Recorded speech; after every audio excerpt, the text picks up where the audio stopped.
E. What's up, Sika? Joe?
First blood.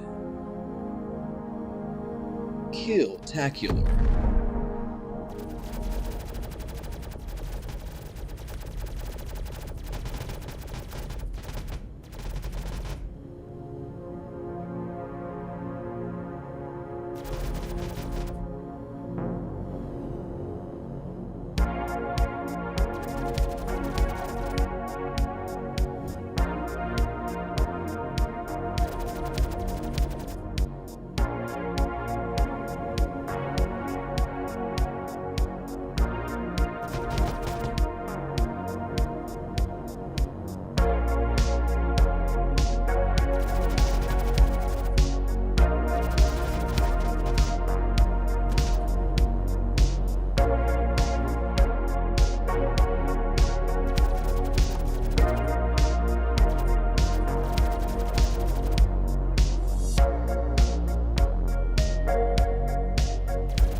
I wonder if this knife fight between these Merlins will ever end.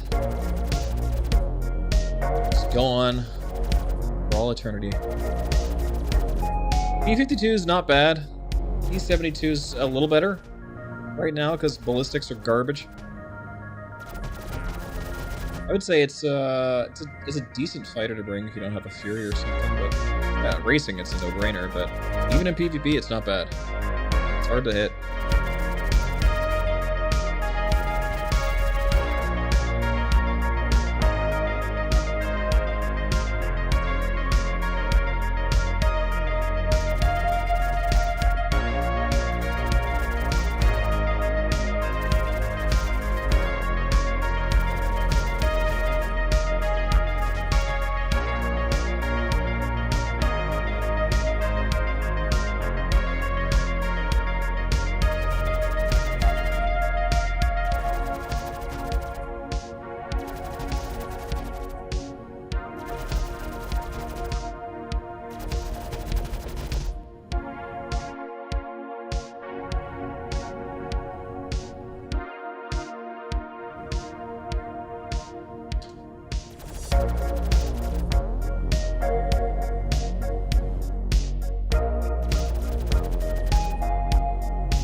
Good evening, Naughty Knitter. Welcome.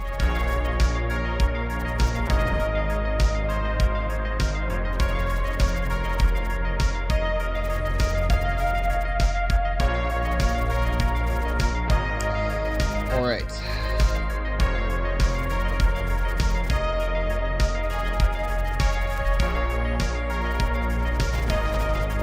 Migraines. I don't know anything about those. Oh no. We don't get those around here, Strawberry.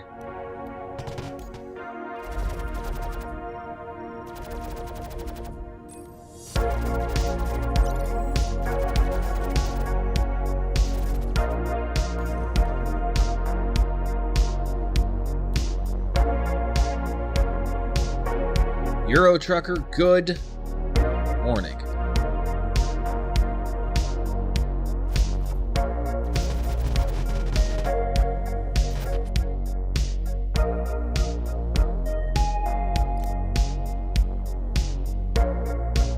Yo. Make sure everything's functioning properly here. I think it is. Yeah.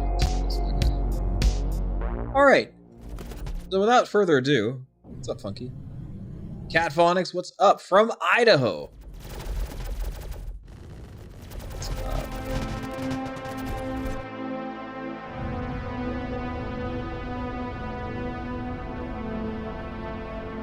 Roger that, Euro Trucker. Have a good day at work. Might not be fun, but I hope it's good. Not bad. Sorry, we'll save you from the shredding in 3, 2, 1. Pow! What's up? Hello. Seek on top. Kicking ass. Welcome back, everyone. I hope a lot of you got to watch the Scarlet Apex race on Saturday, because my goodness, was it a blast and a half. Non-stop action. We're going to be hopefully going over the footage a little later here. I managed to convince Dollar Store Easy to get back in here with us. But as you can see here, I have the newest premier racing ship on Yadar Valley here. This is the Spirit. That's a good camera. Excuse me, the Spirit C1. So we're back in the PTU today. We're gonna give it a shot. This is C1.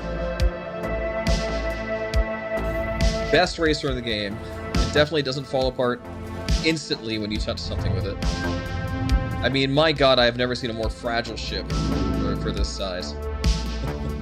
It was an insane race. Sika, we're going to be going over the POV today, so if you're going to stick around, I mean, maybe. The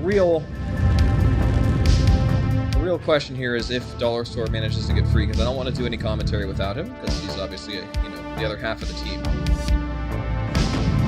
It's ridiculous. Like, it's obviously not done at all, because it touches anything and it instantaneously explodes, right? So I don't even really want to bring this out in the PTU, but I will, because I love you all. We're here to test, you know? But it is obviously not done, because hull values have not been added.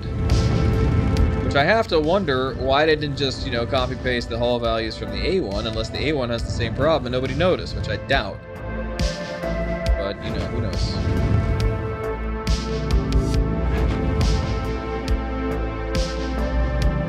But if I go slow enough, I can get halfway decent lap here without killing myself.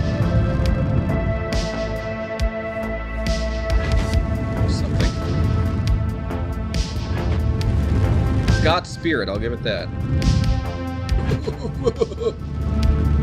Comes the hot lap.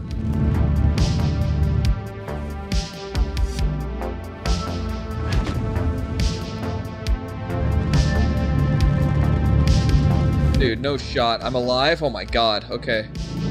Keep it going. We gotta beat a 201 was our last lap. Third person. Not enough tricording in the world to save me from that. Holy shit. Oh, this thing is sleepy. Very sleepy ship. I think a Cutlass can maneuver better than this. Overall, in case you haven't noticed, guys, I'm not overly impressed with C1 when it comes to performance. I mean, it looks great. What's up, Deku? Moxie!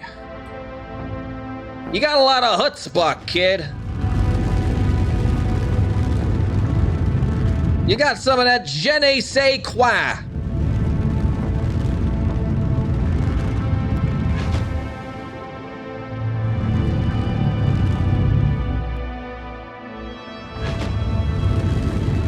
Yeah, Deku. It's a hard lap even without a ship that is hard to control. What in tarnation am I doing? What do you mean? I'm racing. World record attempt. Duh. Duh. Can't you see I'm in the meta ship for racing? The Charlie Alpha.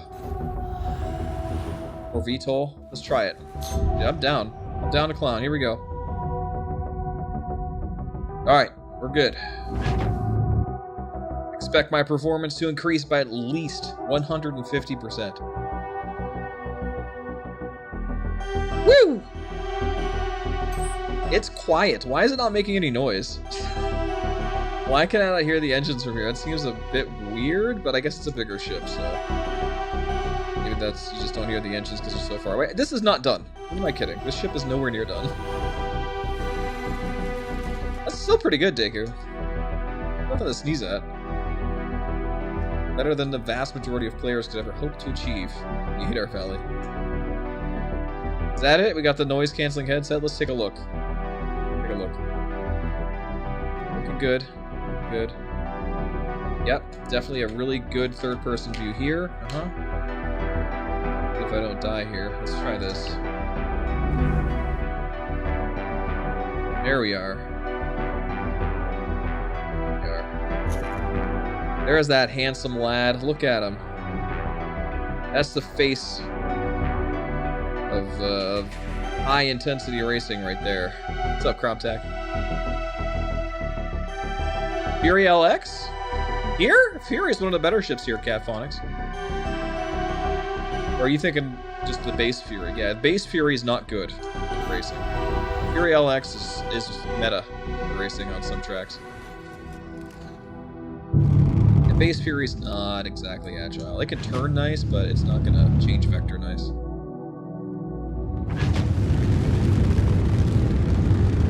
You hear it better from behind it. It's about as zippy as nothing. It's not zippy. I have no analogy. I don't know how to follow that up. It's just slow. It's pretty and slow. Base Fury, yeah, try to LX. Yeah, Base Fury is not a racer. We tried it. It's bad. Very bad. But the Fury LX is disgustingly good. It's not the meta in any atmospheric course, but it is, by and large, without any shadow of a doubt, the absolute undisputed meta in any zero-G course that isn't a straight frickin' drag race. If there's any turning whatsoever, the Fury LX is the winner.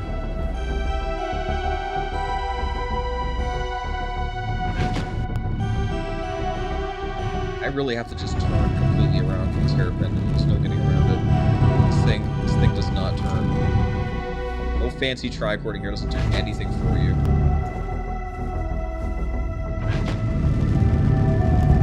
My best start so far. If I can get a minute 30, I will be very happy.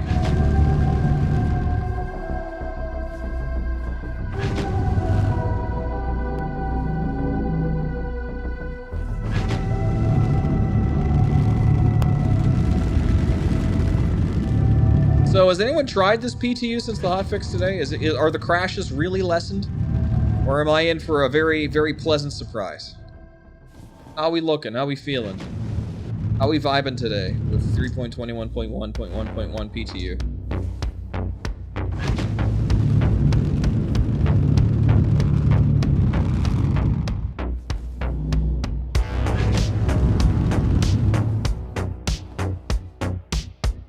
Yo, you can't buy moves like this. You can't buy moves like that at the Coach store. Versace, nothing. Gucci, out of here. You cannot afford moves like this, guys. Listen. This is the one and only boutique stop for these kind of moves, alright? Alligator print. Cuban cigar. Right here.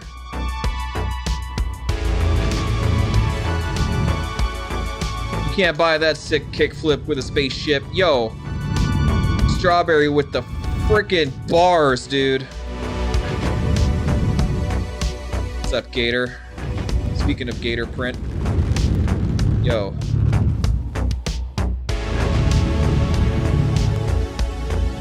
We're putting on the frickin' heat this time, dude. We're flying. Getting the hang of this toaster yet. This is an air fryer. This is not a spaceship. I've come to this conclusion. I'm flying an appliance. Something akin to a stovetop, or, you know, a countertop range. That's what this looks like and acts like. It's about as aerodynamic as something you could fry a turkey in with a beer.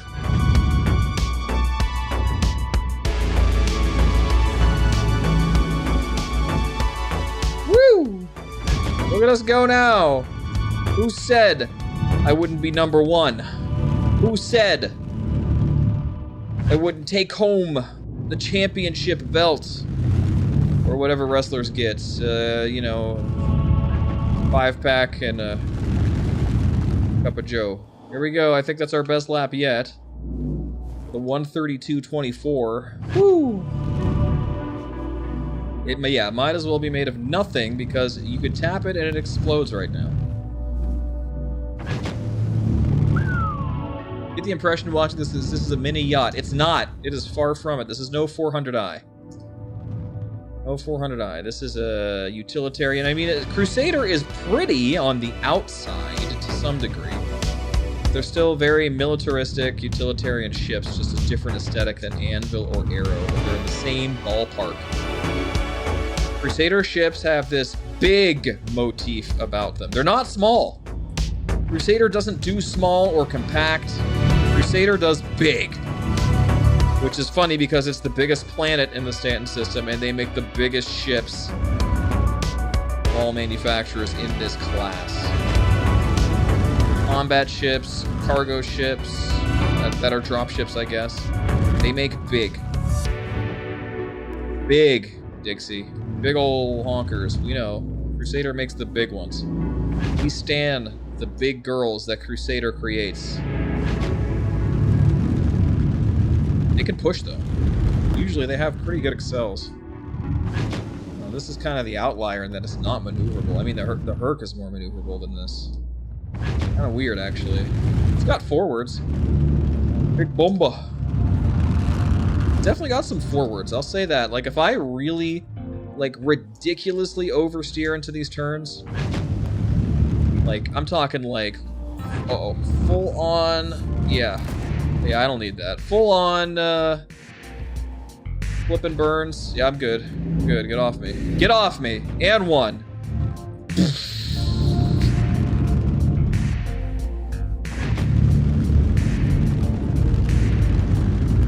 Get off me! I feel like I'm flying a one-winged R-wing from Star Fox. It's feeling like it. It's just listing to that side a bit. Definitely more maneuverable now that I've gotten all that useless extra weight off. In fact, what are the wingtips even good for? I really have to ask. They're just heavy and they don't do anything. There's no thrusters out there. There's no cargo space. They don't hold any guns. What is the point of those wings? I feel like it's like standard issue to take your machine gun out and blow them off before you take off. Because, like, why would I even have those? It's a liability. Slower with them? Like, I hit things with them? Look at that. If I had a wing there, I wouldn't have made that. Dude, skill issue. There are Mavs, I think, in the VTOL. I mean, it didn't look like there's any engines there. Like, here. Let's cycle it out and take a look. Okay, I guess you're right. There's some thrusters there. Okay, I stand corrected. There's obviously something there. It just doesn't work normally because, you know, they won't strafe you side to side. They only work as VTOLs, which is the silliest thing. Uh-oh. C1? More like, see you later. It gets 1 out of 5. What? 1 out of 5, I don't have a good rating system, guys. 1 out of 5 double dogs. 1 out of 5 double dogs. Alright. Let's jump in. What is this? Okay. Well, I mean, I guess I gotta make a character, sure.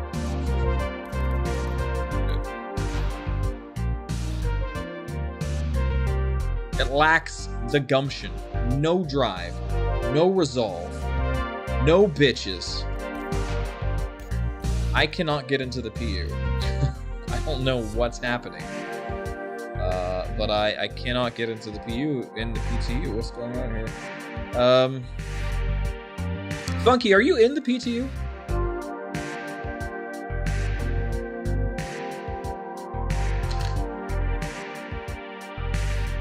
No sauce on that double dog. Not even the proper amount of grease on that double dog. No G cushion. That's right. Never.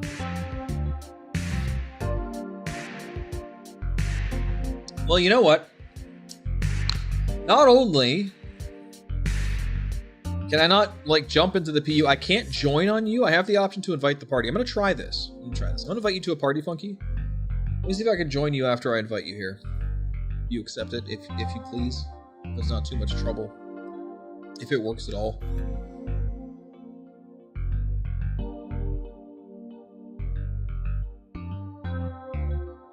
Did it even work at all? No invite on your end. Okay, I appear to be all bricked up, guys. I'm bricked up right now. I can't fit in the PU. They won't let me fit. So, let me see if I can recopy my account, maybe? I mean, I have not played since last time I played here with you guys present, so I don't really know what might have changed. Are we under maintenance? Let's see, status. Status.robertspaceindustries.com. Nothing. No issues detected. Quit launcher and try again. You betcha. If it doesn't work, turn it off. Turn it back on again. Let's go.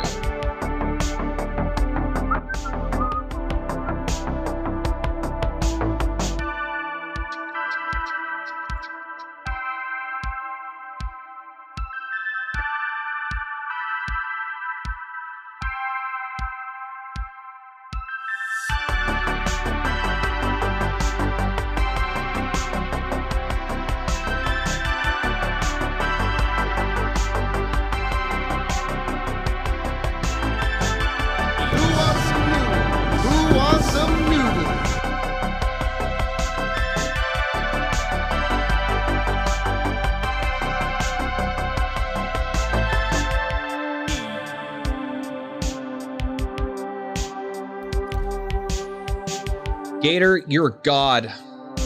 Absolute legend. Legend among lemons. Among lemons. Legend among lemons. I don't need your lemons. Make life take the lemons back. Demand to see life's manager.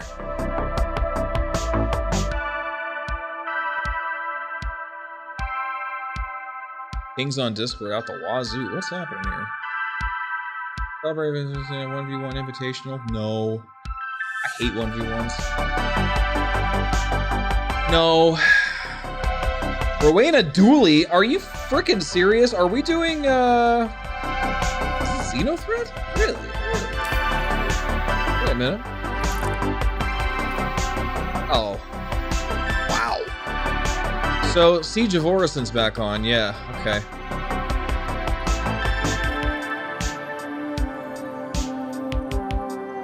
Fringe. Wow, a lot of these. Fringe. I mean, Siege of Orison's cool. But, like, that's so far away from where I'm at right now. If I knew, I would have picked Orison. How long do these last normally? Like, do I even have a chance of getting there?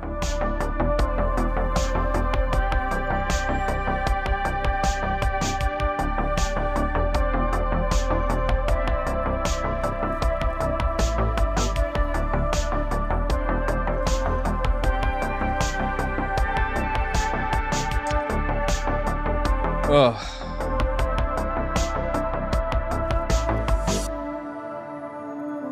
So here's a good check. How many people are on the server? 19 people on the server?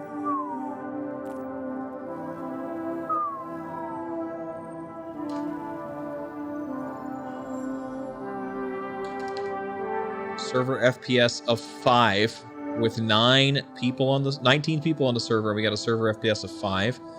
The server max has been capped to 80. Guys, this is a telltale sign that this is shit.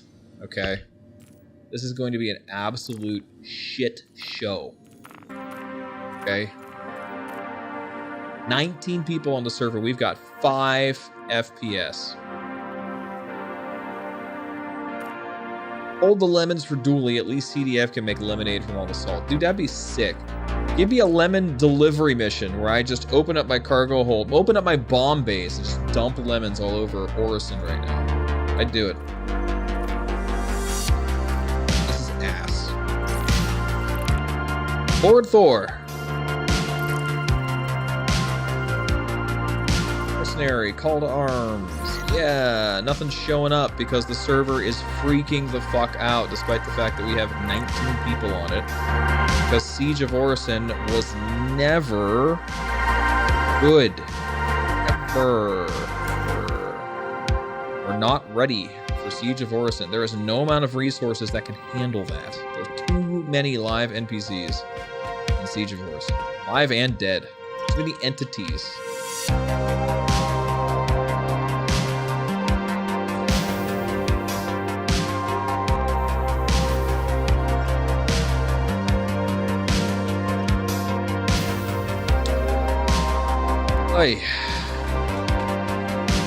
Do I get my subscriber gear, or do I gotta stop at Kelto? I do get my subscriber gear, okay. So put on any old outfit, maybe.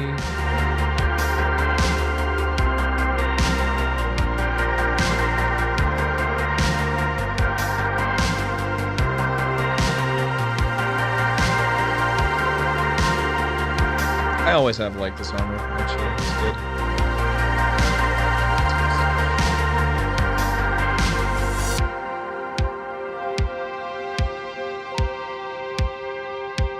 I like it. It looks like it was welded together in a junkyard. Kind of like me, how I'm feeling right now. I feel like my body was welded together in a junkyard because it keeps breaking.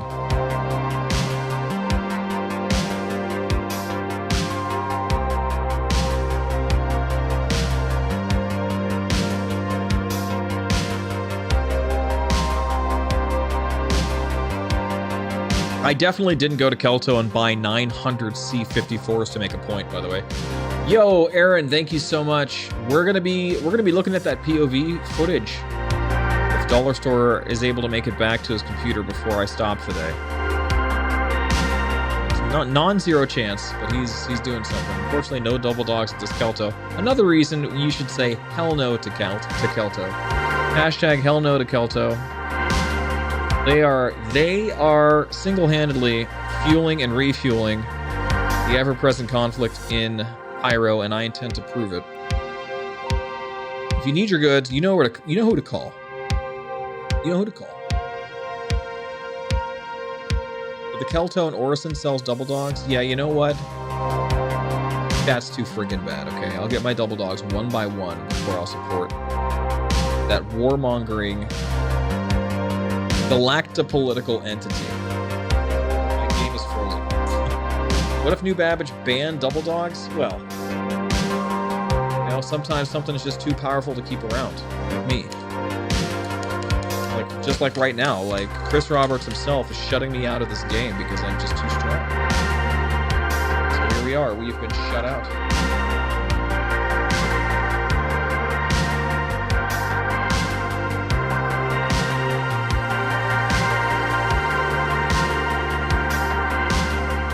A lot of things don't stack to their detriment, like the 900 C54s I bought.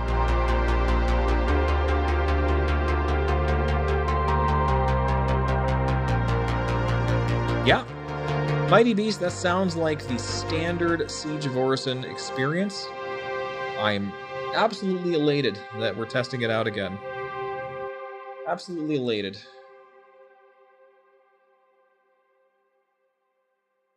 Off. Not fixed. Boop.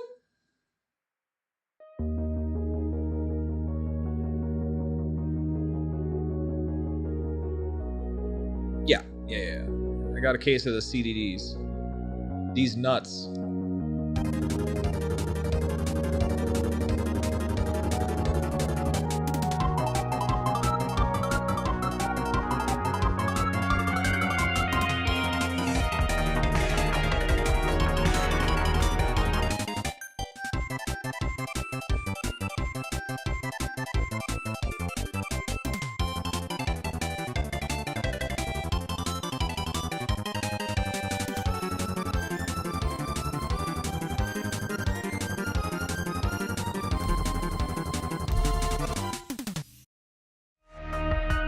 Got him.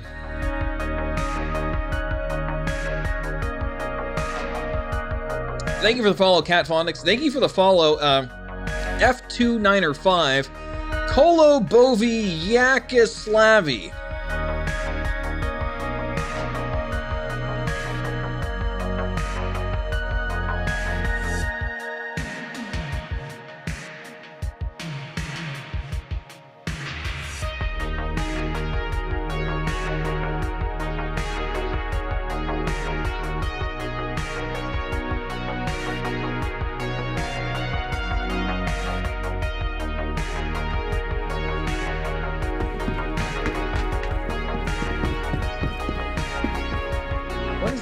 Doing? Oh, that is a power stance and a half. It looks like he's a linebacker for the Steelers. You ready, dude? We can make this work. We can make this work, okay? All about making things work. There we go. There we go. Okay. Listen. I'm very easy to work with, okay? Yeah. Okay. You and I, baby. Just two peas in a pod. Ready for anything. That's the gameplay attitude we're looking for here. Print screen for posterity. Yeah. Right, that's my dude right there. Carbon Tails. Q, what's up? I'm good. It's been a little bit.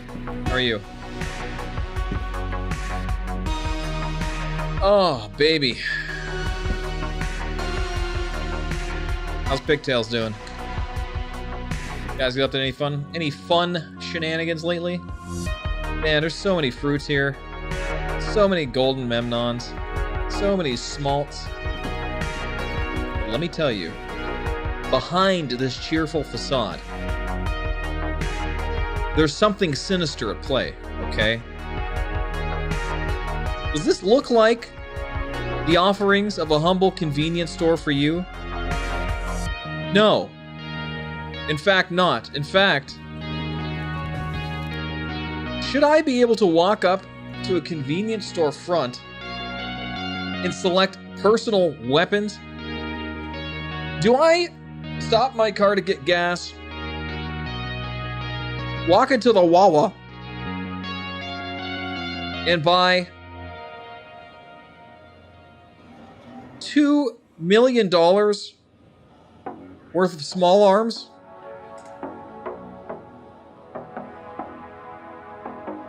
$999 C-54s. Like that. Are you serious, Kelto? Kelto! This is a front. This is a front that exists here just at the same time that the citizens for Pyro have put up shop downstairs. Are you serious right now? Listen to me, guys. Hell no to Kelto, okay? They are arms dealers. This is a front. Isn't it kind of funny when you go to Pyro and you're thinking to yourself, oh, surely there's no way I could regenerate here in this absolutely unlawful, unmaintained scab in the universe. And yet, you could set your regeneration point at Kelto and respawn at a Kelto clinic, no less. They are supplying the arms and supplying the rearms for the ongoing gang war in Pyro. They are profiteering from all sides. Hell no to Kelto, guys. Get your goods at Dollar Store Easy, okay? Make the right choice. That's a front. You cannot convince me otherwise. Yo, Gabby! What's up?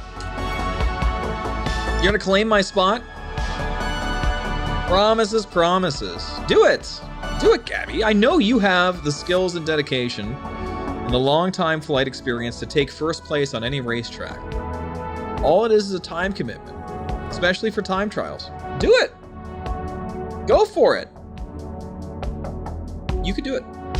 I'm not, no. I mean, listen. I'm pro, but my medical bills are slowing me down a bit. Go for it. It doesn't matter. It doesn't matter. Listen, you can't think like that. I'm pro, maybe, sure. You can be pro. You will be pro. You will be pro, and you will be right here, okay? You're gonna be right here. You gotta believe in yourself. You have what it takes. Everybody in this chat has what it takes, okay? You just gotta apply yourself. It's a time commitment for racing. You could be experiencing the adrenaline rush of 50 people on the starting line with you, having to dodge them, and work your way up to first place and taking home that prize. It is a ride you will never forget. And this is coming from a PvP pilot, okay? I'm primarily a PvP. And I have never experienced a rush in PvP the way I have when there's, 20, 30, 40, 50 people on the track with you racing. And you know that one slight misstep, everything you put on the line is gone, okay? Nothing beats that adrenaline rush. Go for it. I'm telling you. Get good at racing. It is so worth it. It is so fulfilling. Not to mention the community is top tier. None of that toxicity you got in the PvP community, man. It is just the greatest guys and girls I have ever met. Seriously. It's so worth it. So worth it. Go for it, Gabby. Go! Go for it. Medical problems and medical bills. Gator. It's so good. Aaron can hear. Eric can attest. Deku Days is in chat. Deku can attest. Gabby. Yeah. Okay. All right. We're gonna do something here. Okay. We're gonna do something here. I want you to just get a small taste. In your PvP, Gabby, I want you to get a small taste of what happened on Saturday. Socrates, another racer. Legitimately, it is like nothing else. These are all pro racers in chat right here. One way or the other. Aaron is more of a ground racer, but ground racing is just as intense, especially when you get into hovercrafts. Look, we're gonna do something real quick, okay? I think I could do this right. Hold on. Yeah, I'm gonna add. Okay, give me 1 second to set this up. I'm gonna add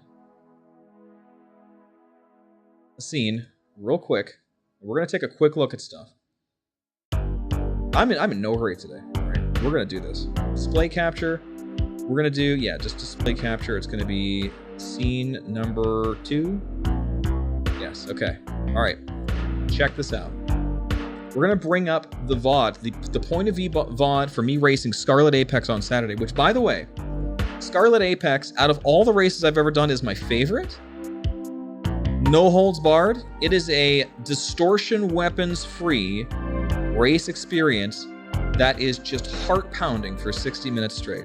Let's take a look at the VOD, guys. Now, this is just going to be a quick preview, because Dollar Store is going to come in hopefully later here and be able to commentate with me, hopefully. We're going to take a quick look. Okay, here we go. Let's get this front and center here. You guys can all see that, yeah? Certainly. Okay. Let me get the sound correct here. Okay. Let me turn up the volume.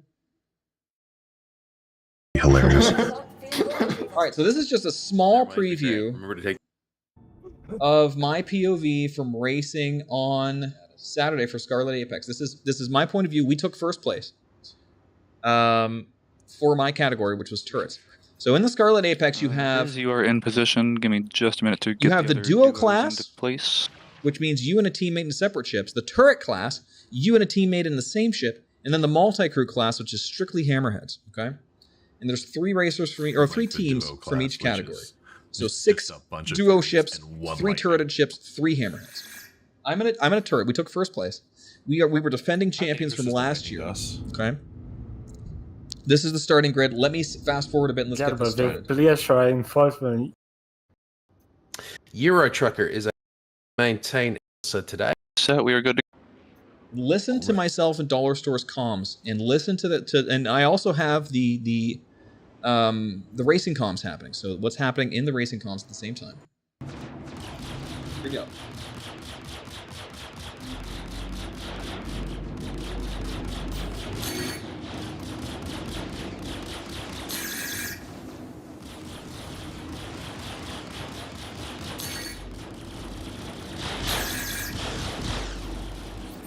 That's Tint. So that's Tint.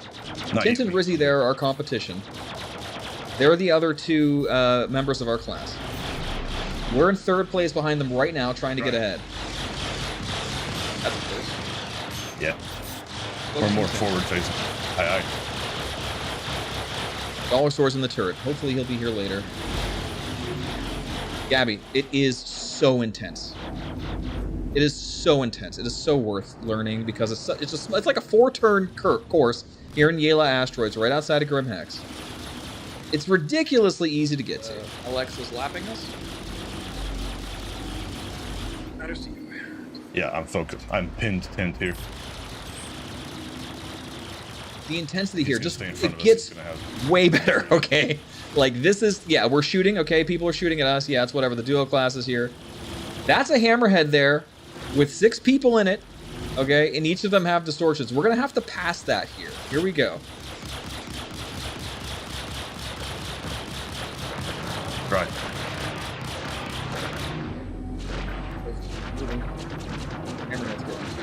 Ooh, hammerhead's on us, yeah.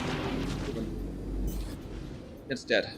Excellent. Nice. Destroyed. This is where we confirmed we took out Tint. We drifted him and he hit into a wall or something. Yeah, all right. Focusing on the So that puts us in 2nd place. We got Rizzy in front. Close the gap. Yep. Holding. This is just the first 5 minutes of the race. We have to do this for 60 minutes. Okay. Winner is whoever puts in the most laps in 60 minutes. Okay, I'm good. But you're all weapons free with distortions and EMPs. Or shields for a bit. Yep, I'm waiting on an opportunity to. Yo, Zekin, what's up? A damage reading, not sure where. Might be turret. We're looking. We're just doing a short preview of. We're gonna do a full commentary later of our POV from Scarlet Apex. That's the spinning around. Is your ship destroyed? Interesting. Okay. You can hear the comms happening. You know, all the racers talking to each other when necessary. The race directors chiming in. She must have bumped. Debris on the track we have to be aware of, so the race directors let us know. There's people coordinating, trying to clear the debris while we're racing. There's cameramen going around in Makos, flying on the track. I'm not gonna focus them. No, of course not. Did you see what happened there? So right there, we just got basically passed by the duo class. 4 Fury LXs just flew past our cockpit. Yeah. No, I'm just hoping that if we have to, I can scare them off our line or something, but this target 2... I know, Aaron, it was so crazy. It was just like, oh, here comes the swarm, brace! Well, yeah, Sack, I would imagine 6 people in a hammerhead.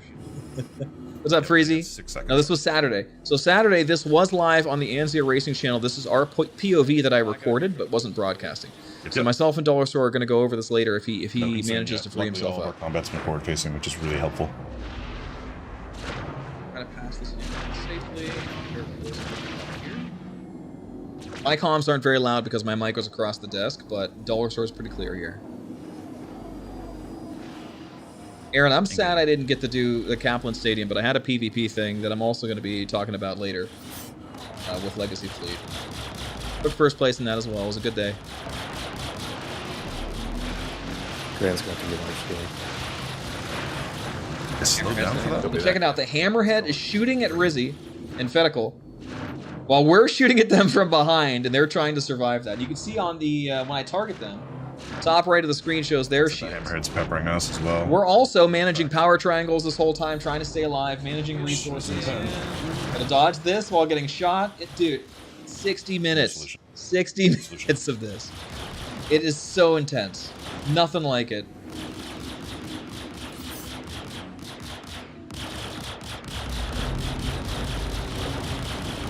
And there are what?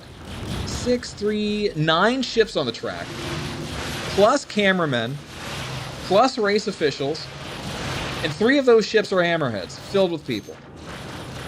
And this track is only about 5 kilometers long. It's very short. It's just 4 turns. You gotta dodge the asteroids. You gotta dodge the antennas. You gotta dodge debris when people start dying. And you have to get the most laps to win.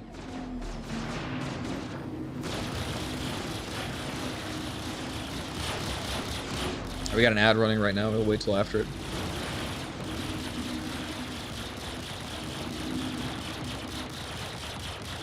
Is the ad done?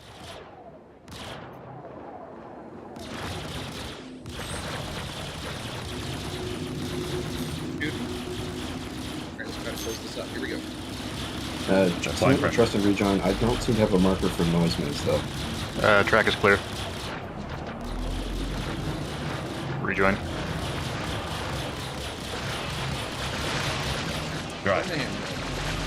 Oh, it's over? Okay, yeah. So yeah, it's intensity, right? Just for 60 minutes. So we'll go over this in more detail later.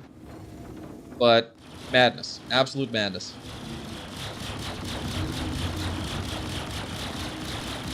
Where we're shooting at Fed and Ridge. We got good guns on. Their shields are down here. So they're under deep stress. They're trying to go wide. There's all the Furies flying past us at the same time while this is happening.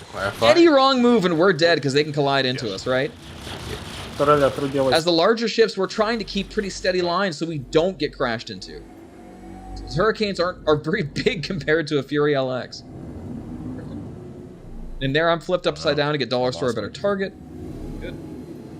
It's wild. It's just good. Okay. It's just good. Anyway, that's that. So yeah, like as I was trying to say. They're moving. Yep. So they're now engaging us. It's real good. Okay. It's real good. All right, we have first place right now. I'm gonna go ahead and just keep on drifting. We're good. Yes, sir. All right. They're 3 kilometers out. Turn that off. I don't want to spoil it because me and Dollar Store are gonna do a blow by blow later and talk about it. But anyway, while I was showing you that, yeah, we crashed again. So PTU is pretty much the same as it's been.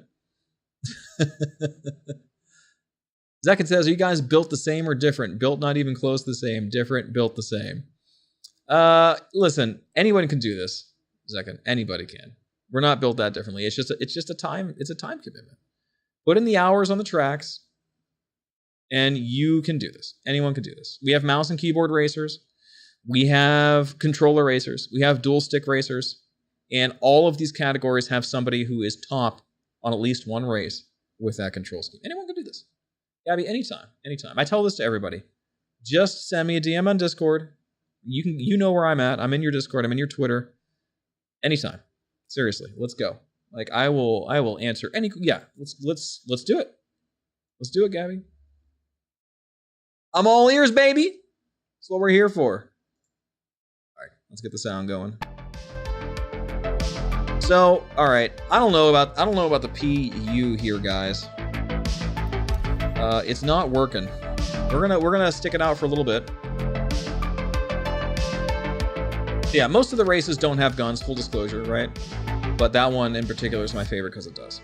I like shooting things. See ya, Gabby. Good night. Good night. Pyro access starts at 2 a.m. my time, Gator, so yes and no. Yes and no. It does for some people. That's more of an Australian time start, not for us.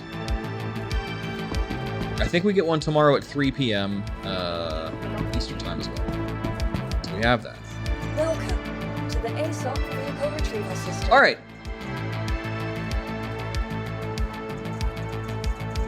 Next. I have very little desire to bring out the C1 or the SRV. I feel like I've played it out pretty well. The C1 is still in such a piss poor shape when it comes to HP that I don't really want to take it on any combat missions, and I'm afraid to bump it into something. Got a bounty. Let's go away.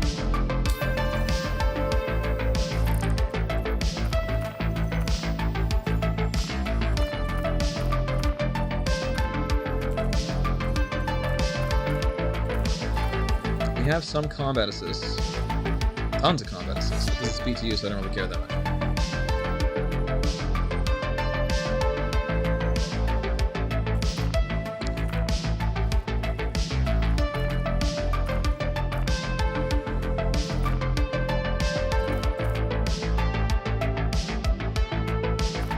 I don't know, guys.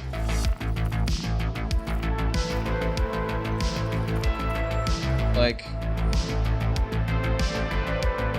I think I'm gonna stick it out for one more crash, and then we'll go to PU and do some racing, because like it's a 5 FPS server, if that, not even. There's nobody on it. We keep getting client crashes. It's in bad shape right now. Not productive testing. To the ASOC vehicle retrieval system. We'll just grab. What's got a good default loadout? What's the Wildfire have nowadays? ASOC, welcome to the ASOC vehicle retrieval system. Please visit us again. Goodbye.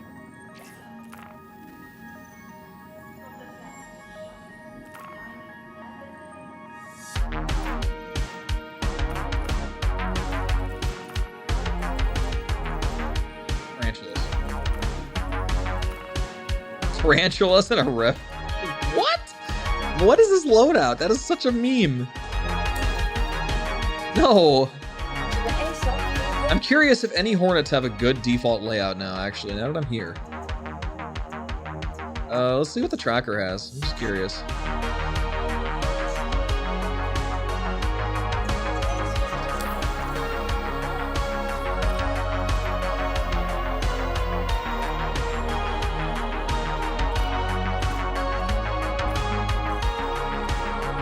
Okay, Badger,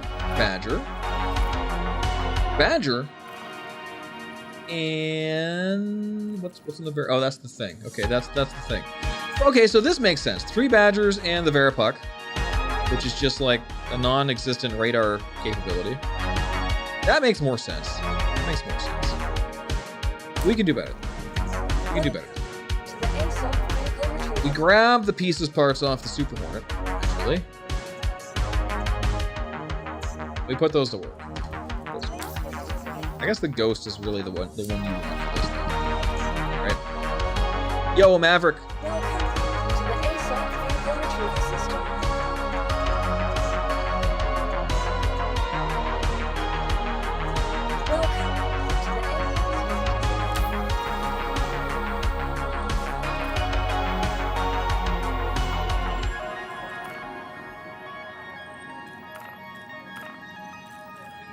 Shimmer, huh?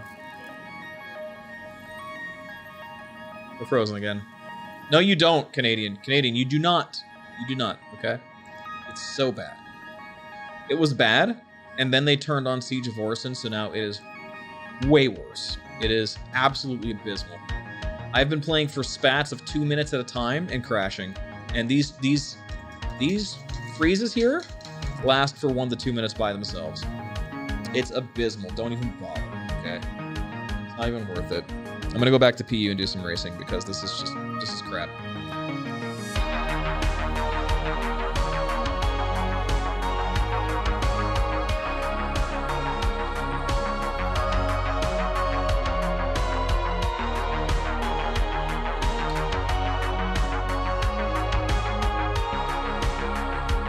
This is crap.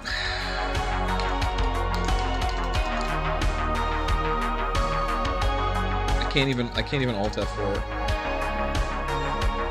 We gotta wait for a second. Can I alt tab? Okay.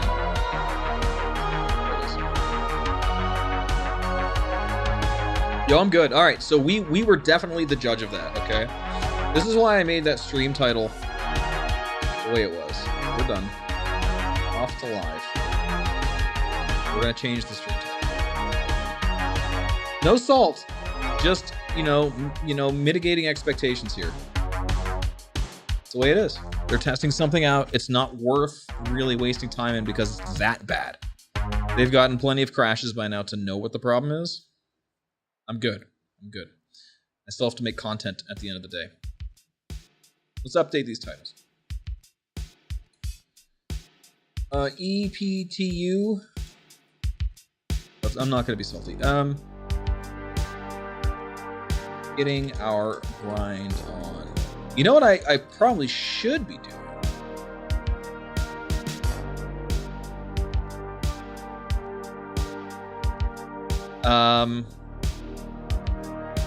I probably should be taking a look into razors at the oil rig.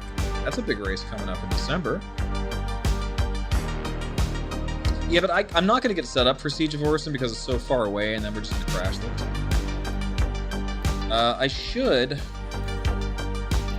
but I'm not right now. Instead, we're going to take a look at Miner's Lament because Deku is, since you're here, Deku has put down a new world record at Miner's Lament.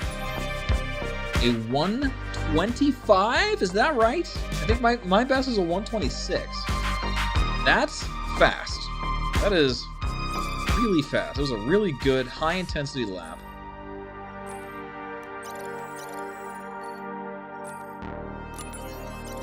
Let the grind begin. 125 at Miner's Lament. You guys, you guys who hate 0G are probably like, whoa! But let me tell you, it's a good track. It's fun. Don't be afraid of it. It likes you too. Learn 0G. It's worth it, especially for combat. It's really helpful to learn how to oversteer and properly tricord for combat purposes. It's really, really, really, really, really useful. The Herald event at Cloud Chasers. I've never even... Or what is it? It's not even Cloud Chasers. It's something else. Cloud Chasers is the ground race. Starting to shake? Come on.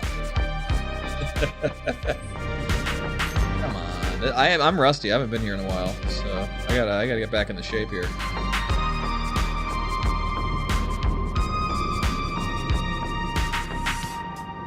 Do a quick warm-up lap.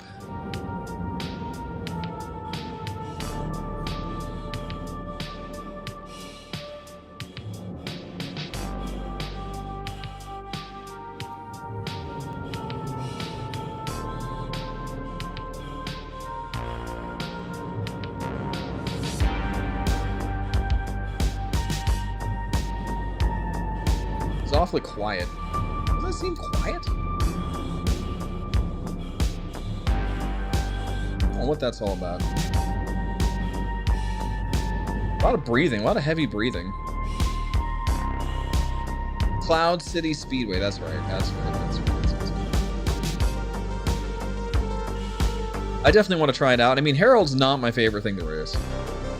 I respect the speed it has, but it's, I'm a short circuit racer, guys. That's what I do. I like high intensity, lots of things to dodge. I mean, yes, I placed 3rd in Crux Cup last year, but like,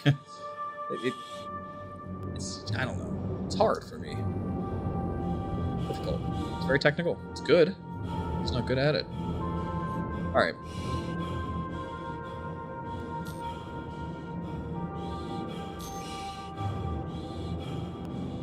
You ever get over to Australis? Not yet, Sacratus. That looks like a cool track. We need a breathing volume slider, yeah. I know it's fun, yeah. I've seen videos of it. I do want to try it. How do I drift so well, Jag? Oversteering. Just a lot of like really, really well-planned oversteering and tricording.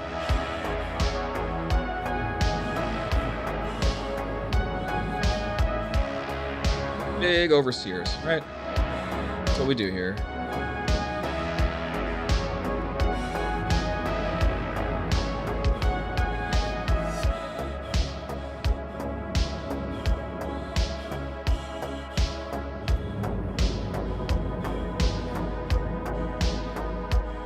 If you're interested in knowing the like real rationale behind it, not so technical, exclamation mark principles for my principles of flight.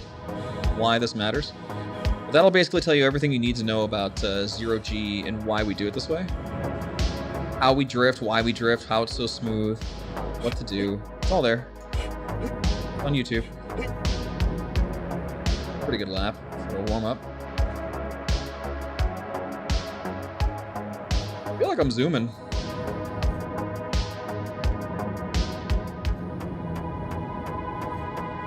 pretty fresh. Not world record pace right now, but I feel good.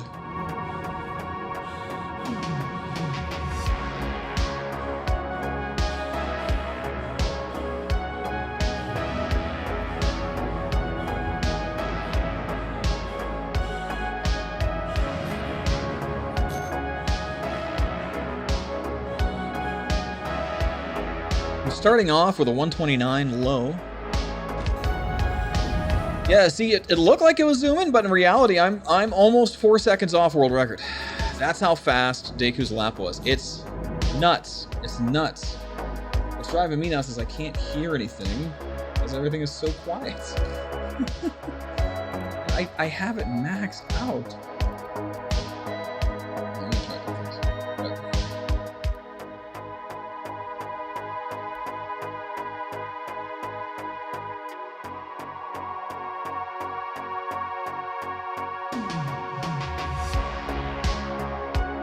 I can affect what goes into my cans here. So, yeah, I have that maxed out. So, is this one? There we go. All right, that should even things out a bit for me. Looks like the levels are good for you guys. So, yeah, smooth is fast. Or whatever. What is it? Slow is smooth, smooth is fast. That's what we're going for here with Zero G Racing. At all times. At all times. Dude, Genesis Speedway is top 5 for me. That is a fucking terrific track. The vibe of that track is just, it's hard to explain. It really feels like a true city tour. I fucking love Genesis Speedway. Speedweed knocked it out of the park with that shit. It's so good. It is easily top 5 for me. Easily. I mean, I love ArcCorp a lot for all the racetracks it offers. Rush Hour is good too. But Genesis Speedway is a bop. It's so good. It's just so freaking good, dude.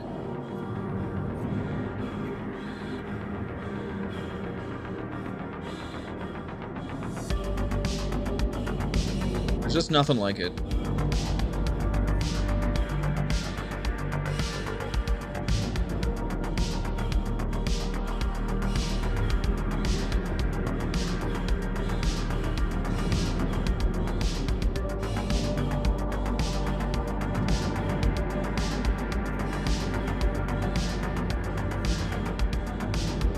You bitch. They still haven't fixed that. God damn it. Yeah, obviously there's some points on that checkpoint that don't reg. That corner there doesn't register. So you gotta take it stupidly wide yet again. It's like turn 4 EAR.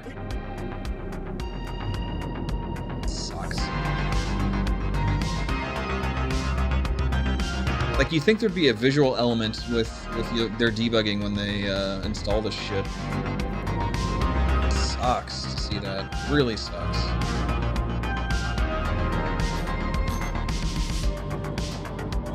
Yeah, no, New Babbage City Tour is too slow. It doesn't give me the same vibe. Plus, like, the city lights at, like, you could do Genesis Speedway at night just fine. Any ArcCorp track you can do at night just fine. Like, the vibes are so good. So good. Like the synthwave, nighttime, like metropolitan vibe. It's exquisite. And Speedweed just nailed it with that track. Absolutely nailed it. Just like I nailed that post right there.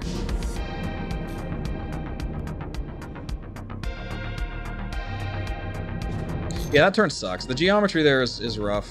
You know, not really sure what to do. I tried to sneak in the bottom left corner. Probably not optimal. There's probably a better spot, but it's going to be even harder to hit.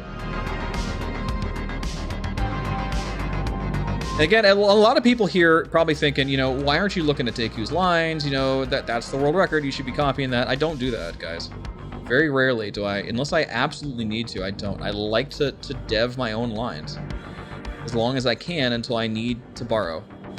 You know, I like to see if there's something else out there. Our lines are very different. Very, very different. They always have been, and I'm cool with that. That's the way it should be. We have our own personalities. We have our own strategies. Also, he's mouse keyboard, so you're going to take things a little differently.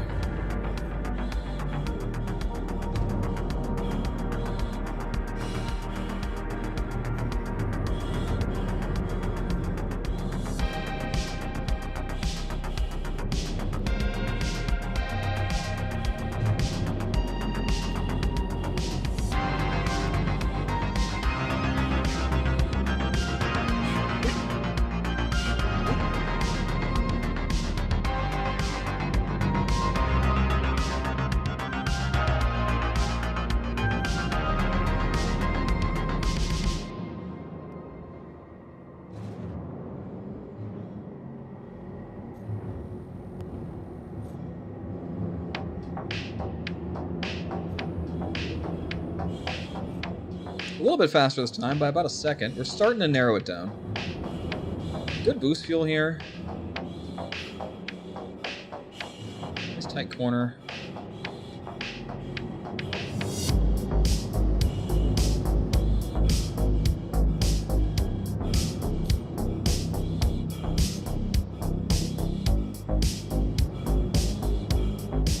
So we rounded it off there with a low 128. So we cut a second off already.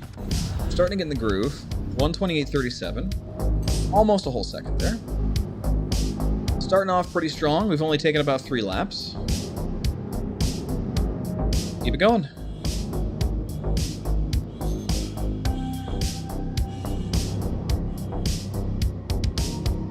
Is this the first mouse and keyboard world record? Not even close. No. Not even close. You'll get a lot of mouse keyboard. First of all, the vast majority of ground tracks are mouse keyboard world records. Some of the bigger ships flying, like Euro Trucker, or stuff that happens at like Ahamahi Ring, just the mouse and keyboards in there for sure. But there's definitely been like other ship mouse and keyboard records too.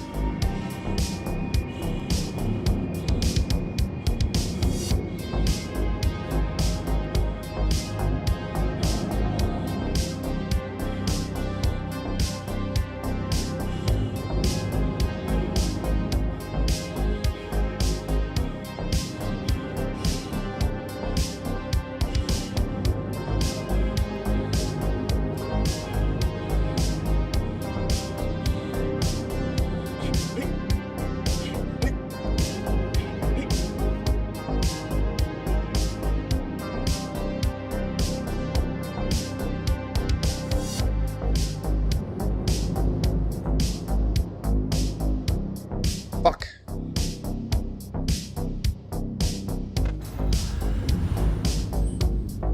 That's where I black out the most, by far. That's my hot spot here. That's my G cushion here, okay? That turns my G cushion big time. That hits my P spot pretty hard, actually. My Z unit. Yo, dollar store easy. Hold up. Yo,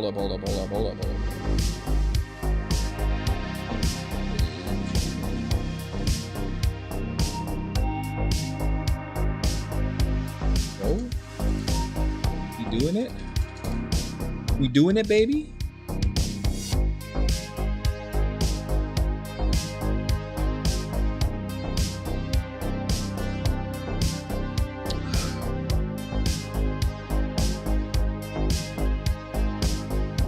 I'm not gonna lie, Sag. I think it looks dumb, kinda, in general. I'm an airplane kind of guy, you know. I like the M50, all right. I'm trying. Dollar Store's supposed to hook up here, and we're supposed to talk about Scarlet Apex together. Looks less dumb unfolded. Yeah, you're right. I'll give you that. But I like to be able to see out of my side windows.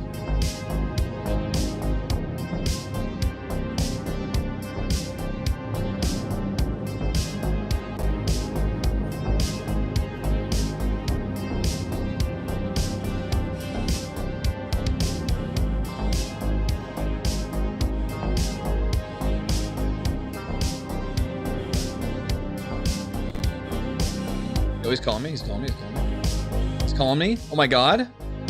I'm being called. He's calling me. Yo. Oh my god. Yo, remind me to send the email I'm supposed to send, okay?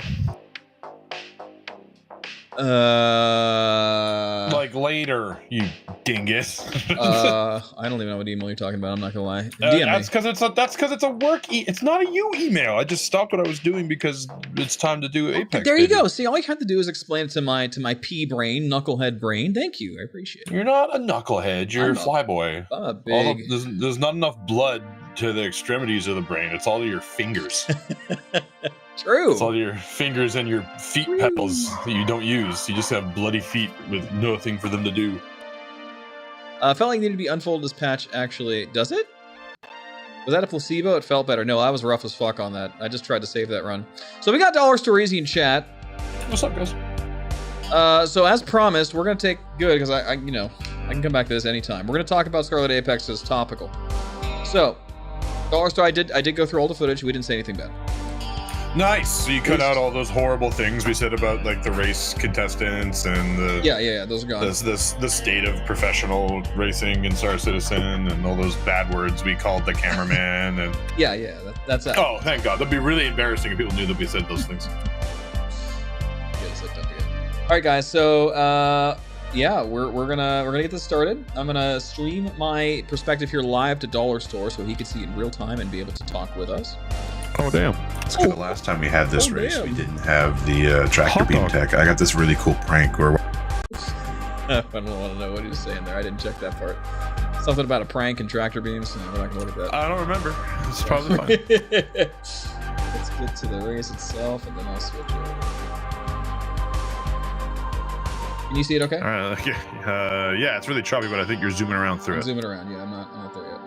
Sick. All right. Well, luckily we're in the right spot because there's a bunch of asteroids and they're tethered together. Looks like Scarlet Apex. That looks like Scarlet Apex. Okay, here we go. So let's pull it up, guys. So again, if you're just joining us, I have Dollar Store Easy with me. He was my co-pilot for Scarlet Apex. Shoot. Yeah, there it is. All right. So, and we won. We took first place in the turret division. And this is my POV. Now, his voice is good. My voice is a little quiet because I didn't have my microphone close to my face and didn't switch to my my headset mic, but you can still hear me.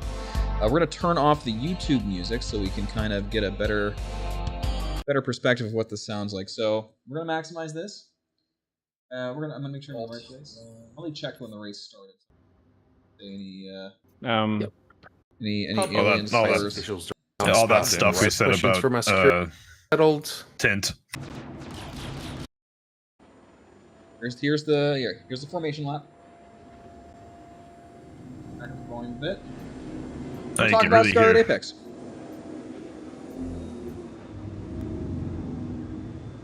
All right, so you'll see our current target lock here. We got 1 and 2. Just let me know when these are our other race We'll be peeling off of cable 4. Our be another roughly 30 seconds. Division. Sorry, I got the voice in my ear. 1 sec. Yeah, so we have the volume. We have Rizzy in as pin number 2 and Tint as pin number 1. Now, no offense. Not to interrupt. We also have this fucking hammerhead coming right up on us here. That was terrifying. That is not safe. Yeah, we have Durnk in chat, by the way. Durnk took first place in the duo division. Hey! Who took first place in the multi? I forget. Catching cable 4 Was in it 3, 2, 1. Safety ship is peeling off. I don't recall. Sack and Durnk can probably tell us. Yeah, Sacratus was in let's the be defensive in case there's a multi division. Well, not green now. flag. I guess Green flag. All right, so that's the green flag call. That's us starting right now. We're going full throttle. And again, talking about the pins, we have Tint pinned at 1, Rizzy pinned at 2. Tint is our first priority. Tint is a proven, pretty good racer. Rizzy definitely is also a racer, but I was more afraid of Tint. What'd you see right away here when Tint pulls off? We have them pinned so Dollar Store could easily track them. Didn't work after they started respawning, but we just dealt with it anyway. It gives us something to talk about while we're planning out this during the safety lap and all that. All right, so what you can see here, you notice that Splend is looking inward towards the rock and drifting, and you can see my guns shooting. What you don't see is all of the blood going out of my ears as I'm looking the wrong way during the turn. You have to really quickly get on and off those angles because with the new flight model, these hurricanes just absolutely like black out the turret all the time when you're doing this stuff. Yeah, unlike the Scorpiuses, the turret is a manned turret in the Hurricane. So when he turns to the left, and I'm going forward, or at least putting on forward accelerations, he's getting side-to-side Gs, which are the most deadly. You will pass out with side-to-side Gs, and that's exactly what's happening to Dollar Store. His vision goes blurry, he passes out quickly. So a lot of times you're going to hear the call brace, brace, brace, or that I'm bracing. That means that he's holding the Charlie button on the keyboard, and that's putting his face forward. So he gets the same G exposure I do, essentially. He's going to stay in front of us. Even though it's still worse for him because he's not as close to the center of mass of the ship. Look at that great line on Tint there. We Not to actually interrupt you. we take Tint out of the race early here, so it should be happening here. Watch, look at the top right of his screen. You'll see my targeting vector on Tint in the status. He has no shields right now. We're right through his shields. We're taking him out. He's drifting now. He's done. He's dead. We've done it. Ooh, and then you'll see this hammerhead And he explodes. making sure we're wearing our pants because it's terrifying. Yeah, every time. But yeah, so right, like focusing on the combat racing is really interesting because if you don't want, it's not really about killing or being combative. It's mostly just about badgering people off the race line. Like, if we really wanted to chase someone down and kill them, we wouldn't be racing. We would be dogfighting. So if you can push people off their lines by being aggressive on them, that's the actual exchange. Like, you'll see some parts during this where we damage reading. I think the call was regaining resources, so where we would give up. We'd give up position. We would slow down. We would stop pressuring because dying is way worse than getting successfully bullied off the line, and that's the real thing when we're doing these combat races. That's right. Yeah. But you might see here that I'm just letting Rizzy know that we're So I just fire across their brow there so they know. So now they're looking over their shoulder. It's one more thing to think about. It's an interesting dynamic in this format. Focus them. No, of course. Yeah, and to your credit there, Dirk. The F8 was terrifying for you guys because he's part of the duo division, so his primary target was Furies. Although he did shoot at us occasionally. We had one, he was the one time we actually targeted someone, hard targeted someone out of our division, and that's because the lightning is just so relevant. Like, it is 6 seconds on. If he was saber rattling at us, we had to saber rattle back, and luckily I think we got off each other's case there really quickly. But if that lightning wanted to make a problem, it would be a problem. Which is really helpful. Yo, what's up, Mazak? This is a great stream to watch while pooping. Yo, I mean, 100%. We put it on the t-shirts. That's right. I agree. This is interesting. Like, you can see how long we're on Rizzy here. I think this Rizzy line was pretty big. We were here for a minute. We never disabled Rizzy, by the way. We tried hard, but we just couldn't quite get the same contact. We took out Tint twice. We never took out Rizzy. Rizzy did crash into things though, so we were making him think for sure. Yeah, it's like you only have, so much throughput. So if you can put pressure on other people, they're not thinking about racing. Which is you'll hear multiple times during this footage. Like, it's just like I'll call out just race safe. Look at that hammerhead. Oh my god! Seeing him sideways, it's so crazy. Yeah, and all the hit markers, or not hit markers, party markers. You're just like, there are like 8 people in there. Yeah, it's like adding another asteroid to the track when they turn sideways like that. Here, look. This is the part where all the Furies fly past us. 4 Furies surrounding us and zooming past. It's so crazy. Oh, and those Furies, seeing those scatter guns on the hammerhead, those Furies probably it doesn't take much for the Furies to get knocked out. Like, if that hammerhead got a lucky broadside and you pass those things on purpose, with some thought. And if you're in a Fury, I bet you really you do it quickly. Look, we're still on Rizzy for 3 minutes straight here, so 5 laps. Still on Rizzy. We're not closing the gap enough, so big credits to Rizzy for actually keeping me at bay here, because it's 0G track. This is where I shine. This is my favorite type of track, and I just cannot catch him while trying to shoot him at the same time. So big credits. And again, we weren't able to disable him by ourselves. Track is clear.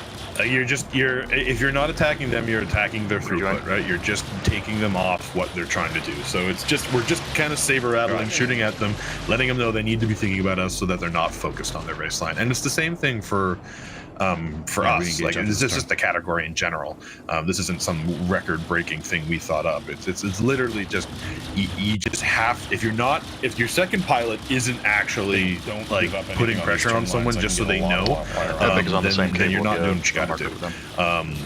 And to be fair, when you're shooting, so right now we're actually in a really advantageous position because shooting backwards is way harder than shooting forwards. A, you can't collaborate with your pilot and focus fire, and B, the G-forces are way worse, and it's way harder to maintain a bead without having to jump forward or blackout.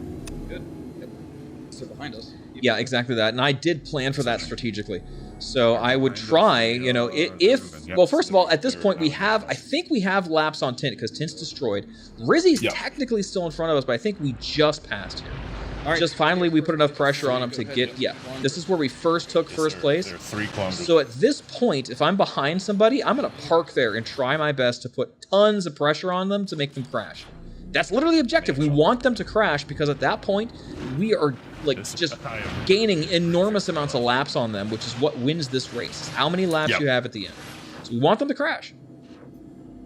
And it is way easier to beat them off the turn than it is to pass them. Like, because there are a couple of times you'll see in the footage where we're neck and neck with something, and it's just a bloodbath. It is actually the most terrifying thing, and everyone just gets beat up. Like, it's hard to engage in that equal or with advantage, and you don't want to start a fair fight. Like, it's just get out of that position, give it up, or get ahead. Yeah, what's that? Gerbo flies ahead of us. Yeah, so there they go. There goes the Furies, and they're gonna lap us, you know, every 2 laps or so because they're just that much faster. All right, I have to edit what I said previously. I did occasionally lean into a hammerhead. Yeah, I know. But they're just really big, and so sometimes you shoot into them. I don't actually know what I was thinking. Maybe part of me was trying to justify, like, they'll know where I am, and maybe they could try to shoot us because we'll be by fast. I mean, if you're adding blue to anybody's line, you know, just by putting distortions in the line, that you're doing the job right. You know, you're not distracting me. So, you know, you're distracting somebody else. Even if you're shooting at something that's not a target, you're distracting them by putting blue and FPS drop and whatever else on the track. They were just attacking people with 1,000 series NVIDIA graphics cards is what we're doing.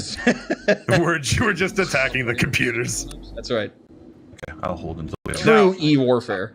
The real thing here is that I shouldn't be shooting, and you might see it here. Is this where they? No, they don't. But seeing these 2 hammerheads go at it right next to each other, look at these broadsides. Yeah, that's so crazy. I don't know enough about like the actual boots on the ground on this. How quick? Like how long? Because they stay next to each other for a minute. The hammerhead has got a bunch of defensive kind of. Like it's a lot of shield, doesn't it? 2 size 3 shield. Yeah, they're big. So even with all those guns, like 2 of them, unless you're like got your spacing and your rotation perfect and your turret gunners are talking to each other and focusing fire, you're not getting 4 or 5 turrets on the same target, even if it's a hammerhead. Like the pilots here still need to race. They can't be focusing on giving their best broadside. That's probably the biggest skill set in that division is being able to race a ship that big and keep your turrets on. Because if you can be really good at taking these turns and having all the side and the top turrets on the same hammerhead, that's your best combative function. I have a hot take here for that, and in fact, I think instead of hammerheads, it should have been Valkyries. Valkyries have a pilot gun, a top turret, a bottom turret, a side manned gun, and another side manned gun. So you have almost as many guns to occupy as they're currently occupying with 6 people in the hammerhead, but you only have 2 size 2 shields. You're right. And they shoot laser guns and not scatter guns. Yeah, like I feel like I should talk to Echo a bit about that because like I feel like a Valkyrie would be incredible in that place instead of the hammerheads. They're faster, they have less shields, they can shoot farther, more chaos. I feel like it would be way better to do Valkyries instead of hammerheads. Yeah, the distortion guns. I mean, we've never really like leaned, or the distortion scatter guns rather. They're I don't know. They never really seem to have a place. Like all scatter guns, they're not good. Like it's been a while since like the meme meta of the Buccaneer with scatters, where you just show up and cause meteor strikes. Like. So the hammerheads are kind of struck by that. Like, if the hammerheads could have their whatever they get rhinos, like if this was actual like a bloodbath and you could shoot real guns, I think these combative moments would be way different. So Captain Mike Sparrow says 2 passes with Glaive and the hammerhead was shut down. Glaive with what? The default weaponry? Or I know the Glaive's good. We experienced this yesterday in the PvP tournament. We had some people on the other team using the Glaive and we used it eventually. But no, hammerhead seems to don't offer these turns. Like they looked like a collision with the hammerhead. Too bad there's not enough gravity on those asteroids to have vehicles taking pot shots. Or just crash. Not sure what you mean there. Crash with the boy, I think.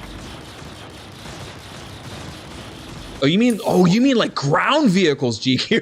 Hammerhead is Well, I mean, in theory, you could just have them float in space. This is true. We have done that multiple times to 14, 21 effect. shots with the Wrath cannons. Yeah, sure. I believe that, Captain Mike. However, this race, of course, is limited just to distortion cannons because this is the Scarlet Apex There's a race. green Hammerhead right in the middle. So of the since their turrets only have size 4s, they're only allowed to bring scatterguns essentially. So that's what we're talking about here. But I will say, you know, if the scatterguns are going to work anywhere, this is the race to do it because they did take down our shields once.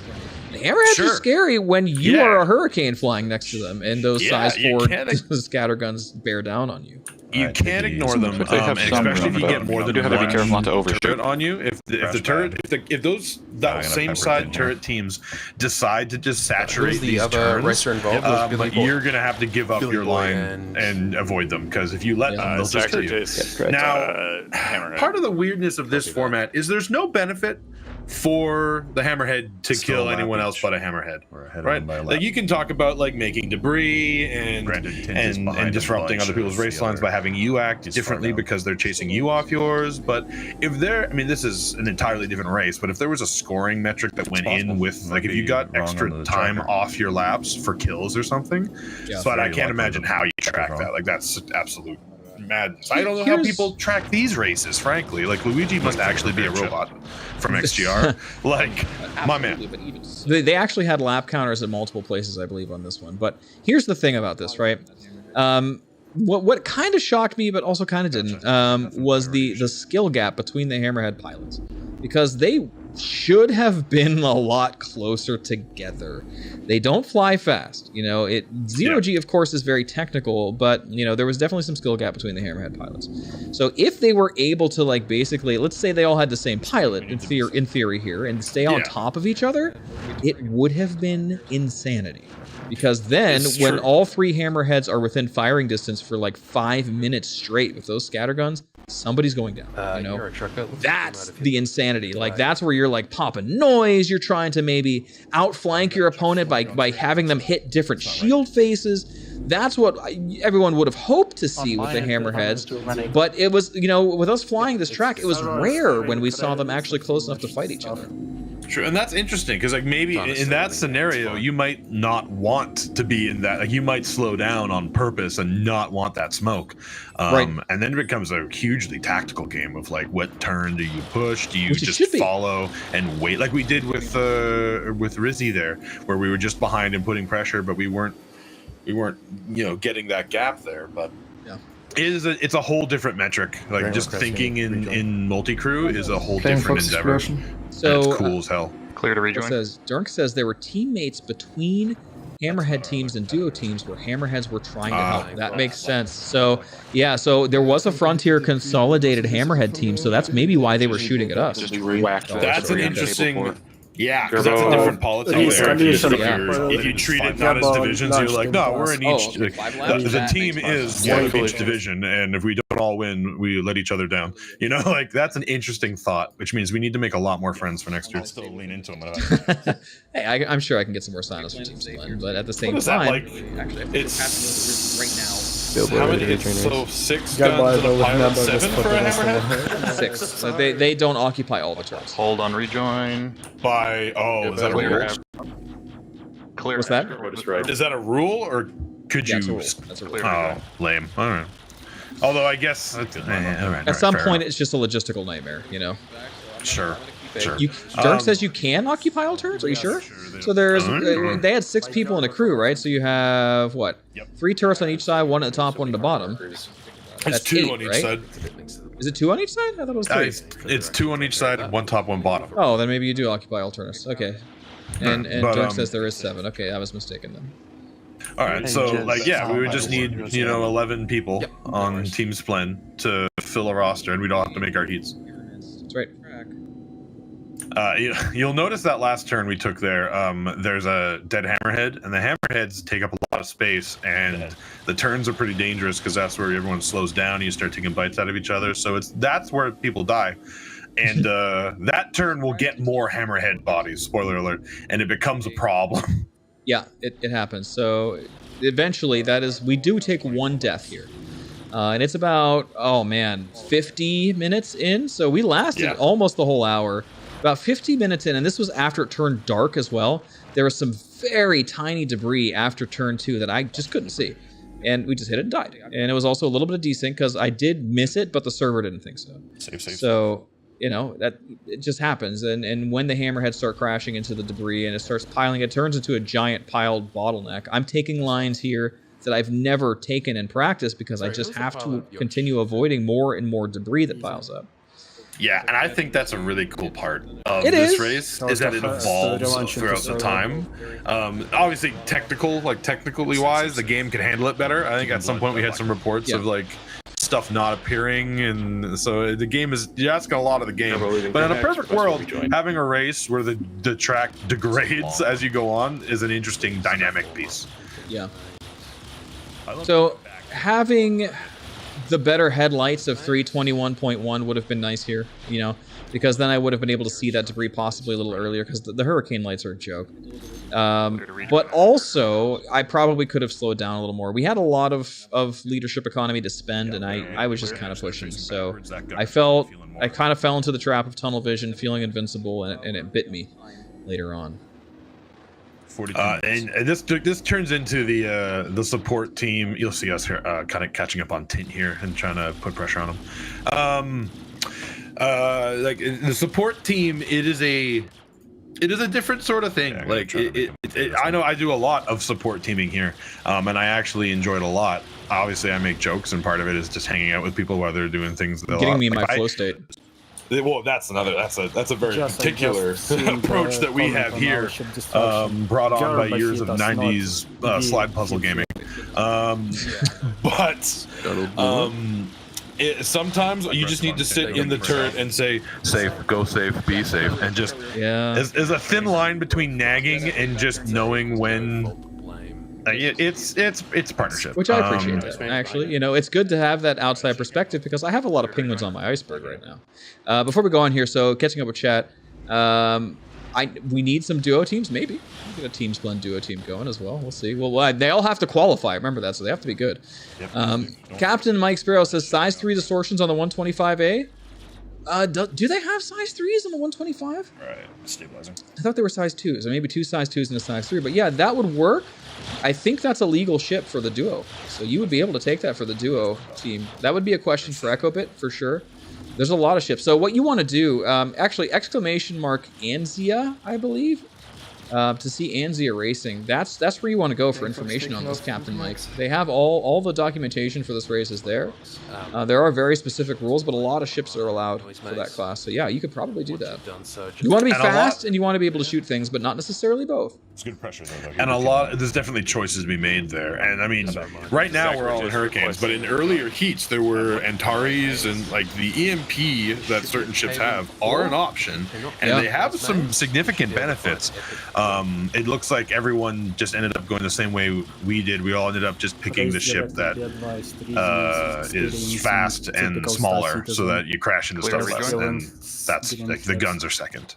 So here's another really interesting thing to consider. So let's talk about this for next year, essentially. And by the way, I think they definitely want next year to be in the Pyro.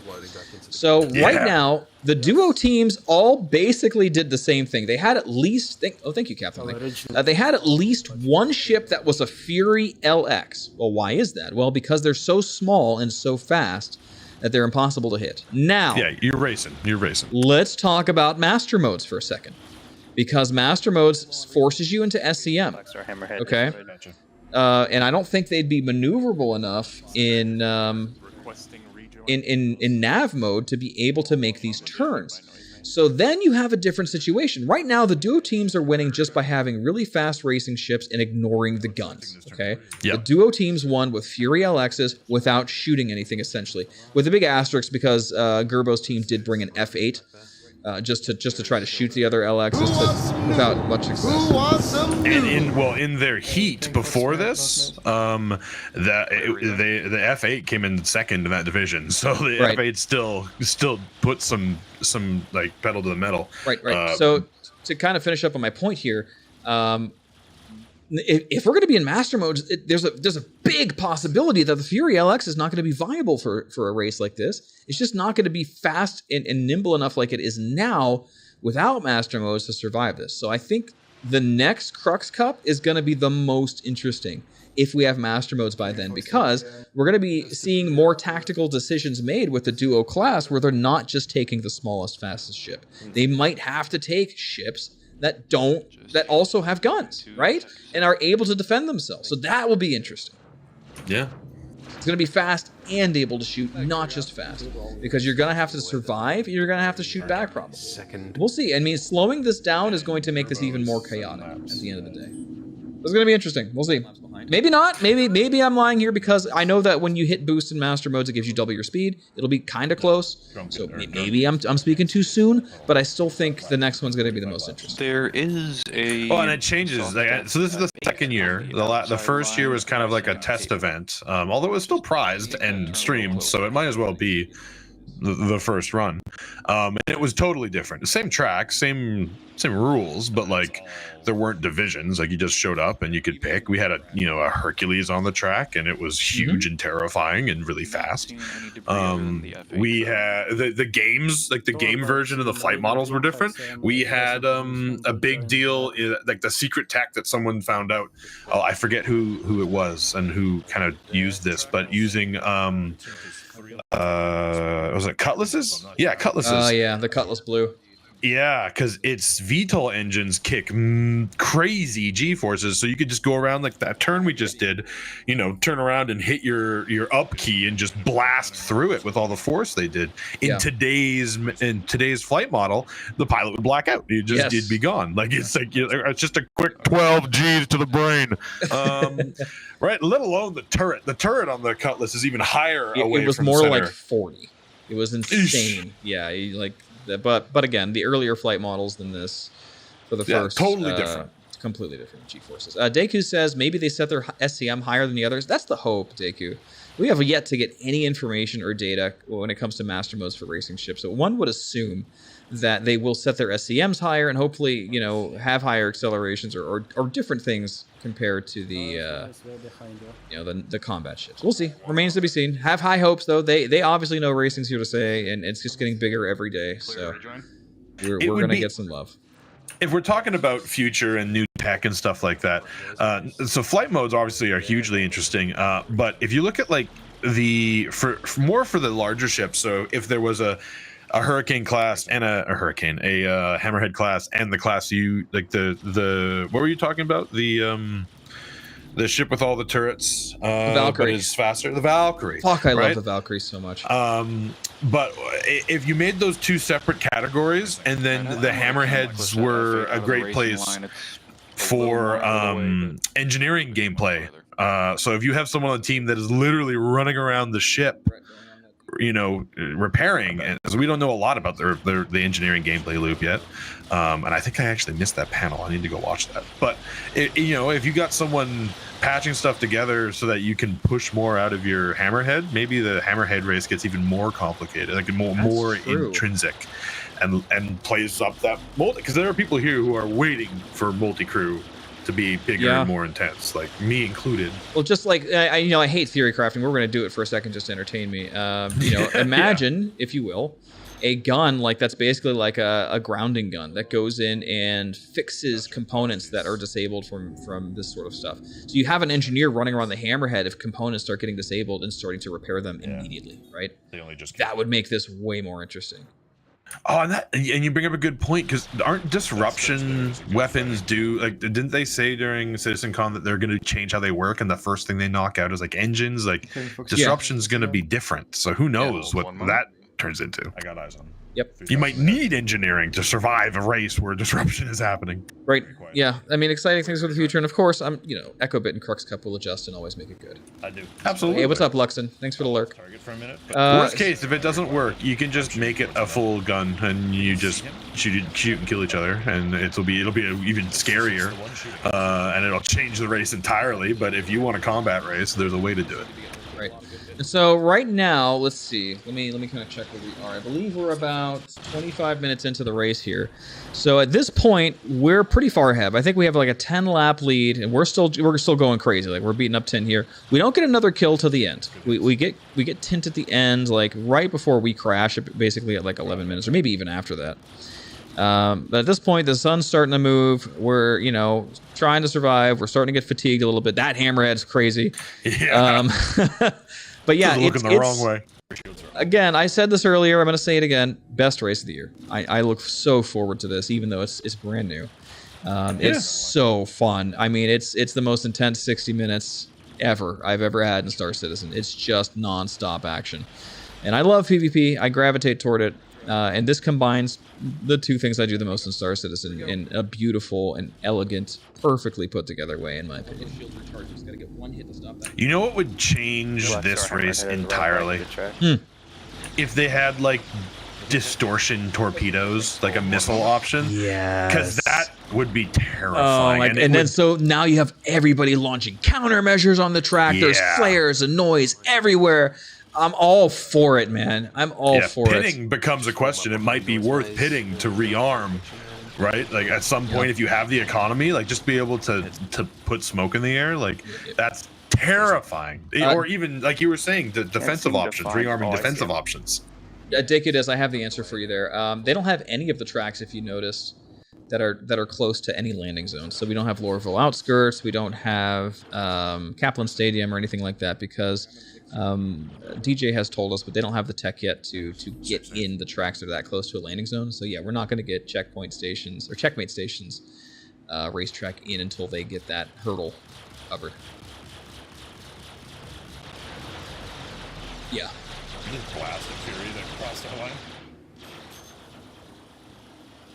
Yeah, I mean, this is nuts, right? I mean, I'm managing the TVI to continue this race while also trying to stay on target because I'm using fixed here. I know I had, and this is for Dollar Store, we didn't talk about this, so I know at the beginning of the race I had talked about having gimbals, right? And being able to auto-gimbal. Yeah. Never used it, not once. I decided against it sort of at the last minute. Like, we were about to start the formation lap, and I'm like, you know what? I don't like having this extra stuff on my HUD. It's already very difficult to see with the party marker soup and all the geometry looking the same and the TVI being so small. So I just turned it off. I went fixed, so just so I wouldn't have that extra dotted line circle around the middle. Sure, and this speaks because you're used to not using gimbals because you use larger caliber guns that you can leverage, and so like that, just that comfort, just one less thing to account for during something so chaotic, right? Like, you know what? If you at home are a hard gimbal user, which by the way, go Team Gimbal, like, and that circle disappears for you, use it, like whatever makes sense. But when you have, like we were talking about flow state and stuff like this, race like this, it's about quieting the mind. You have to focus on the things you need to focus. Your call outs, the blood leaving your head. We see as we whip around that turn. Yeah. And that's my primary concern, right? My primary concern is not blowing us up. So I'll take the hit to possibly getting more shots on target if it means not running into something, right? I need to see that TVI. Racing. It's Dollar Store's job to be able to do this. I'm just icing on the cake. He has way more guns than I do as well. Yeah. Didn't get a report? And you heard there, just as we did that turn there, my call out for bracing. It's those, whenever Splen is looking at the asteroid, right now, just like now, I am on a timer. I can, like, you try to keep the pressure on as best you can, especially when you're close to each other in those turns. I think we lose Tint here. No, right? No, yeah, I think Tint's gone. Not yet. We lost. I think it's not late enough in the race. If Tint was gone, it wasn't because of us. Yeah. There's a lot going on. But yeah. It's a matter of you need every second of on like we call it big pip and little pip. If you have an open firing solution chevron, you need to be on it as long as you can, but blacking out means you're off of it more. So it's that razor thin line right between where you're getting as much shots out there, and then pressing Charlie to swing back to front and brace and try to stop from blacking out. That is the trick to a race like this, and being the turret support gunner is just active, like getting as much uptime as you can. Luckily, we were pretty close to the other. I don't think there was many times where we're just sitting there with nothing to do but shoot other divisions. Like we were usually in contest with someone. So there wasn't a lot of like, you know, looking for debris, calling out spacing, like that sort of aspect didn't happen. The turret gunner was gunning. The only time we didn't do that was when they were both dead, you know, and honestly, like when they came back, I would catch up to them because we wouldn't be in range. But as soon as we got into range, I would start shooting. I would slow down because again, we get the most mileage in this race by taking out the competition. Like that forces them to no longer do laps. I don't want to. There he goes. This is where Tim hits the asteroid. Yep. Doesn't he survive? He does survive this, but he, not for long. Like he's damaged, and I think he. I think he actually. Yeah, I think I remember hearing in comms. We might hear it here if we listen. He actually ejects or self-destructs in rather pits than try it. Be safe, don't crash. And to answer your question, Canadian, probably depends. There's a Billboy hitting something there. It's hitting debris. Now that is the same debris we hit later. This is where Billboy died there. Thanks, Billboy. We can pass this hammerhead. Yeah, I might do oil rig later. We'll see. I do have to start practicing for that. That's going to be a pretty cool race. I'm very excited for it. It's got a great trailer. Oh yeah, the race itself is awesome.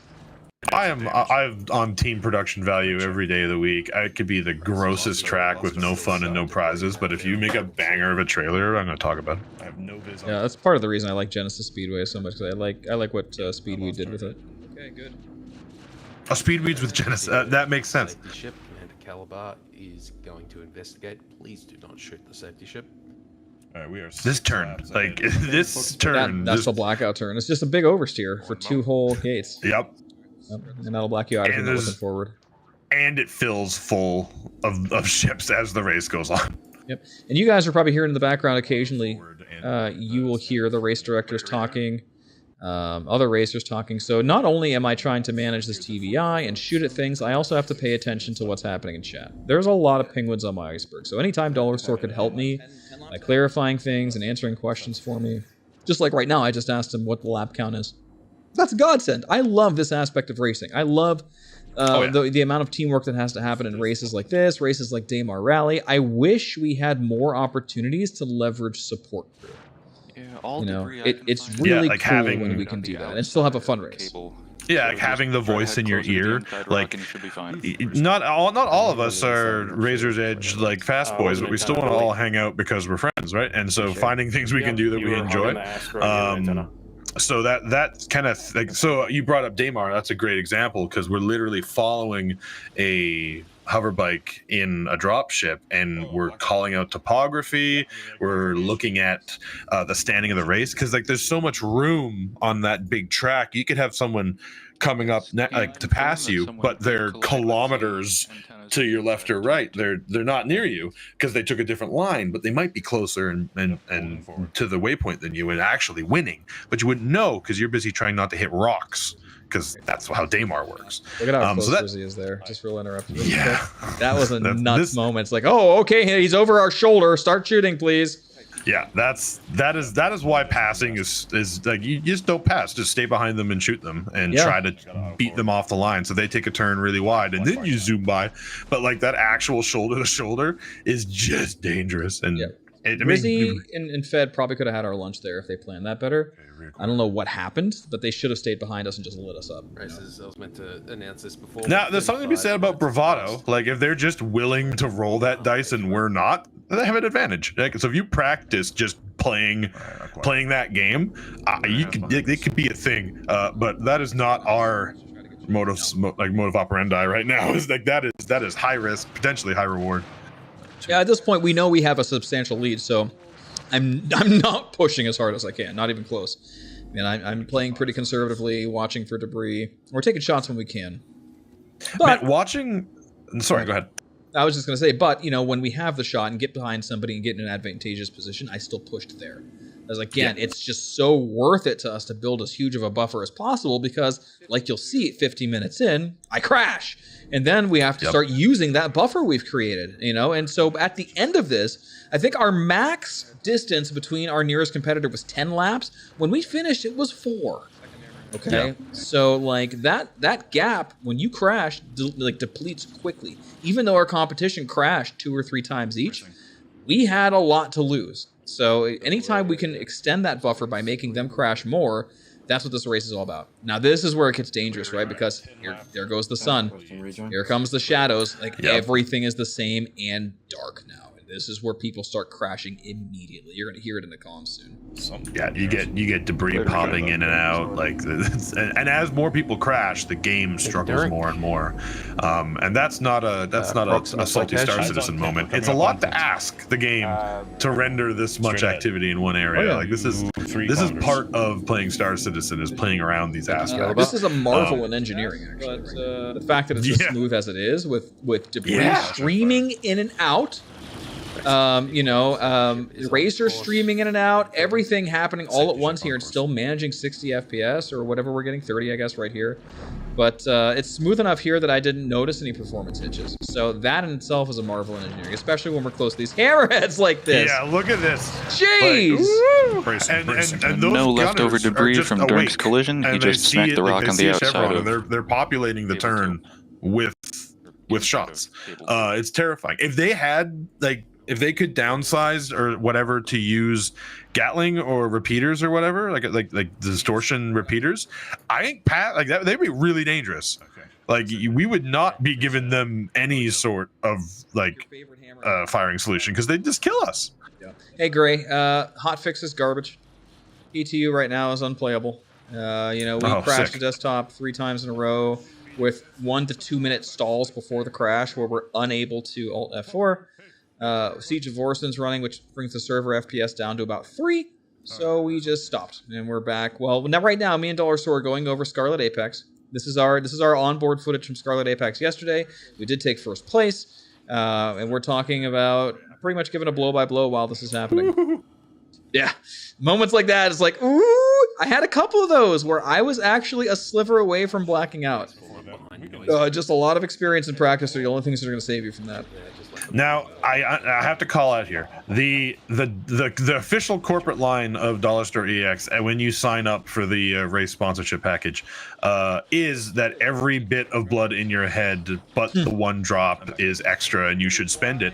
And for optimum time trials, you should black out right before the straightaway because you don't need to see anyway. You're just going forward. Notice he says time trials. Yeah, this is not a time trial. Look at this line, though. Look at this line on TikTok. Yeah, this is where we take him out. I think maybe all of these particles right on. And he's shooting back. At this point, he's getting more aggressive with us. So we are in good contention for a while here, in the dark too.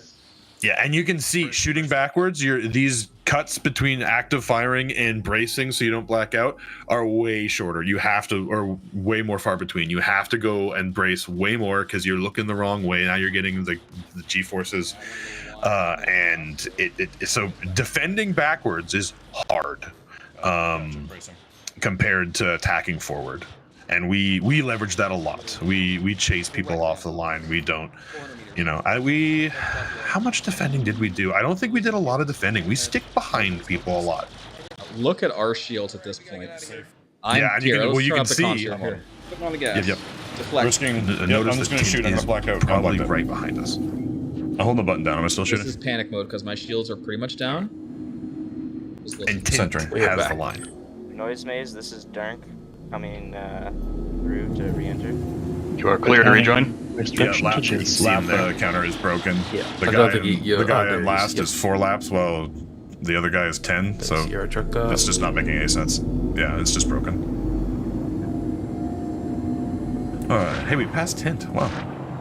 Okay, so things will calm down here. My shields still aren't blackout stuff happened. 14 minutes. But that was the probably the most intense moment for me was when shields were down, boost was out, we were shooting like crazy. We had 2 hammerheads around us. Tint was right on top of us.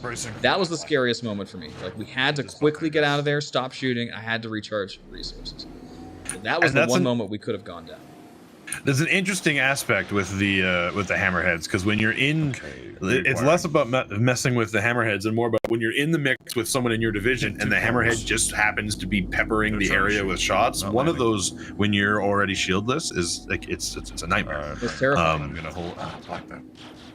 And frankly, talking from the race organizing kind of aspect here, like I think I want them to do that. We ignored a lot of the other racers except for in our division, which you should because you're not racing everyone else. But getting some, other than when you have teams, which was an interesting aspect brought up in chat. But like if there was something to promote that interaction more, right? Like that would be interesting. Number 2. Maybe chaos, maybe too much, but interesting. There's some invisible debris on the inside of the turn. Yeah, I mean, there's not a lot of incentive to do that, like you said, because everything's lap based. Yeah. But and there's no real easy way for them to track like chaos cause. So when we did it the first time, actually Canadian Maverick's in here.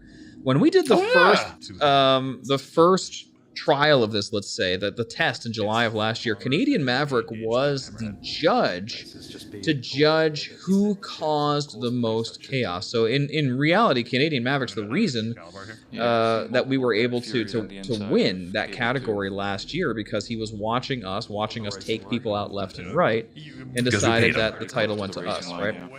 But in this time, we paid him to do so. This time they decided, wisely, I believe, that is too subjective, and just to do laps. But it's still an enormous incentive to knock people out because you stop them from getting laps, right? So it makes sense just to do it the way they're doing and to split it up divisionally. So as much as of course we'd like to see some sort of points for chaos cost, it just doesn't really make any sense. There's no way to accurately track it. Yeah. It's hard. It's very hard.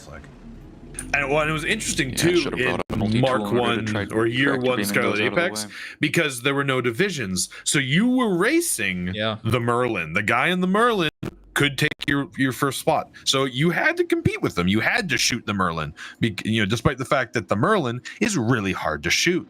And I don't think we ever did. We may have put pressure on. Was that Diplomat who won? Yeah, Diplomat won the laps in a Razor, actually. A Razor, right? Yeah, which again, you're still not going to hit with a ship like this when everything's as fast as it is. We mostly took out other ships our size in that first race. We took out Scorpiuses, Hurricanes, and stuff like that because we could hit them, and we were at the same speed as them. Here, watch this turn. Woo! God, that's what it was like for me, by the way. I think I'm out during this part too. Oh, I guarantee it. I would have knocked you out there just to stay alive. Party markers too. But so that I remember we spent a lot of time talking about fuel consumption first year. We thought the Razors, they're gonna have to refuel, they're gonna have to pit. We're gonna choose something bigger that's more combative, more strong, and doesn't need to pit. But that just became a non-issue. No one needed to pit for fuel, and not even because you died. You just didn't need to. You could survive. You had enough gas in the tank, so that changed the math entirely. We didn't talk about that at all this year. It didn't matter. No. Well, I mean, they didn't change the fuel consumptions or the Gs that much from last year, so I wasn't worried about it. We ran the Hurricane for 60 minutes last year, and it was fine. We knew it was going to be just enough, and it is this year, too. You can see our fuel now. You can see the hydrogen meters about at 25%, and we only have like 10 minutes left at this point, so I'm fine. But, they did change the way the G-forces affect the pilot.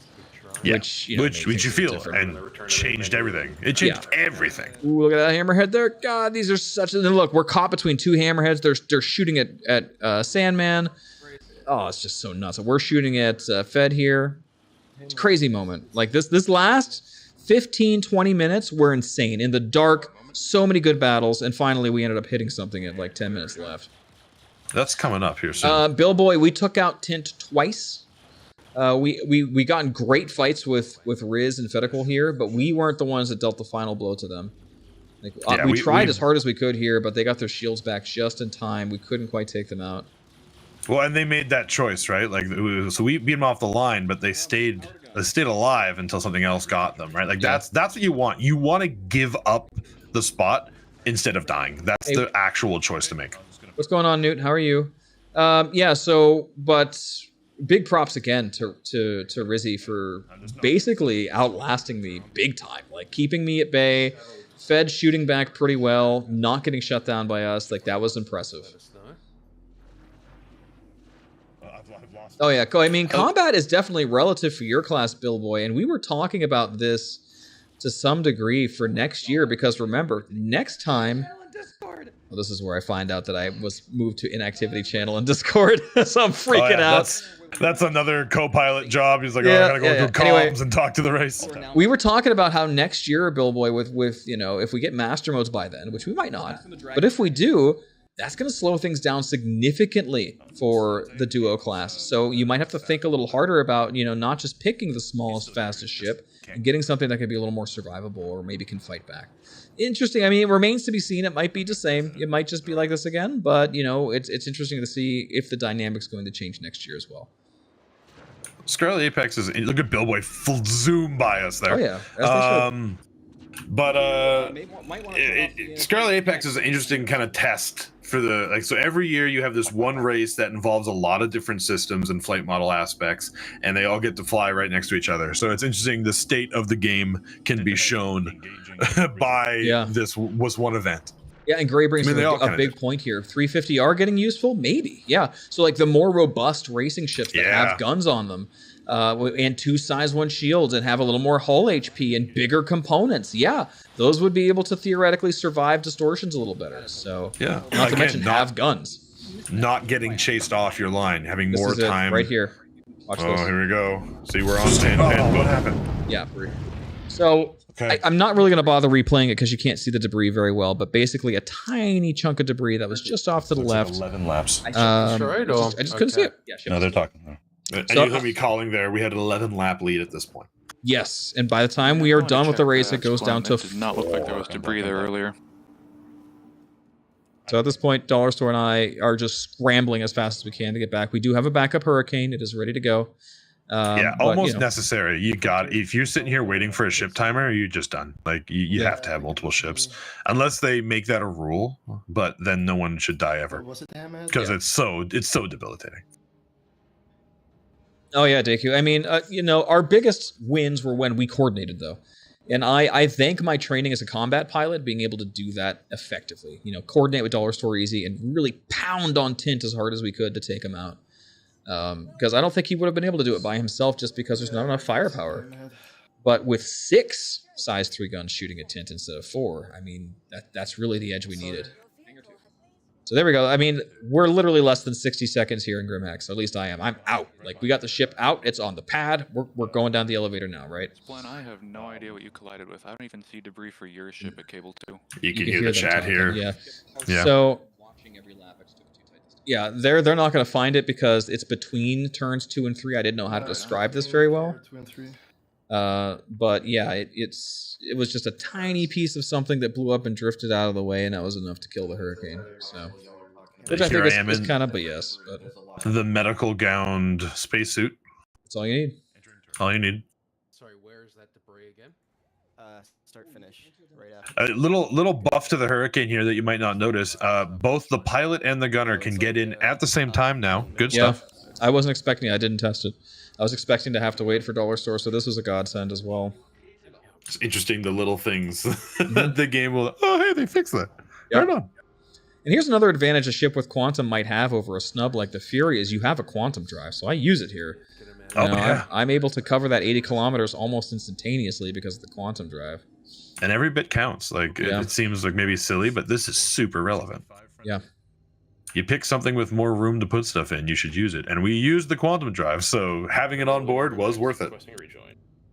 Here's what I'm hoping to balance things out a little more and make the ship choices a little more interesting. And we talked about this last year too. People are picking the Furies and your P-72s and your Razors because they don't run out of fuel. But what if they did? Yep. What if this was a race where either the atmosphere was thick enough or that it was just long enough to force a pit stop? Then you as the racer has a choice. Do you continue racing with something like a Fury that might not have as much fuel as like a Mustang Beta or something that has an exploratory fuel tank that allows you to stay on the track the whole time? Those decisions don't even have to be made here because an hour just quite isn't long enough to drain the fuel tanks, but they do get close. That's something to think about as well. And interesting, you look at the different race organizations and the type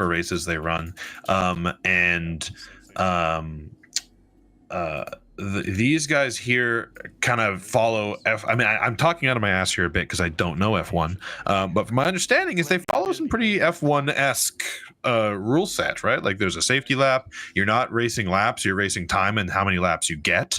Right. They have a flag system, and so like the pit aspect sounds right up their alley. That sounds, if they're emulating F1 in that regard, having that pit gameplay and having that be part of it might be a huge part of these guys' sort of race. I hope so. I mean, we need hand refueling. That would be fucking amazing.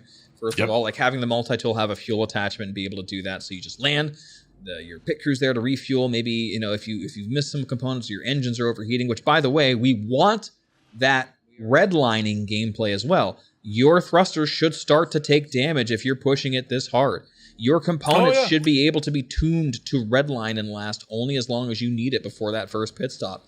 You know, we should be able to do that. That's the hopes and dreams of racing one day to get there. And of course, we're going to keep pestering CIT until it happens.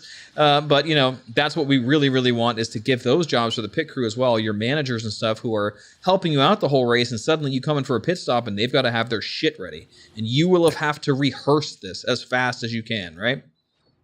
That's going to be huge moments, huge moments. Canadian says, we wanted to do Starfare refueling for Crux Cup, but it didn't work in ammo. Yeah, I remember that from last year. Tried it. Yeah. In fact, we signed up for it with the assumption, right? It was like, oh yeah, we're going to sign up for it. And it's like, oh wait, that's actually not a thing. And we just forgot to review our application. Yeah. So that's how I raced in Crux Cup this year, is because we put my name forward as support crew and then forgot. And so I was racing. And it was a hell of a time. I thought he was going to be in the ship with me, just like being a manager, but no, he had to be in his own ship, excuse me. The original runs we did of Ahumani Ring, like the co-pilot, this might have been, maybe we shouldn't have done this or it was silly, but like we were calling out turns, like I was calling out headings, and but like we were able to learn the track, and that ended up being kind of redundant. But sure. That rally gameplay, I mean, that's part of what I actually like about the Daymar experience, the Daymar rally, is that like calling out terrain, calling out, you know, high risk and low pit passing, looking at where everyone else is and seeing if it's worth doing the high jumps, you know, like that's super cool. And unfortunately, Ahumani Ring is like, you know, 5 turns and a bunch of clouds. Like, so it turned out not to be what we wanted it to be, but it's a hell of an event either way. And you get to use the Herald. Right. Which is a fun ship you don't use ever, like, for anything else. Well, there's a couple tracks now. We've got Gold Dust, we've got that, and then we've got the new... there are new Nomad Herald tracks? Yeah, two new Herald. I mean, you could use the Herald on a lot of tracks. You've got the Aspire Run, and you've got Gold Dust, and then you've got the one at... Cloud City Speedway, I believe it's called, is the new one that's over at Orison as well. And there's actually a competition for that coming up in December, which I might do. So does this just utilize the extreme forward thrust that those ships have? Like, are they just huge straightaways? Yeah, well, I mean, there's definitely turns, but yes, I mean, there are longer straightaways generally for those tracks. That is the weirdest part of Ahumani Ring, is like, hey, it turns out it's really hard to turn, but what if you were sideways? And then you just race the entire time sideways? That threw me for a loop. I was like, oh, it took a lot to figure that out. And yeah, I mean, well, nowadays, like even the smallest tracks, we are mostly sideways. It's just more efficient to not roll, but especially so in the Herald, because you literally can't when you're going at speed. It's impossible. Yeah. But anyway, so this is the end of the track here. I think this is exactly where we knock Tint out. Maybe it's gonna be happening soon. We knock him out one more time. And yeah, so we'll watch this for a second here. But yeah, I think we have about 10 minutes left. Nothing big here. Yeah, and see those shots coming back. That rear gunner is trying to convince us to stay off the line. Yeah, we have, and also I believe Rizzy is close at this point as well. That's the other thing. It didn't happen often, but there are moments where all three of you in contention together, and it's like, okay, so when are we going to get the 2-on-1? When are we going to either kind of like as an active choice, or it just so happens like obviously we don't have comms with each other. It's not like we're colluding to shoot someone or otherwise, but like sometimes it's just clear that someone's going after someone, and you get to choose. Well, we need to crunch the skill gap in 0G. There's just not enough really good 0G racers, because I want this. I want us to be all all on top of each other. And I want this skill level to be closer together. And so when all you guys complain about Miner's Lament, I want you to watch this, okay? Because like being able to be good at Miner's Lament, being able to be good at zero-G tracks and understanding zero-G is how you're able to be competitive in an incredibly fun event like this. You have to be competitive in zero-G. That's why we're winning. That's why Dollar Store and I took it away, because we do spend the time learning zero-G tracks. It's worth it, guys. I promise you. It's definitely worth it. It's very fun, as you can see here. The oversteering is nuts. Like, it's just so cool to be able to learn that. The management of G-forces, like, it's so technical and so many people overlook it. Yeah, we're right on top of 10. Look at the distance at the top right, right? There he is. I think we get even closer on this next turn. So this is we're starting to drain the shields. I believe this upcoming pass is where we get them. So I'm going to turn the volume up here. We'll just listen. Gotcha. Cannot get too much closer than this stuff, right?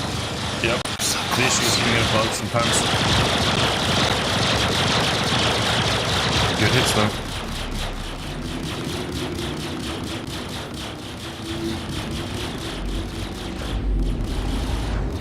Racing.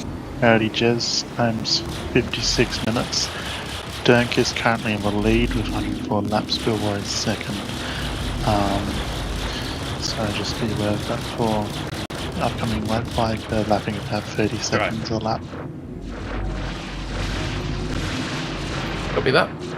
3 minutes. Look, watch how close we are. Hard to tell. You can hear him. Don't worry about it. Just keep your race on. Right behind us. That's nice. We're losing shields here. This is where it gets a little dicey. Required. Hammerheads? We're between two hammerheads? You can see the status and the target on the screen in front of you. We're both losing shields. Like, we're both, oh, there he is! No, they don't like that. See what happens. Scanning. Alright, we're a click out. Got him. You can hear me calling scanning, so we're so close we're actually losing each other occasionally. There's also a hammerhead. There he is. There they come again. Woo! And you'll notice here is a much wider turn to get back behind them. Because it's just not, especially with our shields so low, like, we want the more gun. This is where the zero-G training pays off, to be able to pull a move like that to stay on track. He's shieldless. Oh, the Turbo hit, debris. We got him. Dead. Yep, away they go. No, he's going through noise. Okay. No, not yet. Almost. Oh, right, the noise. Yeah. Turn 4. Hell yeah, Dixie. And hey, Newt, I'll read that in a second. I'm just kind of going through this real quick. So we're right at the end of this race. Still has no shields. Come on, baby. We did like it happened. Lots of laps. Listen. No. Lost it. Black. So close. And you hear me blacked out.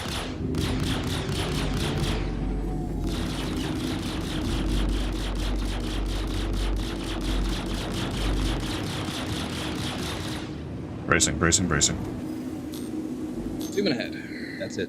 That's where we got him. Yeah, blacked out.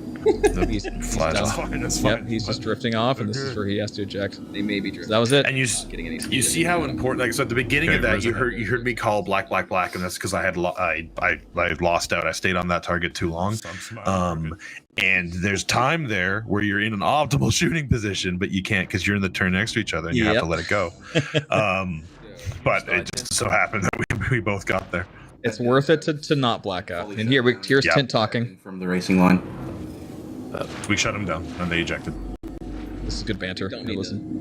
Oh yeah. We don't need that clout. We know who it is. Oh, I'm not in their chat. I'm talking just to you. Oh, okay, good. Damn, I thought you were. We shut him down, all right? Say my name right. Shut the fuck up. We just had to remember. Hey, look at that cameraman. Just go zooming by us. See me calling there. Safe. It's like, yeah. We're not crashing now, Splen. Just go. So that's it. One more lap here. So this is the white flag call. All right, let's kill Speedweed. No. And you suggest killing Speedweed. Right, here, let's listen to Spanter. No, let's just win. Right behind us. Because that's how you lose the series, is if you decide to kill a hammerhead on the last lap for fun. Yeah. And then Speedweed and his 6 friends just end you. Checkered flag. It's a checkered flag. Checkered flag. Reese for the Finish call lap crashed nicely. into cable or debris. Here we go. So Safe, checkered safe, flag has been safe. called. Please complete your current lap. And There you go, folks. do not That's it. As around the fast as course. you can. Don't, Oh, yeah. Remember, you need to Good finish call your final complete. lap. Just get out of And the then- mud pit as soon as you can. This is where you're verifying for me Splend that we complete. actually did it, so that I don't have to turn around. Oh. What's up, Tint? Here she is. Did you just get here? You missed all of this? There you are. And so that's it, guys. That is, you just watched it. That's how we won Scarlet Waiting Apex. for confirmation on. All right, confirmed we have finished. So naturally, we're going to go ahead and play this. According to the stream. Did you crash just before we finished end of a race? Or did I miss Yes, I It's been was so long since shut I've down seen and it. ejected from the racing line. I'm coming back just It's to so finish good. off. you? No, fair call.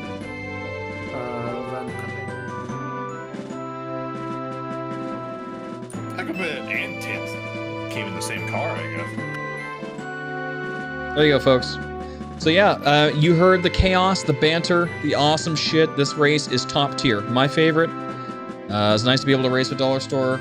You saw how the sausage was made here, folks. And like I said, get good at 0G.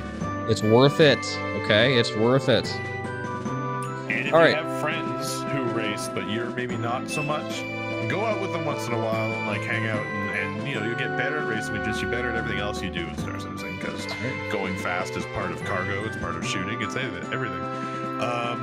But also these cool multi-component races exist. Like I'm not racing here. I'm shooting and managing different things and it turns into comms. I'm watching the stream. I'm calling out the lap timer. I'm working Discord. Like if you like that sort of operational oversight kind of position, if you like being a captain, then you need a crew. And Yeah. you know the fast pilot isn't in charge of how much torpedoes are loading, right? So hang out with your racers and go to their events once in a while because these races exist and it's really cool to be able to play to your strengths. Yep. All right. So to answer some questions here. Okay, so going back up to Newt says pit stops sound like fun. Would be cool to have some sort of dual track stage with a pit ship ferrying your Fury between the tracks. Interesting. Shameless plug. It might turn to Polaris into a racing tour truck. True. I mean, Liberator. Come on now. We got the Liberator. Tint, I mean, you don't. It's not a director's commentary on your own defeat. I mean, you were our first priority because we knew you were the biggest threat. So and you still ended up taking second place. So we just wanted to make sure that we did our best to neutralize you as a threat. And you'll notice, like if you go back and watch it or whatever, like we didn't actively like try to pass you. That was an ending, like a non-win sum. Like your race line was so. You know what I mean? Like we had to do something else other than commit to racing you. So we leaned into the shooting aspect, and just was persistent. And I mean, you're doing it back and forth. Like it's just the nature of Scarlet Apex. It's amazing. This is from EchoBit. This is just a big shout out to everybody who was in it. So there's the Scarlet Apex results. So multi-crew Frontier Consolidated, you can see there. Sanguis Luna, and then Black Star Legion. And again, we were talking about this earlier, how Tint's team, Frontier Consolidated, had a Hammerhead so they can coordinate attacks on us, right? It was interesting because Hammerheads did make us feel really scared. So, and then you can see Team Splend, Frontier Consolidated, that's Tint, and then Turbo Corporation with just Rosie. Again, awesome fighting with them the whole time. It never stopped. It was awesome. And then Duo Class, Durnk and Scuttled, Billboy and Playing Fox in Black Star Racing. And then, of course, Gerbo the Gnome and Grant. Gerbo definitely was coming out strong. It's unfortunate. Had a lot of collisions. Couldn't quite pull it off. It was a very interesting combo with the Fury and the F8 there. But yeah, so there you go, guys.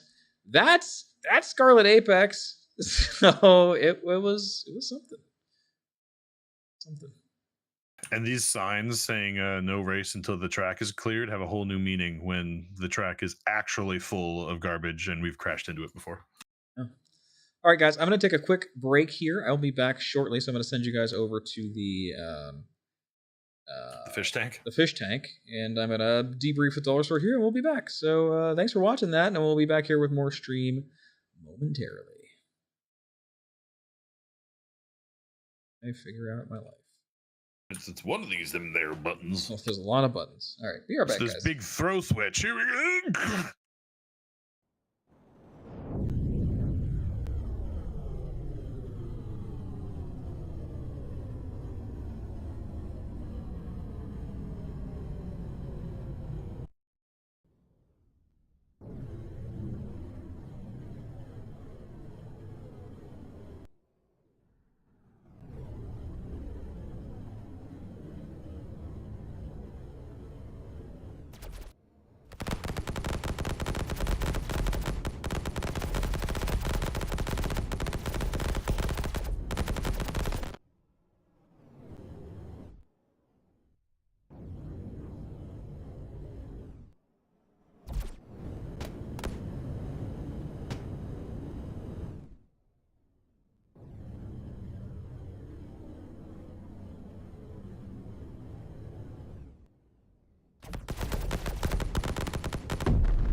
And we are back.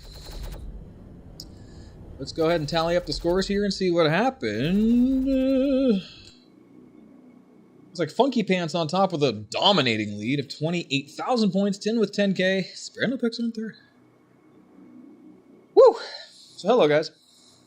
Still have Dollar Store here with me. Yo. And I think I am gonna go get set up at the oil rig at least. So I'm gonna move over to Lorville, Everest Harbor. Do that. While we're in Quantum, I think we're gonna play that trailer again for this race coming up. I believe it's December 2nd. Am I right there, Bill Boy? I believe it is December 2nd. Such a good trailer. It's a good trailer. We're gonna get it on in a second here. Style. So let's go ahead and quit out of Arena Commander for now.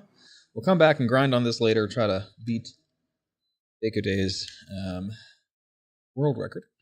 How are you feeling the fishbowl with engines? What do you mean? The Fury. Oh, I mean, I don't like how powerful it is, actually. I think it's too easy to black out. I think it's a shitty meta. I think it needs to be a little closer to P72, a little more competitive with it instead of blowing everything else out of the water. I think it's overtuned for what it is. I don't think it was tested well enough to be where it is as a ship. Now, I think what happened here, what it sounds like, what it feels like, is that they might have done a little bit of tuning and testing, but primarily tested it in atmosphere. And to compensate for its over excessive drag for the shape of the ship, they added more thrust to make it a little more viable in atmosphere. But the reality that's the only way it would work, right? Like it doesn't have any wings. It's just thrust. Exactly. Well, that's the whole problem, is it has too much drag as a shape to be a viable racing ship, and they're not hand waving that part, which they should. Or the tech they use to determine drag is actually based off of mesh, right? Which could be a problem. So they probably don't want to rewrite that tech or add some sort of way that they can go in and make manual adjustments to the way the ship has drag, even though they've done it for ships like the P-72, and instead just packed on the thrust like crazy, which made it ridiculously overpowered in 0G and mid-tier at best in atmosphere. So it's just a mess. It's just unbalanced. I don't like it where it is right now. I like it as a concept, though. I like a racer that has thrusters that can turn like that. That's unique. That's a different thing. However, sure, it's a very 0G sort of concept, right? Like it's just all about thrusters and the directionality of it. And visually, that's what it looks like. It looks like it. I mean, you still can't do the 180-degree inline spin that the ad had. And frankly, that's what I want a ship like that to kind of feel like, you know, right. like you're just rotating on a track because got all these all these thrusters just moving you around because you have no wing surfaces, you have no control surfaces. I kind of disagree with you there, Deku. I don't think the P-72 could do better because the takeoff speed, the initial acceleration of the Fury is just so much better. It's like 31 Gs versus the P-72's 28. Like, it's just not going to get up to top speed better. Unless the top speed of the P-72 is that much better in a giant 0G drag race, that would be relevant. But if their top speeds anywhere close to each other, it wouldn't be, you know? Who knows? I don't know. It would have to be a race basically with no turns for in a ship with a higher top speed like the Herald to be able to win. It's an interesting concept, though. Like, if it's just really good at maneuvering because all it is are thrusters that point around in different ways, in 0G, but it had like a speed cap because all of those thrusters are active all the time, so they can't focus power in one vector or something. Like, that could be cool. Like, we're going back to theory crafting, but like, you know, it's a different approach at a racing ship because all the racing ships kind of have, you know, plane like motifs. Like the Merlin, the Razor, the ERM-50, like they look like planes, and you could see where the flaps would be. And this does not look like a plane; it looks like a spaceship.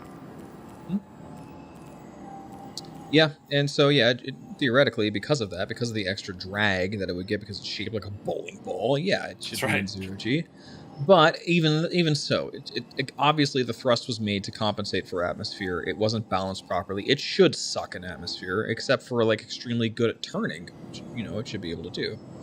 I would even go forward to say it should be dangerous in atmosphere because all of your stuff is on thrusters. Now, what do you mean by dangerous? Because like for example, the non-racing Furies are actually extremely dangerous. They're like A to S tier fighters because of that. I don't. Not dangerous like their weaponality, but dangerous like if kill you if turning, you fly. Yeah, because like all you have are the thrusters, and if you point one in the wrong direction, you're gonna go flying the wrong way because there's no right. It's not like I get what am I trying to say? So like if I'm talking wholly out of my ass, please correct me. If you're flying a plane and you pull the stick and it moves a control surface, there's like, it's almost analog because as you move the stick, that control surface is moving and you can kind of feel the differences, right? But if you're just whipping thrusters around, you could theoretically just jettison yourself the wrong way. Yeah, I mean, and of course, does that make sense? You're absolutely right. Yeah, but not only that, the G-force tunings should knock you out quickly, and it does. Yeah, that's what I mean. Like, you should be able to just bounce yourself off the canopy and die, because all of your stuff is just forces. Yeah, depends on how well you're strapped in, I guess. The wings matter even less than they should in Atmo present. Indeed, Tint. Yeah, there's no lift coming off the ship right now, which is kind of silly, but we realized what this was.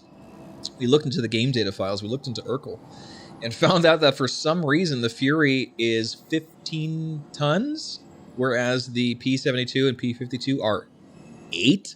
So it's double the weight of the other snub fighters, with about the same amount of wing area. So obviously they're not going to get any lift. It's very strange. Yeah. So the reason the Kruger ships are so good, and this is a good balancing point actually to talk about, is because they're so light. Literally, that makes, lift is a factor of wing area and mass. So you take away the mass, you get more lift. It's divided by the mass. So you add more mass, it gets left. So the lift is gone because it's a stupid heavy marble, just like Tint says. Yeah, so the only way it's flying is by pushing force like down away from it. It's no lift. It's actually just force. What's accelerated stall, Canadian? I know a lot about lift and stuff because I've had to learn it for the games I program. But accelerated stall was something I never talked about. Definitely talked about like wingtip vortices and the extra lift you get when you're close to the ground effect, so to speak. Stuff like that I'm familiar with, but not accelerated stall. Yeah, like I have no knowledge of any of this shit at all. And in my understanding is a stall happens when you slow down too much because you don't have enough. Well, lift. it's a little more specific than that. It's basically when, it's just when your lift no longer is enough to keep your plane on your vector and you start right. to fall.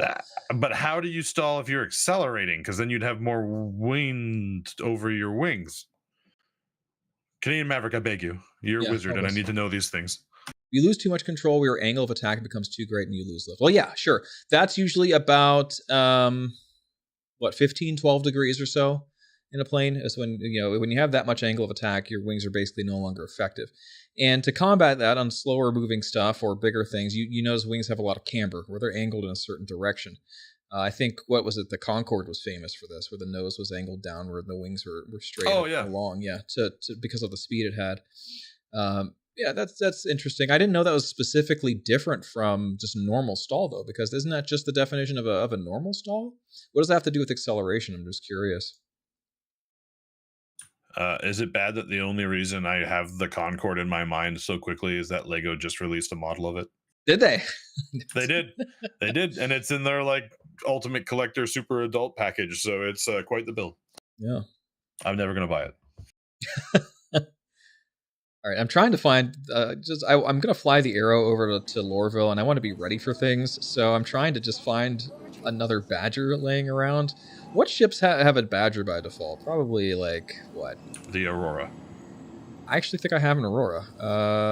What is it? RSI? Yes. Yeah, I do. I have an Aurora MR. Let's try that. Welcome. You know what? The Aurora is not System. the worst thing. Yo, listen to this. Because of its size, and this is true. Anything that has a small front-facing profile is going to have an advantage in a dogfight. But because of the small front-facing profile and the relatively good accelerations of the Aurora LN, it is actually a really good fighter right now. If you have an LN, Really? yeah.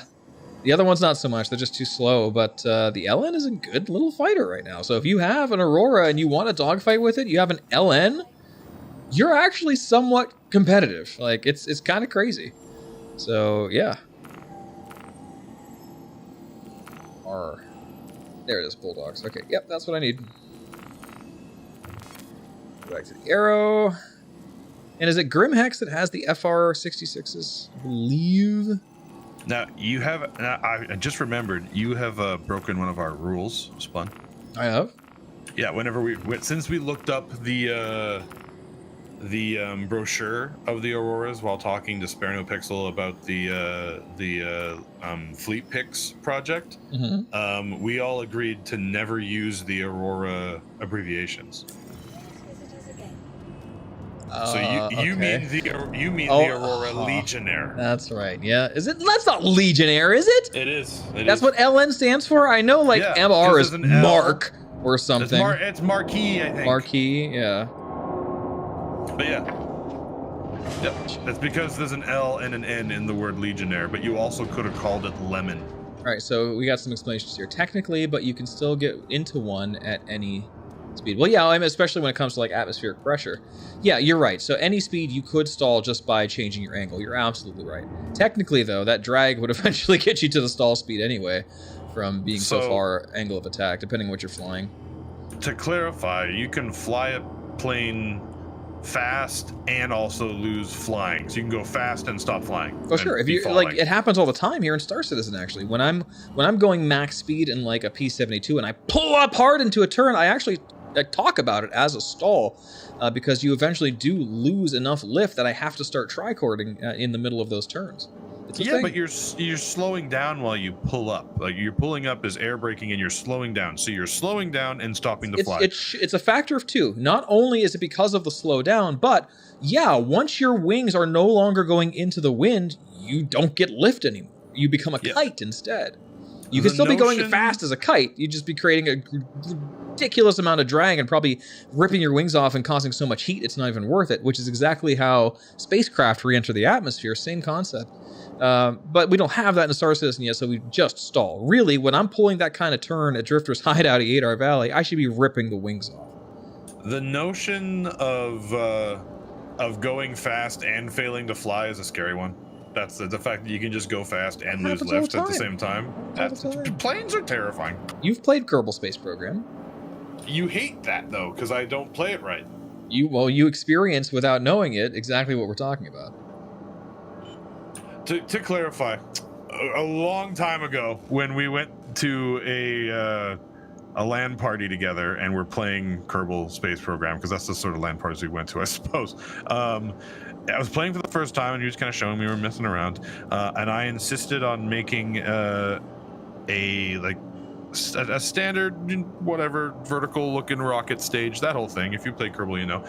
But I took all the rockets on the exterior in like a big circle around it and tilted them a couple of degrees to the side, so when the ship took off it would start to spin. Now, little did we know, being children at the time, that's actually super valid and spinning makes you more stable, but it was just comical because mine span really fast and it worked really well, and I got made fun of for having a dumb ship that did dumb things, but it got me where I was going, which was orbit. I never got further than orbit. Space is hard. There you have it. That's our story about Kerbal Space Program.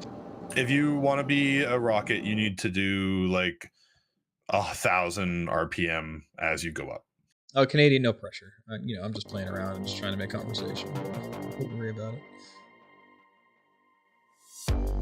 So it's all magic and terrifying, okay? To some degree, yeah. Space is scary. And flight is like space, but on Earth. Mm-hmm. Hey, that's why it's called aerospace, right?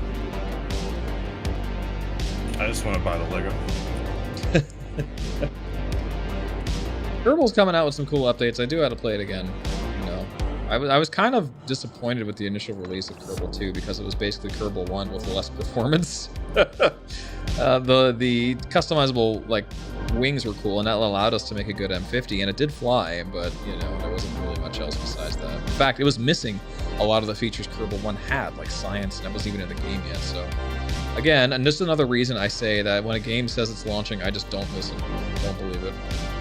No games launch anymore. They just go into a software as a service and never stop. Hey, you say that, but we're enjoying Return to Moria, and it hasn't had any of the terrifying bugs yet. It's a matter of scope, though. I mean, that game is pretty freaking simple. You know? It's great, though. It's great. Oh yeah, yeah. Games with limited scope are great.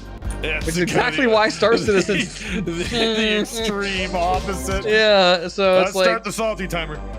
Yeah, I'm good. I'm not salty. I accept that I'm good at this game. I'm entertaining at this game, but I'll tell you guys something. You know, sometimes I don't want to play the game. Okay. You want to play Moria. You want to play something that's fun and not broken. And we're assuming that no one wants to watch us be dwarves and play Moria, so you don't get to see it. I'm just not as entertaining to watch when I'm not good at something. I know that. Wait, what is so special about the Legionnaire? It has the same weapon armament as the Marquis. Yeah, it's the accelerations, I believe. You have to look on the Legacy Fleet spat. In fact, we can do this while I'm in Quantum. It's got different, like... I'm just trying to think, like, inverse. How do they differentiate that? It's different, like, power plant? No, the power plant's something you put in. It's literally just different thrusters. Thrusters? It might have less weight, and that's why. I don't know. Take a look. Eventually, we'll be able to replace all these components ourselves. We'll go salvage the, you know, the clutch off of a Lynx to put into a normal Ursa because it has some benefit. Yeah, really, they haven't explained to us why it's faster, other than the fact that it has less guns, I guess. Guns are a lot of weight, so it counts for a lot of ships that way. It's got more furniture, though. It does have more furniture. But not more seating. There's a lot of drop seats in the other Ursa. It's got more seating. It doesn't have more seating. Right. Because those seats, that's seating. All right, so let's take a look at the spat real quick while we're in Quantum here. So this is the Legacy Fleet spat. Legacy instructionalseries.org to get one of your own. Make a copy of it. Let's take a look. So we have the... All right, a lot of data here. It's got a lot to load. The Aurora, you're talking about the MR between the MR and the LN, right? Yeah, they have the same weapon loadout, 4 size 1s. There is an... Oh, wait, that's a different ship. Okay. Maybe I'm thinking of it the other way around? Because the LN sucks and the MR is good? Well, okay, this is old data. I think there's a change in 317 we probably haven't gotten down on paper yet, so we'd have to test it ourselves. Let's see what happens here. Is that right? I mean... Wow, these all have really good tricord accelerations and boosted. The ES has a 19.1 as a 316, but again, I think that's old data. So we might have to get some new data in here to see what the true facts are. Let's take it in a reading commander and take a look. But I know one of these is better. Hobus the Marquis, that's the one I have. Well, the loaner. Yeah. Where Tennessee, is that because of I was looking at something? Yeah. when I'm looking at about math? No. When I go to a white browser page, my face looks like it's getting flashbanged. Oh, there's not much light in this room. Yeah. I thought Tennessee was threatening to flashbang you because we're talking about math. Because that's a reward. You can reward it. Flashbangs us. It's a thing. Mm-hmm. I would imagine stall recovery is the same as it's always been, Gator, right? Turn down into your angle of attack and be afraid. Be afraid. Yep. Yeah. Fine mahogany versus aluminum and aircraft grade foam. That must be the difference. That's the weight difference in the Aurora. You know what it is? It's that glorious like glass window in the back. It's like triple pane. It's got an R value of like 150. It's space material. It's got argon and it's good stuff. No, the Lynx. Oh, the Lynx. Right. I assume that's what that's referring to, because none of Who the knows? Lux 3 ships have any. The first Lux 3 ship that comes out that has Burlwood on the fucking flight panel. Every time we get it, it's like, don't get. Have you seen the 300i, my dude? As of rule, no. Yeah, no, that's a luxury ship that has a wood panel interior. Which one? I think you can get it in the whole 300 series, but yeah, the 300i is technically the luxury ship, which is what you asked. But does it have like? I'm gonna look it up. Look it up. 300i dash.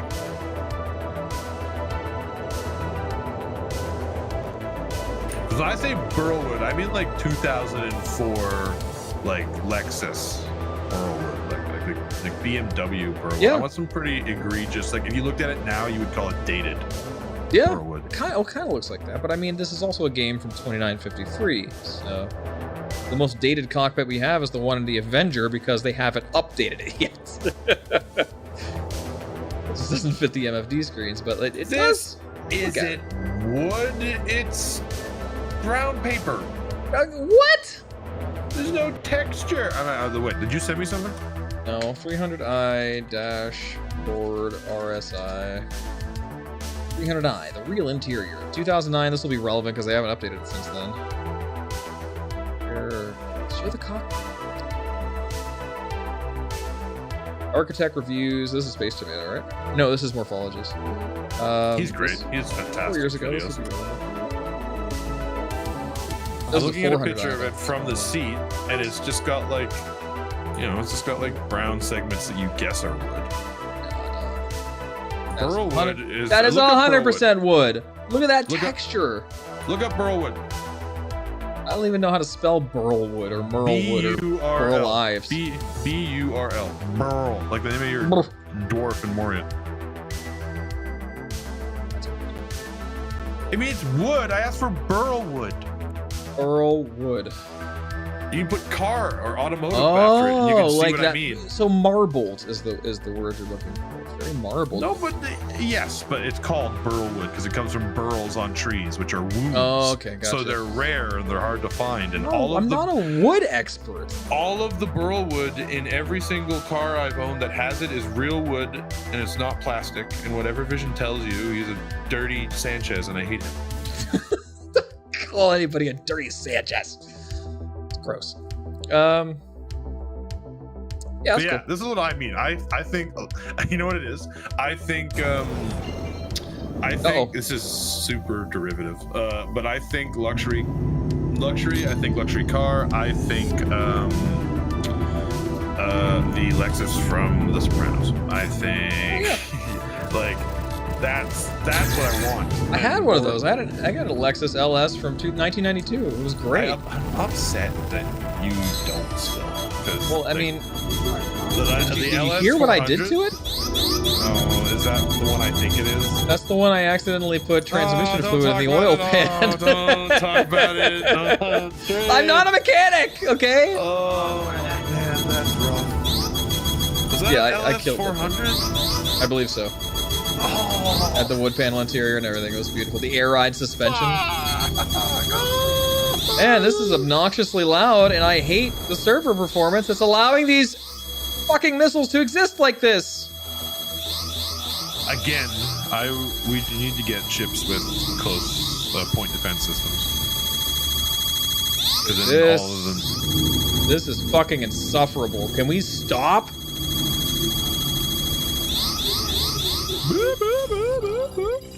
Yes, Dollar Store is flexing his wood expert. He's from Tampa Bay, Florida. He knows all about wood. Yeah, of course. There are a couple of things I have a... Look at this desync, dude. Oh my god. There's an amazing array of things that I have approximate knowledge on. I semi-know a whole lot of random discordant things. You heard him. He has a semi right now. What?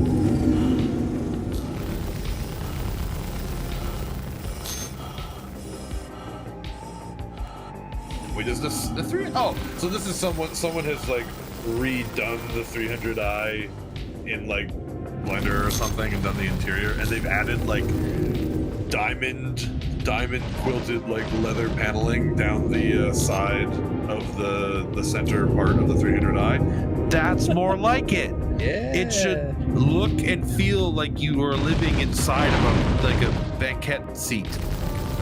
Okay, you got me there. This fucking sucks. When you turn the ship on, as part of the power on, like the engine on sequence, it should send out a cup holder.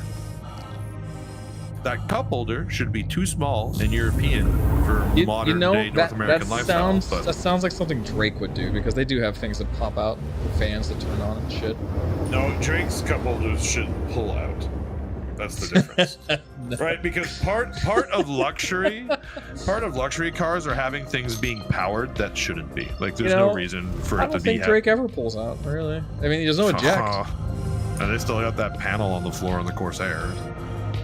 I love that there's just an MFD on the floor, like, by like OEM standards. Like, oh, if that panel is on the floor, doesn't leave the factory. To answer your question, Gato, if time for Arena Commander, probably once I set spawn here, because it's nighttime at Burston. I gotta check the daylight timer. Because, I want to practice the oil rig, which is at Lorville, essentially, so it would be nice if it was daylight. Ooh, Canadian Maverick sent me a video. It's about accelerated stalls, and he says it's not that scary. I do not believe him. Here's the part where you're going faster and you're not creating any lift, which means by association you are more quickly moving towards the Earth. Not necessarily, but yeah. Yeehaw! Look before you turn. I'm already learning stuff here. Hey, do you have anything on your desk that helps you look where you're turning? Yeah. I have a Tobii Eye Tracker 5.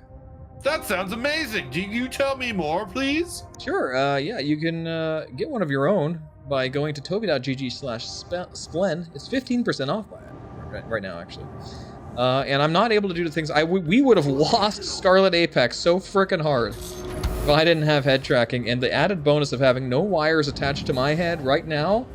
Godsend. Fully responsive. I don't notice a difference between that and Track IR. Get yourself a Tobii at tobii.gg/splen. That's tobii.gg, and then use coupon code SPLEN at the checkout. Ad read complete. I spawn here.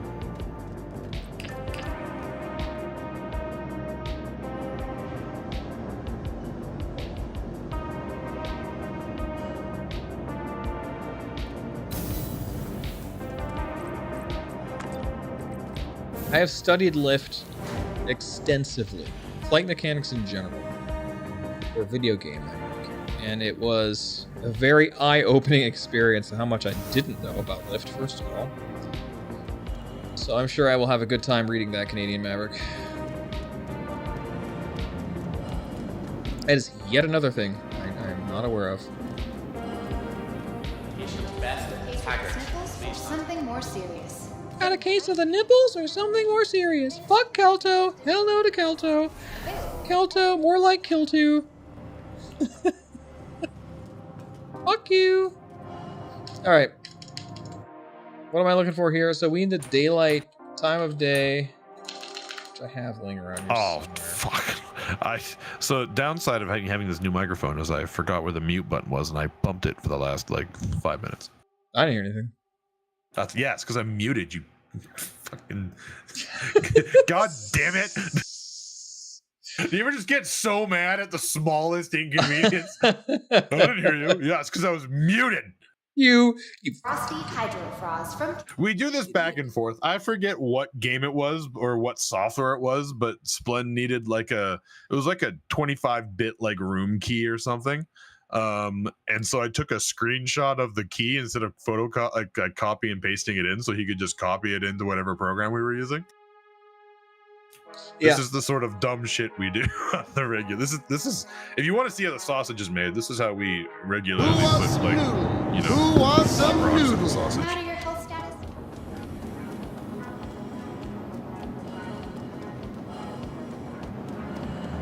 Who wants some noodles? Oh no! You can see him. The ghost! He's there! Welcome So good. to the ASOP vehicle retrieval system. Hey, I Splendbot just proxy. realized I don't have a razor, but I do have a lot of money. Where do I buy the razor? First of all, let's take another look at that video since we're here and since we're like kind of waiting for a little bit of daylight to come back. This is a gratuitous tit cam I didn't mean to do. 1 second. Okay, we're good. Is it razor or razor? R-A-Z-E-R. Splendbot. Oh, yeah, right. That's Maze. What? I don't know why the ships aren't working. They were working. Huh.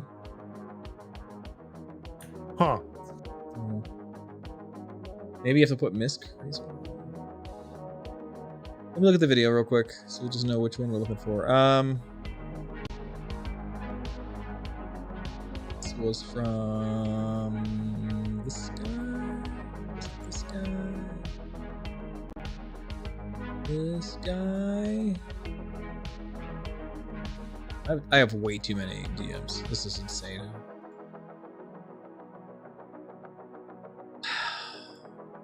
Here it is. Copy. I can't do this. When I fill the chat with when just so I can see, I feel like I'm actually abusing privileges by spamming. Absolutely. All right, here's the video. Let's take a quick look. It's a raid. Yo, Zool, just in time. Welcome everybody.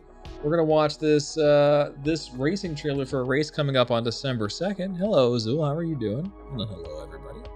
You came for Dollar Store. Fuck. It's pancake. All right, fine. I'm out here. Hey, it's a race. We're gonna watch a video about a race. I see how it is. Hi. So let's go ahead and watch this video. Welcome everybody. Here goes. We're gonna learn a little bit about this race. So let's listen. And not leaving AC would appear to be the call today, Zul.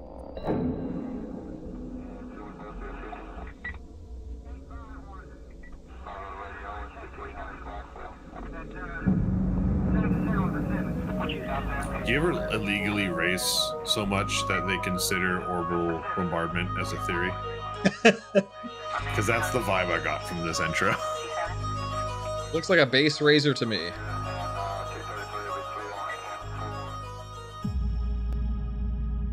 $320K in trespassing fines, dude. Take it.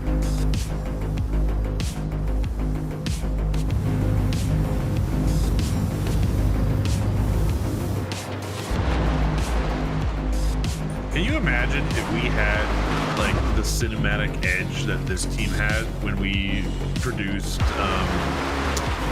the Genie Blitz for XGR? Fuck, like dude. Going through the spicy or the sour fork or the sour pickle fork and getting like missile locked and stuff. And Dog, are you kidding me? I would fucking hire this team. This is incredible. It is. Like this is worth me spending cash on, so I don't have to do this because obviously there's already some gods out there. I mean, I would put it at 24 FPS just because I'm fucking stupid, but you know. And any excuse to have ships with flashing lights on it.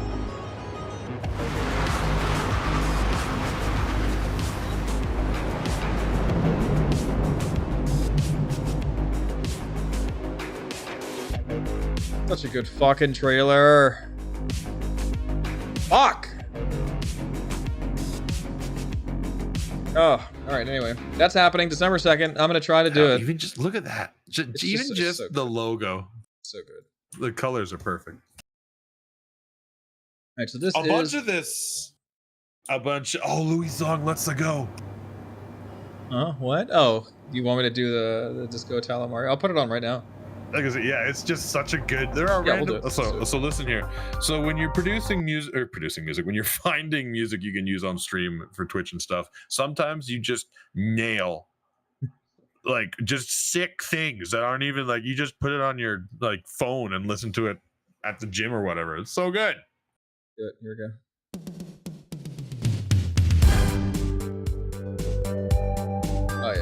The hit's different. It occurs to us that, or to me, the royal we, I guess, that the group of Star Citizens we hang out with occasionally betray their age. Like when we're talking to Echo about what sort of set dressing they would put on Scarlet Apex if it had like waypoints and you could really make it look like a racetrack, and it's all Need for Speed Underground.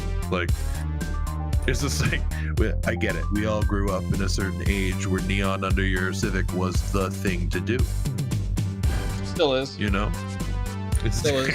I don't think the kids are about that. I mean, it's LEDs nowadays. They don't break. Yeah, they call them rock lights, actually. You really? Look up rock light kits. Yes, because no, I'm not doing that. I'm old enough, okay? I don't need to feel any older. They call them rock lights because like off-wheeling people will put them under their trucks so they can see the rocks they're trying to traverse, which is a really nice way of saying you wanted underglow and you found a way to justify it. I know what's up. Good for you. Yes.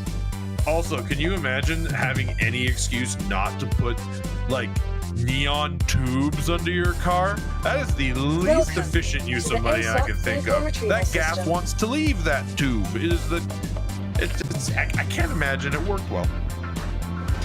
One like rock bounces up and just breaks it and your party's over. Oh, it was bad. They broke all the time. Yeah. I had a oh, okay, so this is some deep back in like 2003. Little Splen had a girlfriend who had, this is when I was first learning how to drive, so I just aged myself there, kind of. You don't know when I got my license. Fuck you. True. She had a Chevy Cavalier with pink neon underglow because her daddy gave her whatever she wanted, and there was not a single day I remember in our however many years of dating where those worked. They were broken every single time we got in the car. So yeah, the neons were fun if you lived in a place that wasn't Midwestern USA, because it was rocky. nothing but potholes. Yeah If you drove it like once in a while. Canadian says you should look up the history of Midnight Club. Canadian, I played the history of Midnight Club. I lived it. Underglow is illegal in Canada. Well, I've never had underglow, so maybe I just never looked it up because I assumed why would you not? Why wouldn't you? Underglow is amazing.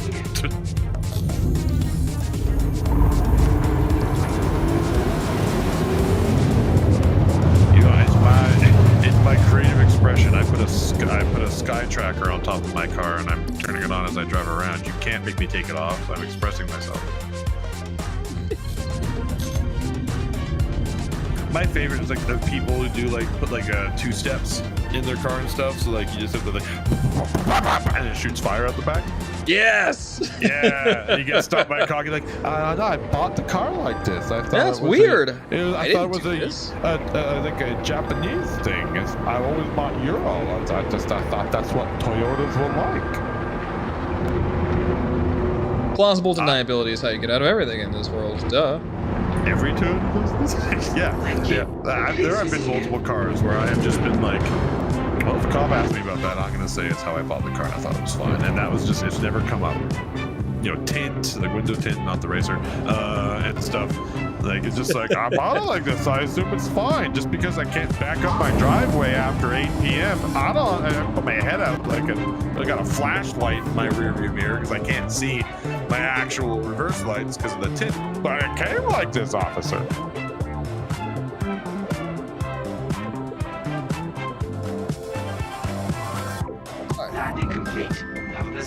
I've been flying around the universe completely butt-ass naked for the last 30 minutes. Eject. Oh. Damn. Why do you think he's holding his gun like this? Sorry, Tint. Tint's just doing his Next time we will say opaque windows, okay? Let's say that. Window tint.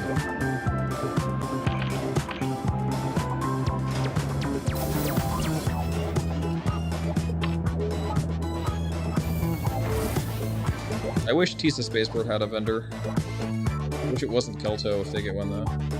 Say not Kelto. Not a Kelto, people. Can't stand that shit around here.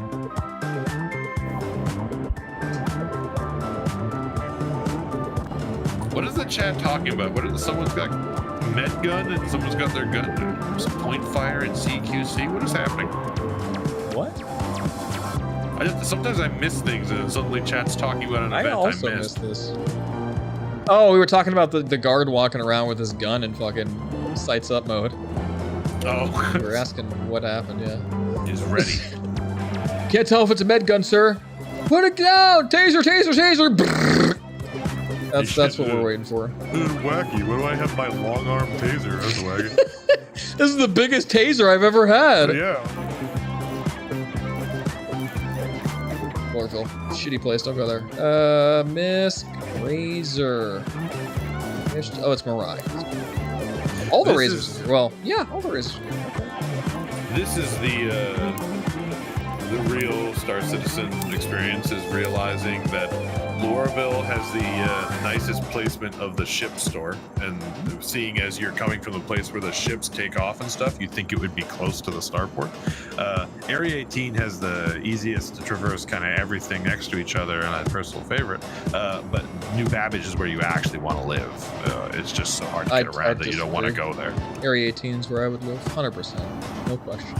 Area 18 is where I Hi, Smithy. Because it's easiest to like get stuff done, I find. Welcome to the ASOP and it's vehicle retrieval system. the birthplace of dollar store easy lore. But other than that, Babbage is the vibe. Please visit us again. Smithy, do you know for the upcoming race on December 2nd, the oil rig, or anybody who knows by chance, is it just the base Razor, or are we allowed to bring Razor LX? Just out of curiosity. Funky Pants, New Babbage might not sell any ships, but if you need to run a server farm, oh boy, howdy, open a window, you're good to go. True.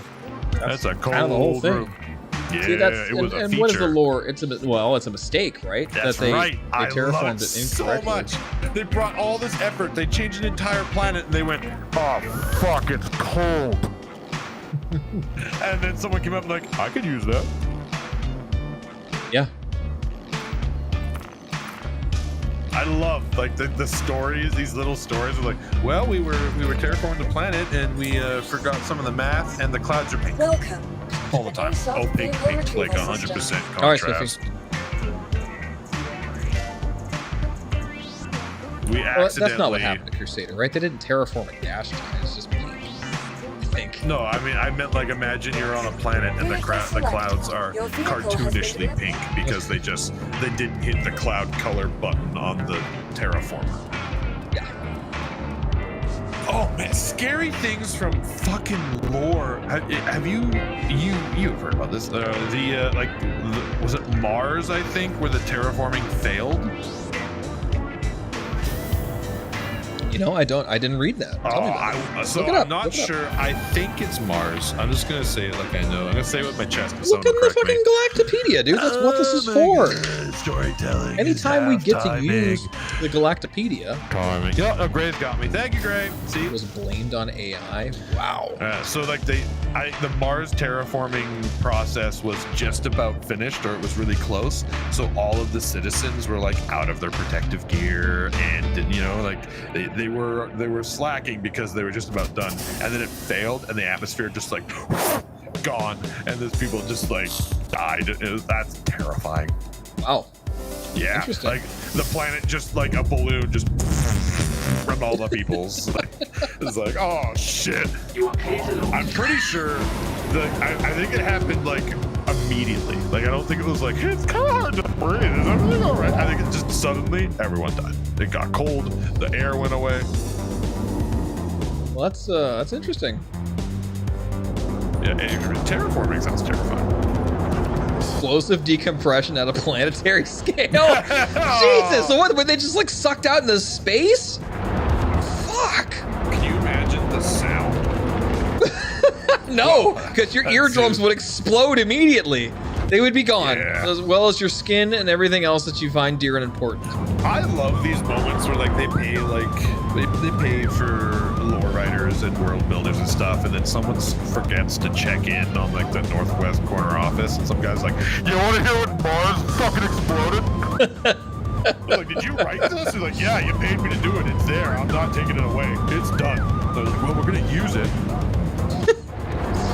Like you just not pay attention, and someone's like, "There's a Pico Stonehenge and no one's found it." Like, were you supposed to be working on something else? Fuck you, it's done. Yeah. Like, this is what happens when you don't micromanage your team. Here we go. Random bits. It took nearly 10 years of media investigation to wheedle the truth out of the government that maybe, possibly, the AI in the terraforming project had been at the heart of the Mars catastrophe of 2125. By then, nobody wanted to hear about it. Well, yeah, because their entire extended family is just vaporized all of a sudden with no pomp or circumstance. Of course, even that wasn't the first AI disaster. The so-called Lemming car incident, the 2044 Tokyo holds that honor. Wow. But less than 100 years later, the government decided it worked out all the kinks in the AI system and shipped one off to Mars. Of course, they didn't tell us about it just in case they were wrong. Word. Parker Terrell, staff writer for New United News Org. Interesting. See, you leave a world lore writer around, and they just talk about something called the Lemming car incident. Smithy, I don't even know what that is. Smithy, I have some questions for you, first of all, because that sounds suspiciously like you read something as 700 megabits up, and you're getting 100 megabytes, which is the same thing, by the way. Is that what's happening? Are you downloading something at 100 megabytes, but the provider will tell you it's 700 megabits, which is exactly what that would be. It's an almost 1/8 comparison. Unless it means 100 gigabytes up and down. Or whatever. It's got that turbo speed internet. Just asking. I mean, I don't mean to, of course, I'm not trying to belittle anyone here, but part of tech support is taking care of the easy questions first. Yes, part of the Splint Shepherd show experience is random bits of coding, tech support, and otherwise unrelated, development. Yeah, well, that's messed up then. I would be giving them a call. What is this? Oh, here's a 300i right now. Oh no, it's a 350R. What do you mean? Never mind. Oh, go in there and steal something from it. This you, Canadian Maverick? Can't tell. It's not telling me who's in it. There's no Burlwood. No, there's no name on it. It's so big. It's like, look at this cool race car. It's the size of a Winnebago. You say? What do you mean? I guess not. Are you talking about a It's a 350R. You called me a 300. Oh wait, is it actually Canadian? I mean, somebody was waving at me at Everest Harbor, so I'm assuming. All right, guys. So this is the oil rig. If you haven't seen it already, I put a time trial up on here. Let's actually review that time trial real quick, because I need to kind of refresh myself on the track. So this is the oil rig Splen. There it is. All right, let's take a quick look. It's Canadian. Oh, hello, Canadian. Nice to Here we have go. Canadian back on screen. Featuring the Armored Core 6 soundtrack, which, by the way, is a bop.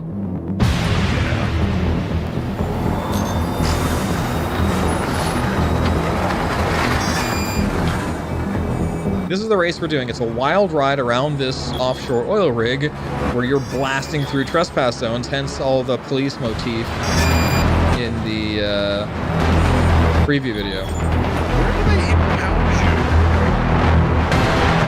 Probably back at Warhol. You're still in the armor system here, I believe. Oh, no, you're not. You're close enough, I guess. That'd be awesome.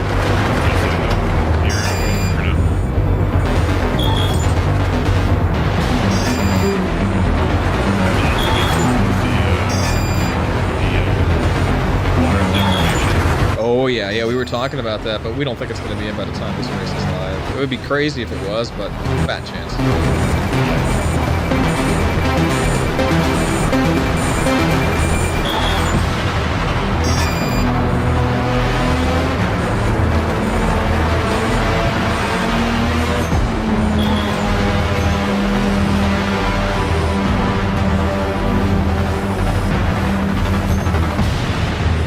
the music really that loud? Sure, I can just yell. I'll just scream.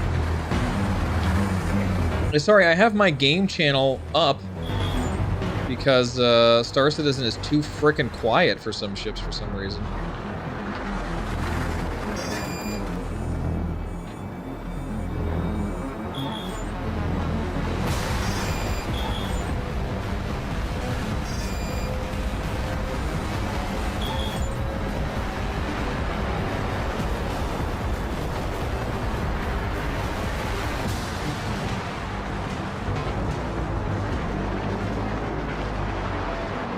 Yeah, but there's a requirement in those 2 turns to stay underneath the geometry of the building, so you're literally riding like 5 meters above the water. And the rest is just flying in inside and outside of trespass zones. Which is actually going to be terrifying in the Razor because it's slower than this. This is new, yes, as of 3. Whenever they added the new Lorville, so 319.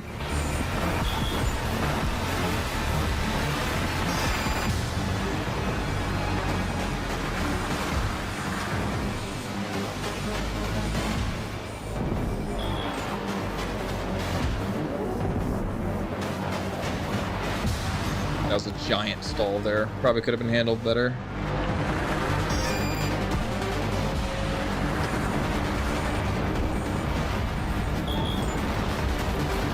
They're not too bad in the P-52. They're going to be a lot scarier on the Razor because of the lower top speed. So that's what we're going to do right now, if I could remember all that. I can't. So we're gonna take a couple tries at it.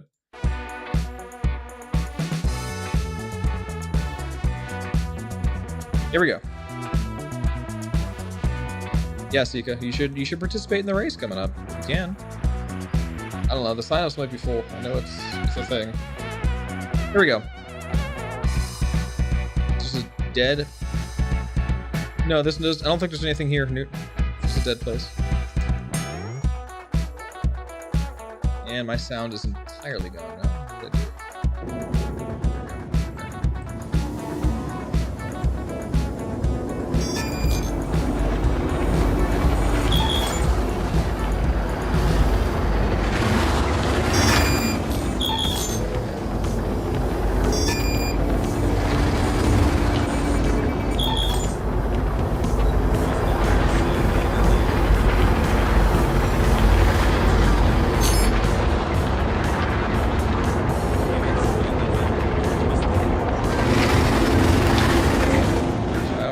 We go through here. Correctly, yeah. I stayed on that side, but I always forget. Woo!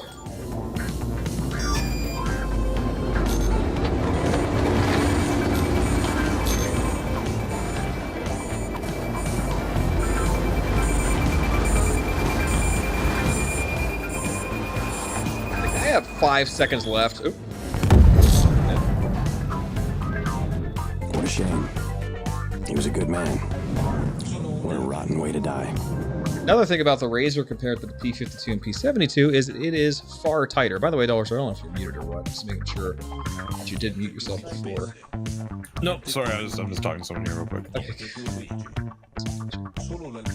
And squats. Hell no. No.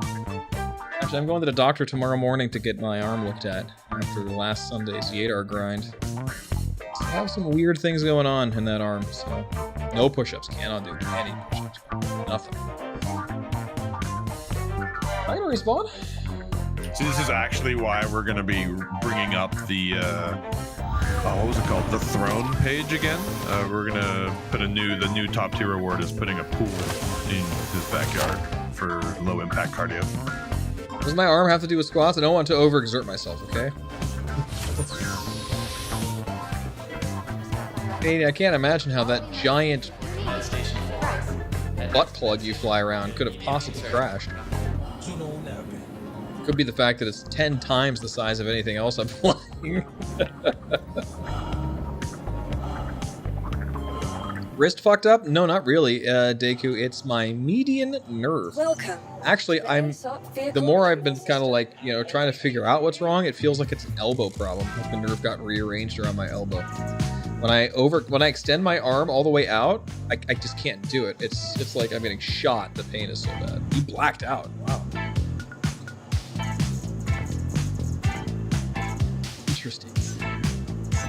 Your insurance claim has been sent. 2 minutes on this claim, I might buy a second one. I really shouldn't be crashing so much. It's not a complicated course, really. Tight booties should be the hallmark of racers. Please visit. What? He said it, not me.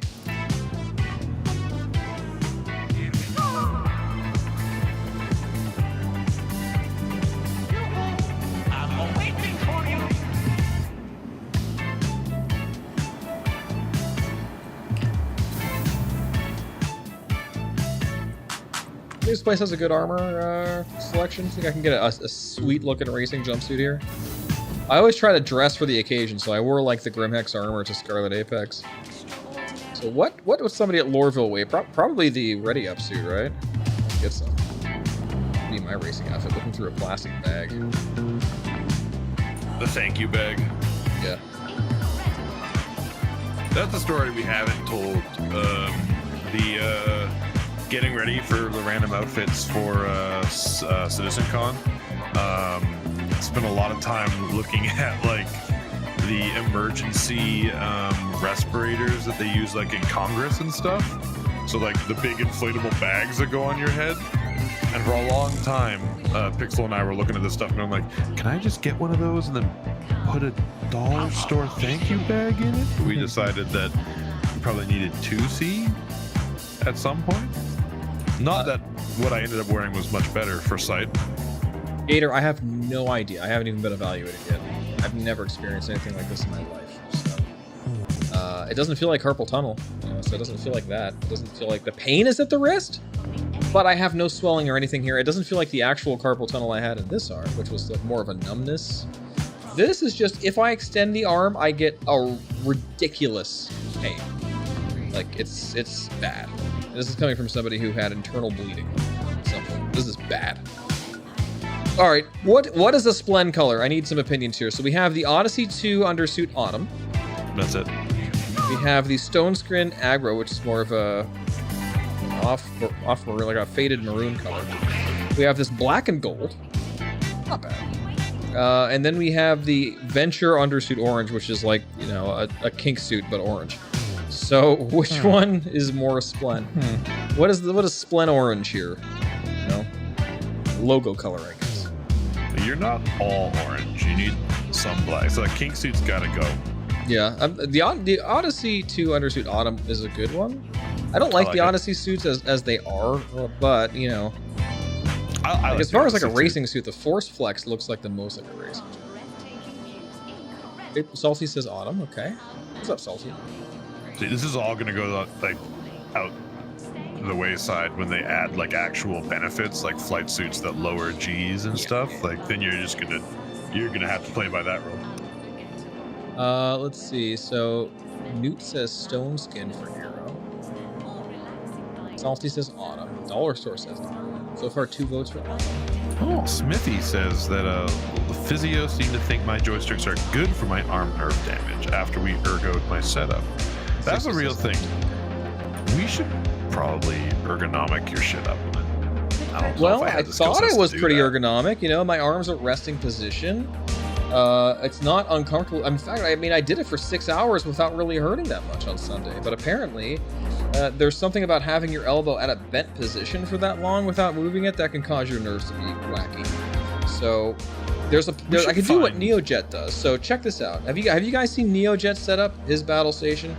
He puts his arms on his desk and he cut holes in his desk where his joysticks come through, so he could rest his whole arms on the desk and then use the sticks that way, rather than having them slung under the desk like I do now. So that's something to consider, like having your arm basically fully on an armrest in a rested position, not really putting any sort of carrying force on them, and then just, you know, moving them as needed to move the sticks, using the desk to support. That's something. I'm still on team like finding a subreddit somewhere that does this stuff and just posting all the irrelevant information, like how do I not die, and then seeing if we actually get any people who know what they're talking about.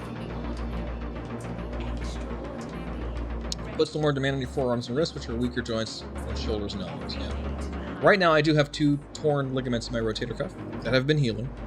Actually, now that I have this injury in my nerve, I haven't felt my shoulder at all. Turns out, because I haven't been able to extend my arm at all. It's great. Anyway, you should your body can only focus on one injury at a time. So every time your arms or shoulders start to ruin your racing, you just need to like stub your toe really hard, like just break your pinky toe, something non-consequential. So I'm thinking these see the light. So is there any actual flight helmets here? I don't really want armor for racing. But anyway, yeah, I want to see what the doctor says. And you know what? Ergonomics are very important to my life. I should probably find an ergonomics expert to look at my setup and give me pointers. Honestly. Yeah. If anyone's looking for great exposure and wants to sponsor the channel, do it for the exposure. Yeah. Can you imagine that's a great sponsorship? You imagine you got all these cool, like we got the butt kicker, we got the Predator mounts, we got Toby, and we have Dr. Marshall and Sons Ergonomics and Physiotherapy. We actually have a ergonomics doctor, an esports doctor, not too far from here. Great, we have to find the military one. Great, you bring up military doctor. When we were first figuring this out, it would have been first Scarlet Apex actually, that we were trying to figure out how to like minimize these, like, for lack of a better word, repetitive motion injuries. I ended up reading like a PhD thesis on helicopter gunship pilots who have like the helmets that track for chin gun movement and stuff.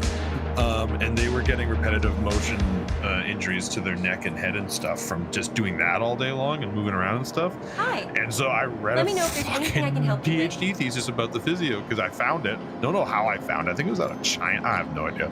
It was a weird summer of looking up things I have no right to read so that my pilot friend doesn't die. Yeah, he's serious about it, and I didn't take it seriously enough, I guess. So that's my bad. All right, let's talk about helmets here. So we have... That's too big for your head. They're all too big for my head. The female character model gets shafted all the time. We have this. I like the Renegade helmet Desertier. It has it doesn't quite match color-wise. It's close, though. I do like the fact that it's open. Like, it doesn't need to be anything else because we're racing an atmosphere. I don't have to worry if I eject of not being able to breathe, and we're in a pressurized cockpit. We have the Stone Skin helmet, which is very form-fitting, is definitely safe for a 0G if it ever came up. Again, not quite the right color, but it's close. We have the Horizon helmet Sienna, which I guess is what goes with this suit. So it's a perfect color match. And we got the red visored boot, which is sort of splint red. And then we have the Argus helmet, which needs no explanation. It looks like I'm Anakin Skywalker trying to fly the Naboo starfighter. It's ill-fitting, but it has cool Sam Fisher glow lights on the front. Cast your votes. Sam Fisher, always, even though it's too big for your head. Music is louder than Dollar right now. I think Dollar's just being... What?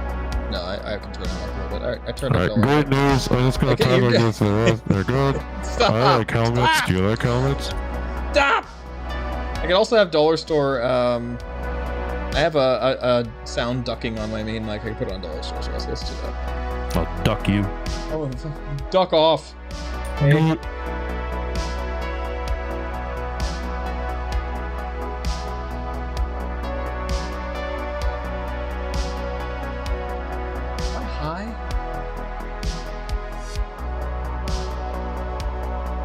Oh, it's the compressor, right. I'd have to pick it up in stores. Dude, I can do this. Would it double? Oh, this is interesting thing about it. So I have a side chain that uses the main mic. And I just copy it and paste it. Duplicate. Side chain. That being said, I'm gonna go to bed soon, so you probably don't have to worry about this right now. I know. Just give me 2 seconds. Oh, okay. If you want to do it now, we'll do it now. We'll do it live. Smithy says, I'm just going to talk while you're doing this for live testing. Smithy says, I gave myself drywall guy scoliosis, so my Oreo stack is pushing my ribs where they shouldn't be, which is pushing my collarbone where it shouldn't be, which is pushing more Oreos out of... Oreos are your nerve, like your spinal things, right? Is that the analogy here? your discs in your spine. Is that the It's Oreo working. stack? Okay, you don't have to talk continuously. I can see Well, it. now I'm actually talking to Smithy here about the Oreos that are pushed out of the. Okay, good. I'm on. We got you. I got you. Sorry about your Oreos. Referring to your discs in your back as Oreos is something interesting I've never heard before. Thanks for that. It's not a horrible. Yeah, I didn't say it's not. I see what they mean. You know, like the Oreo stack's probably way bad if you lose some of the filling between some of the Oreos. You know, like that's probably an analogy for a very specific Ono. So we got votes for the Horizon helmet. Looks like okay. It is the one that matches. It is red. We'll go with it. Why not? Excellent. Okay, I gotta go to bed though. It's getting late. Good night. Dollar Store Easy. Get the DSEZs in chat. Everyone should have them. They're follower emotes. Let's send him off with a bang. Thanks, guys. Had good fun. It'll be nice to be on stream more. See We'll you do it later. Peace. Take it easy.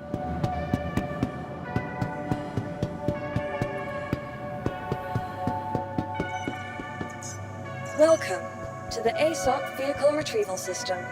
Not a Kelto. Fuck Kelto. Fuck Kelto, dude. Hell no to Kelto. We went over this earlier in great detail. We have some surprises coming up when it comes to Kelto, alright? I'm not going to spoil anything. So let me tell you, it's not a coincidence, okay? It's not a fucking coincidence that Kelto's there.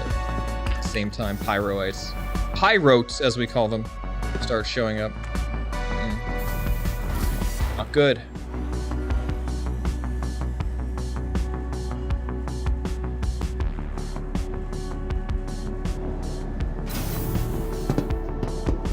When will Dollar Store be matching the Orison Kelto's ammo discounts? Tell you what, once they allowed us to build storefronts, like they talked about at CitizenCon, you better believe we're going to be opening up multiple locations and making hires. We're going to be selling the worst products in the verse at competitive prices. You better believe it.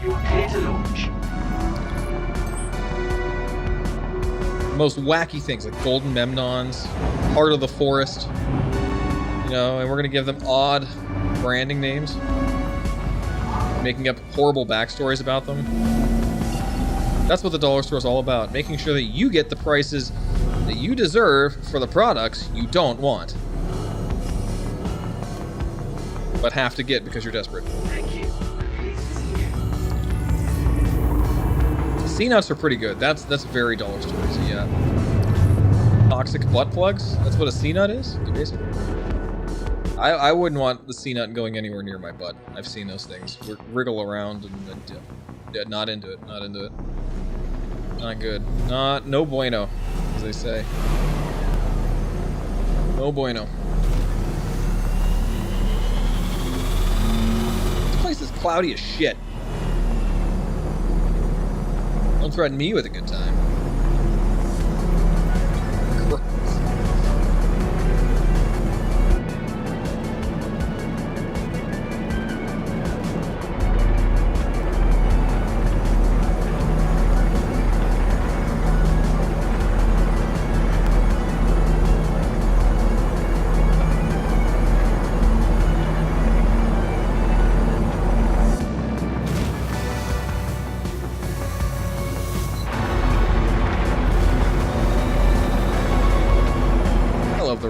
I just don't get to fly it enough because it's not meta. So when I'm usually doing world record grinds, this has nothing to do with it, which is sad. I honestly think this ship should be the best short circuit atmospheric racer. This guy right here, okay? It has the profile for it. The M50 should be the best short circuit zero-G racer. That's my opinion, okay? They're dedicated racing ships. They're expensive. They have really good tech in them. That's what they should be. The Kruger ships do not belong as meta in anything. They're stupid little cheap snub fighters. Shouldn't be able to do what they do. Or better yet, something like the P-72 should be maybe the fastest, but only has a fuel tank to last like half of a normal race. I'd be satisfied with that. Something else that's like super detrimental about it. Like it's like bringing a cheap bike to like a motocross event. cheap dirt bike. Yeah, the Mustang could be whatever it wants. I don't care because it's always going to be too big to be relevant, Smithy. It should be good. The Mustang should be good considering how much of a liability it is to fly it. What did you think about an 85R? Well, it's kind of weird to think of it that way, Trigger Switch, because the 85X in the lore is a prototype for like the M50. So technically, the 85R is the M50, right? So, but I mean, I would be fine with it as a racing ship, especially since it could be a two-person race or like a rally car where you're sitting side by side. I love that idea, you know. But I don't know. I'm cool with it being a restriction in racing, where you have to have a co-pilot, you know? A 450R, like a 400 series, so a big, humongous multi-crew racer. Sick. All right, let's try this again. 3, 2, 1.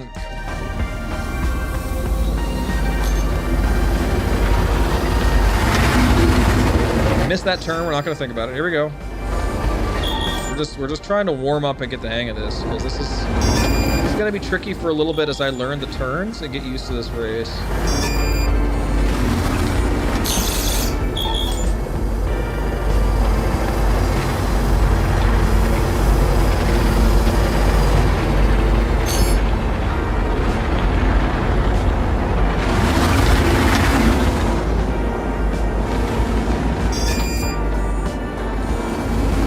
That's an awkward turn. I gotta get better at.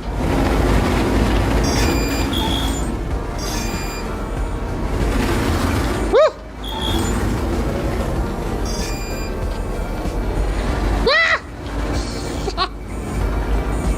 I think I had to go under one more antenna there. We'll look at the vids and make sure. Again, just kind of warming up here, getting used to the flavor of this track. It's wild. God damn it, no! Fuck. Why is the Razor so good here? What is it about this ship that makes it so good and fast? What a shame. He was a good man. What a rotten way to die. We made it farther than last time at full speed. We're getting there. While I'm respawning here, waiting for the claim, we could look at... They did buff it, but not enough to be meta. It's still going to lose out to the P52, unless they change something specifically in 3.21.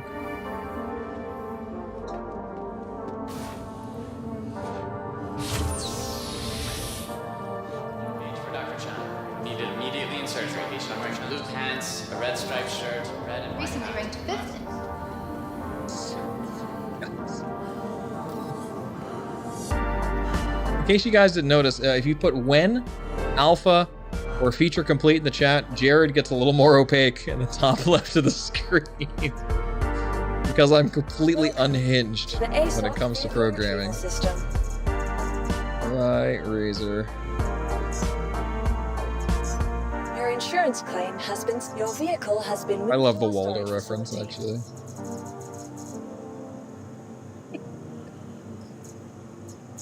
Your insurance claim has... Thank you. Alright, so we have, Goodbye. Back up. Won't blow your ears out this time. Let's just look at the track. Okay, so...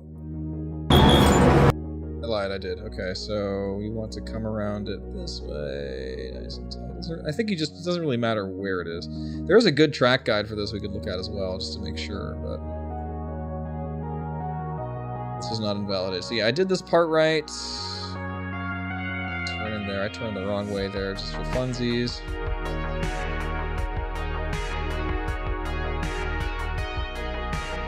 I think we go under 3 cranes here. 1, 2, 3. Yep. Up. Over. And through. Turn. This is where you need to stall out, and it's horrible. This is a really, really tough turn here. You're already building up so many G's. Hopefully the Razor makes it a little bit easier so you slow down a bit, like just naturally.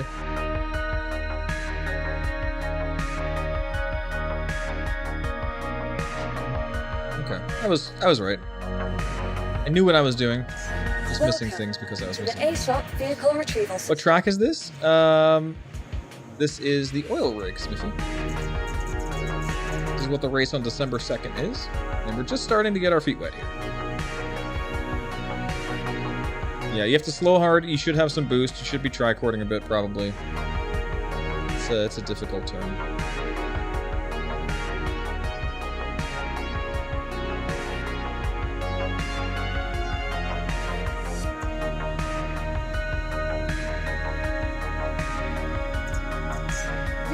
Your vehicle has...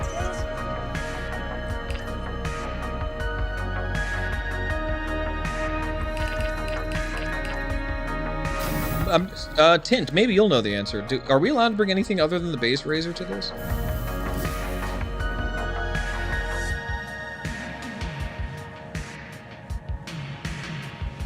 Just base? Okay. Fine by me. That means it'll be a little slower. Slows down a little bit, which apparently is necessary. Got our racing outfit on, very Lorville. I should get a paint scheme to match. Is there a good razor paint that kind of matches this orange motif? Give us one of those.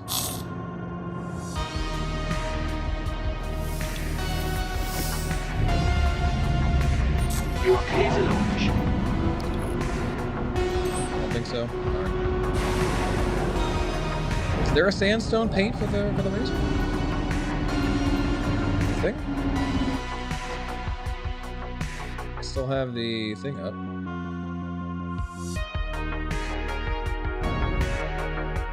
Yeah, okay.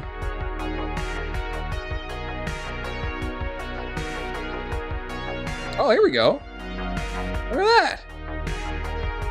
Which one is that? Central Tower. Available only in the subscriber store. I'm a subscriber. $6? $6? Sure. $6? We'll see. I might have some store credit laying around. That would be nice. That is pretty. Yeah, it matches the outfit. That's really good. It's about the fit.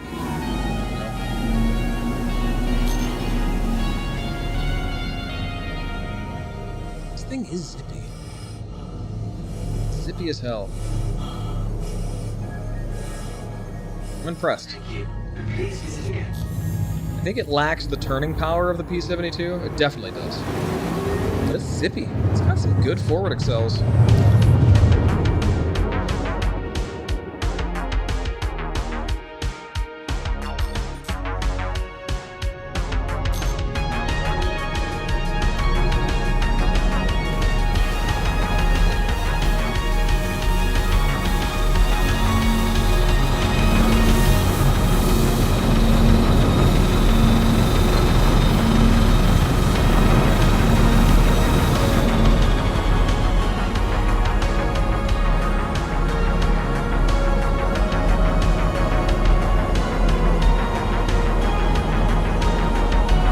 Race teaching paint smoothing?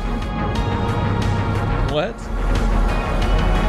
Central Tower is the purchase order. Cool. And that's the color. I'd jump back to Orson real quick and grab that. It looks really good.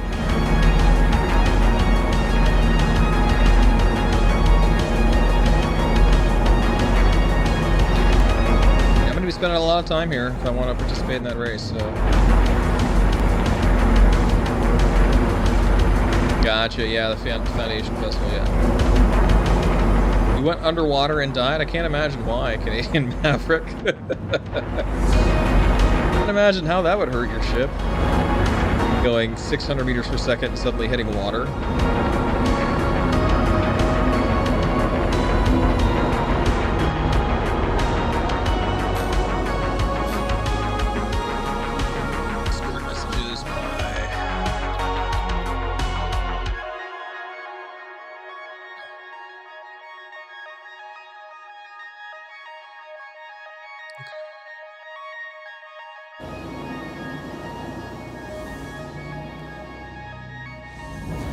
Like certain ships would skip like a rock. Razorhawk, Ares Cutter? Yeah, no, not interested.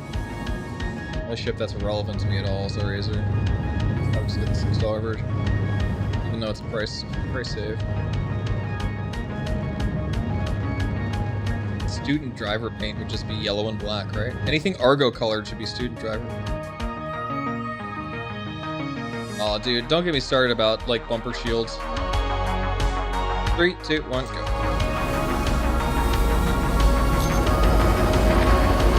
I don't think that's the right way.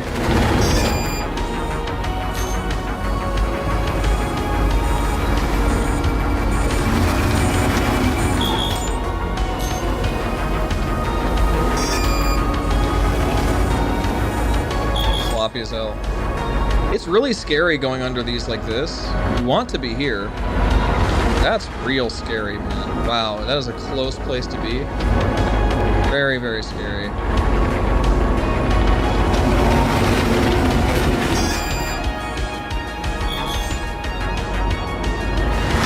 Almost did it right this time. Almost. Big stall.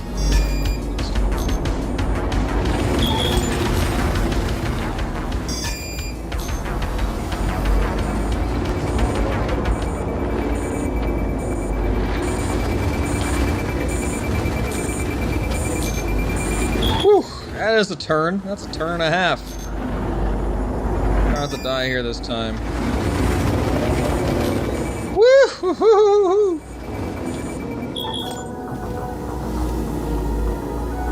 That wasn't so bad.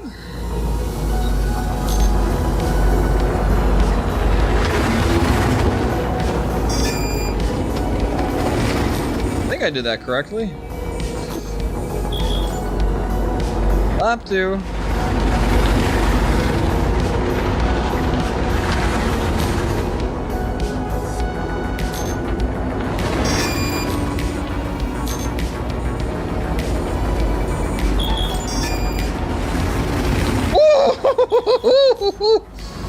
Oh man.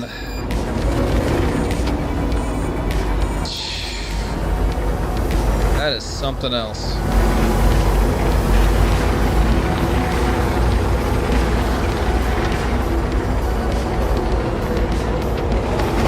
And you could really just unload on those tracks. Or on those straights, I should say. I'm so bad at that turn.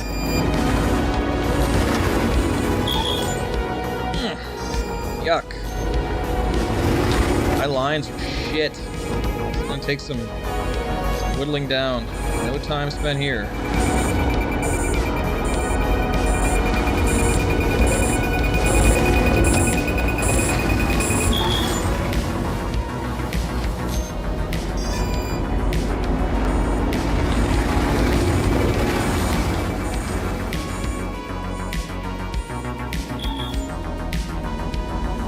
I didn't drift far enough.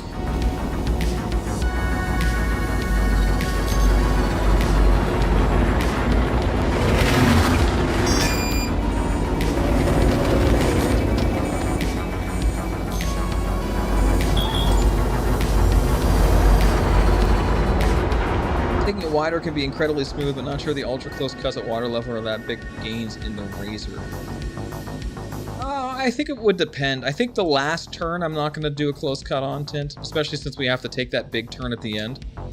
You know, when we have to go up and go around that smokestack. But the other turns I'm probably going to cut close, yeah. I think so. It feels right, you know, just that's my muscle memory. I was coupled that whole time, which explains a lot. I forgot to turn decoupled off. Just want to check this turn real quick. Yeah, I am doing it right. Okay. This we gotta go on the left side and then on the right side. I think I'm all square on what I gotta do. Let's actually go in decoupled mode this time so I'm not a slow thing. Let's try to beat a 314. A Crow Mega.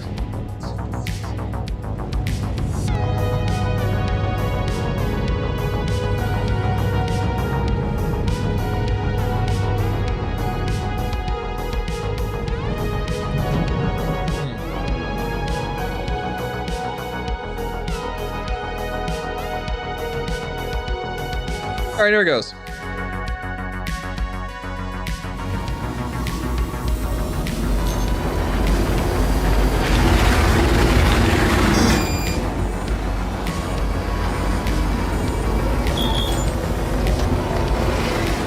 That was totally worth it. Jesus. This is insane. Man, if I learn to take that turn like that every single time, that is such an incredible game.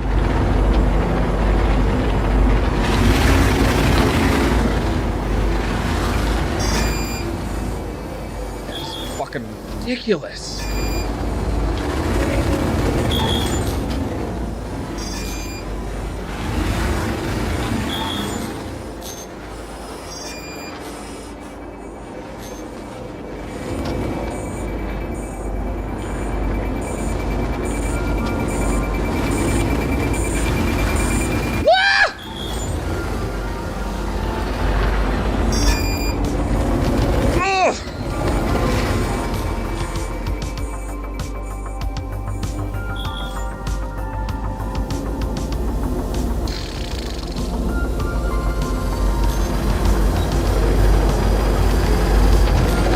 Hey, I hit something.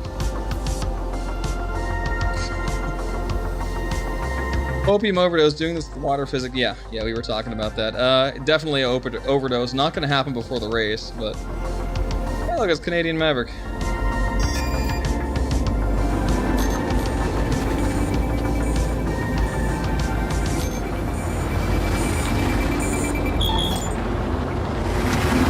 I have to get a little less close to the geometry. This is where we want to go really stupidly fast. We can pull off this shit. I could do even better if I oversteer earlier.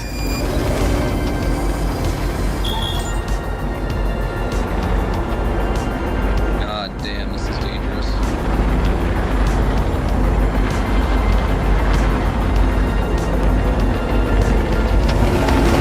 I have to time this turn better. That actually wasn't too bad there.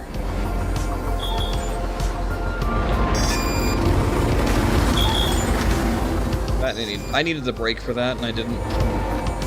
This is going to be a problem.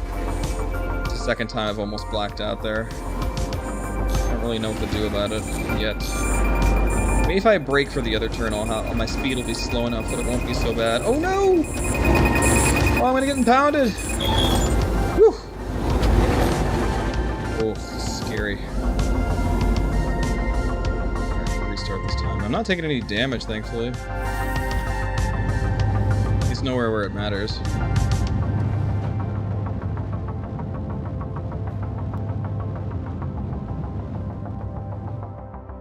Here we go.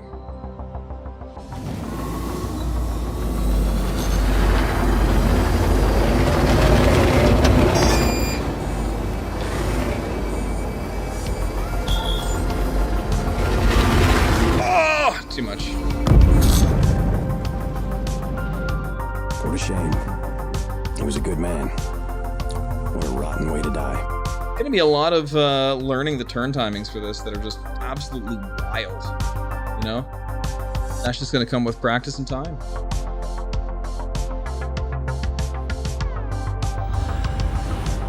We might want to take that turn maybe a little bit wider. Got it earlier.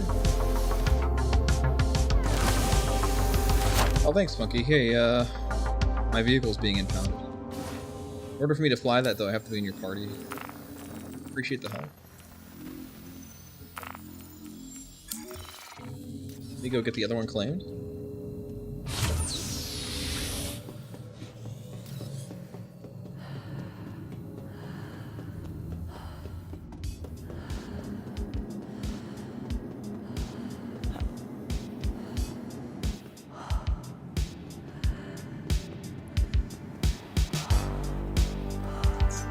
Welcome to the ASOP Vehicle Retrieval System.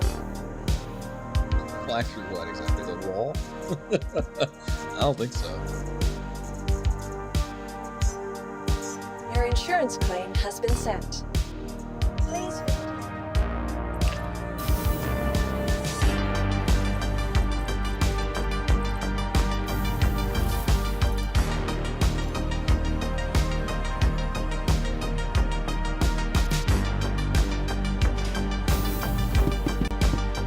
Thanks, Monkey. She's a beaut. She's a beaut. You on top of it? No, I was just trying to oversteer properly.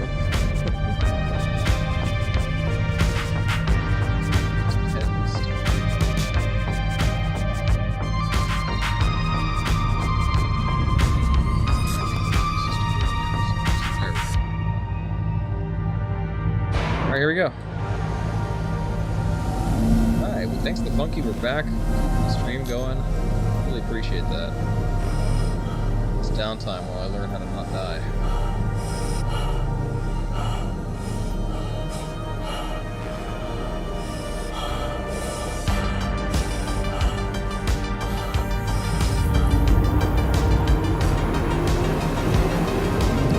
I wonder if it would be closer if I hit that facility that's a little bit to the northeast. Not entirely sure, actually. I know there's a very close outpost like right there. It's only 50 clicks out or so. It dropped me about 20 clicks from that. Oh, it's hard to tell.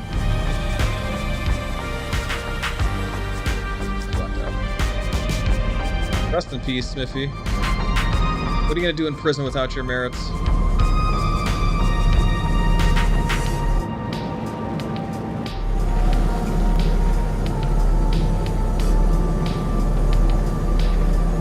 Yeah, I mean, I wouldn't even need a pit crew to do it if the components were accessible on the ship, right? C-nuts. You mean noodles? Who wants some noodles?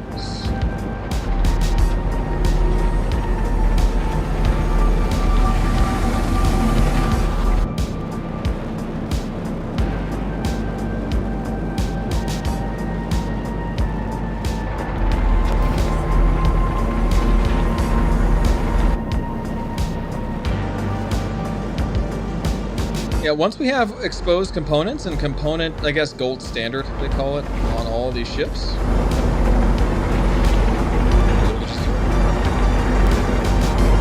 Did you go up to the upper floor, Gray, and see the C-nut farm? That's really disturbing. It's something to behold.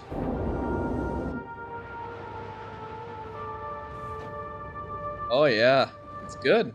You got like a... I don't know, a family-sized swimming pool full of them. Filled with garbage as well. Helps add a little bit on the patina. Yo, Salty, what's up? Here we go, 3, 2, 1, go!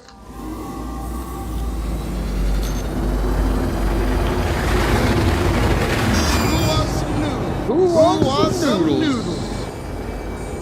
I'm gonna take this a little bit wider. That's better. Yeah, just a touch wider on that turn. We're in good shape.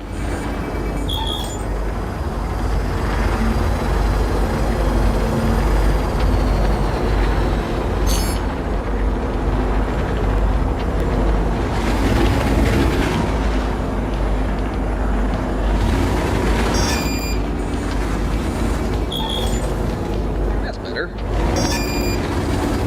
Hey, we're starting to get this a little bit. 180. Oh yeah! I missed the crane. We're gonna keep going. Can't actually stay down here that long or I'll get about it. Woo! Man, I hope there's no server desync that day because, oh man. Uh-oh. Oh! Oh. Hey, I'm gonna get impounded. Let's go do a quick repair. Oh, baby, it loves this. Oh, fuck. Okay.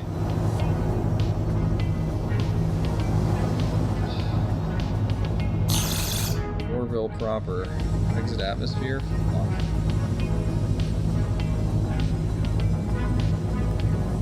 Okay. Cool. Yeah, we can do this. We can do this. At least in a Mustang, you could lose a wing and still fly it. Yeah, until you lose an engine to sell.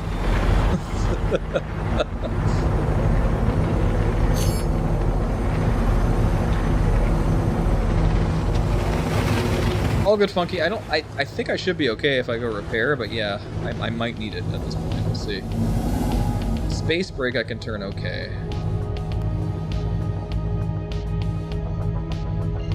Just kind of drift over there, actually.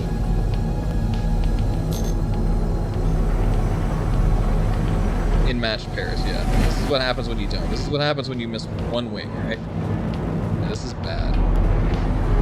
I mean, just from the weather vane effect here, I'm able to stay somewhat alive. It's literally, the aerodynamic forces are pushing the TVI closer to the nose if you get enough speed. Which I can still pick up some serious speed, you know, even though I'm missing some surfaces.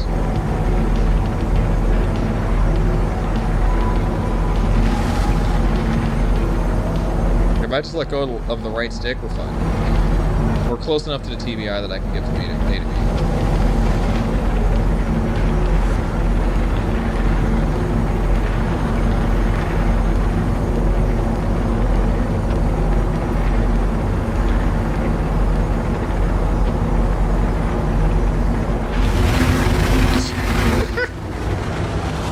Until you try to turn, then it does that.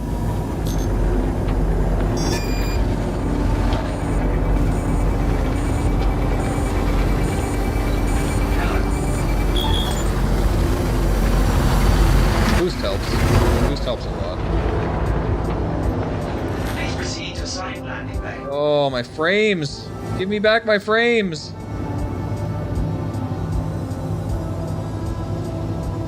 God.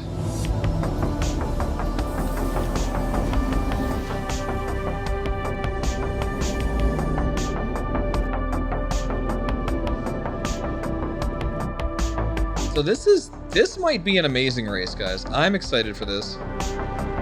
Because there's going to be a lot of vector control and a lot of speed control you have to do, which is going to cause the separation gaps to not be so wide.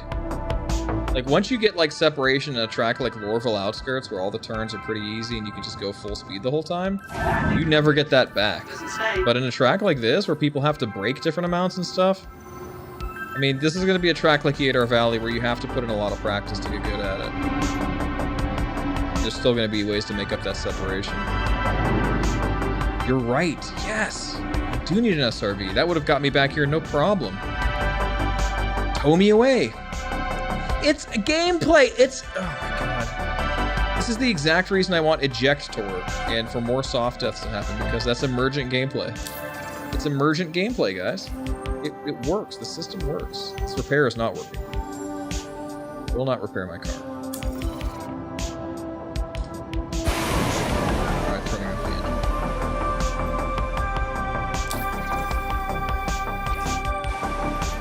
Refuses to fix my car. Oh, there it goes. Just took 3 tries. We're good now. You are clear to launch. Got some fuel while we're at it, huh?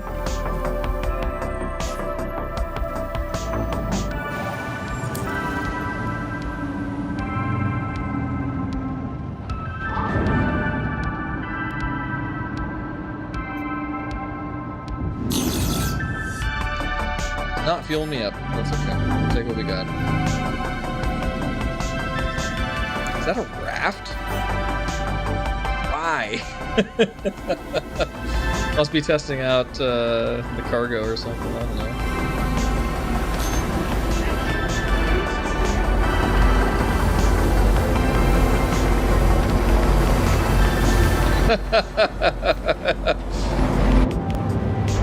It's only illegal if you get caught, guys. Here at the Splendid Shepherd Show, we do not condone any illegal activities whatsoever, and the characters you see on screen now are being portrayed as characters and do not represent the views or opinions of the real people portraying them. That said, illegal if you get caught.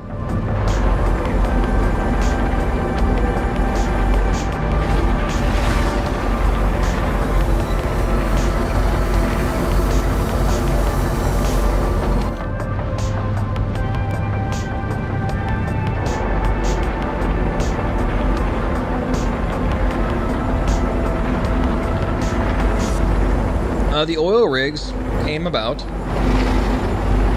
in 3.19 with the rework of Orville. But the trespassing areas were hit and miss until this one. Until this patch, I should say. Yo, Dark Hour! Thank you for the raid! Welcome, everybody! What's up? Anti-Gravity Cat, how are you?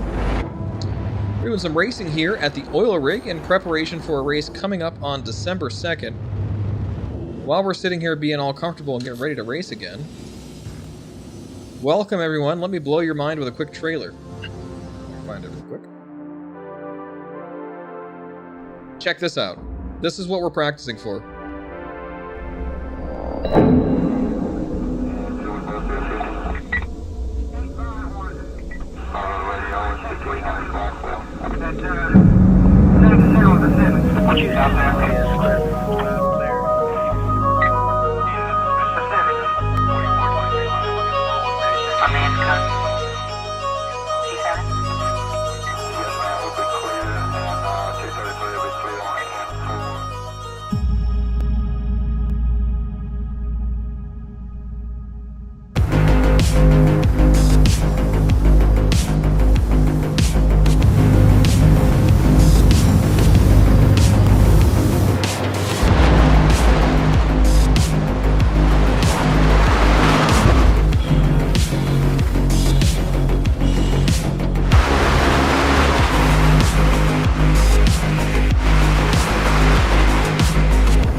There you go. I don't think much else needs to be said after viewing it. The story tells itself. Welcome, Dark Hour 717's viewers. Can I please get a shout out for Dark Hour if I haven't already? Welcome, guys. We're practicing for that masterpiece right there. So for those who are new, my name's Splen. I go kind of fast in this game. That's all I do. It's not true, but I like to do it. Lots of people think that's all I do. So let me show you around the oil rig live. Here we go.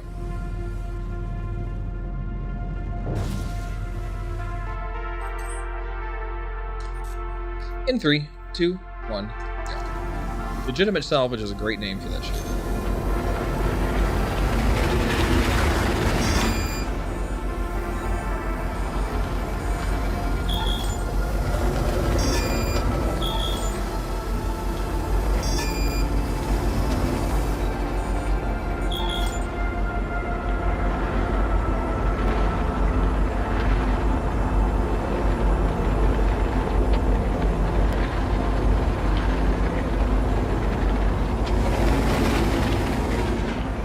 Too early.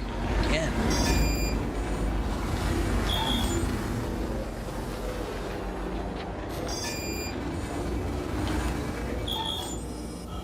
Big stall.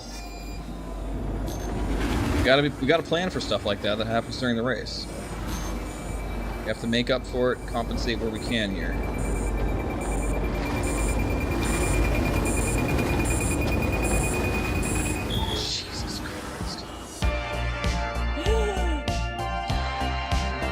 I should be dead.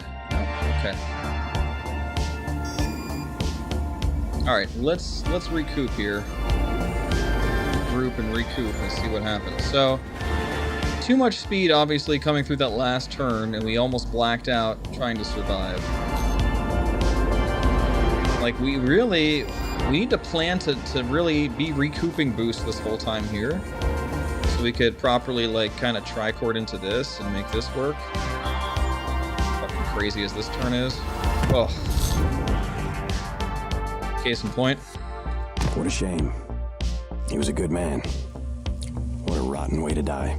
All that effort surviving and repairing. Just tap my wing too hard on that one. That sucks. That's disappointing. Alright, we'll head out to Pat 1 and grab the ship that Funky left for us, if it's still there.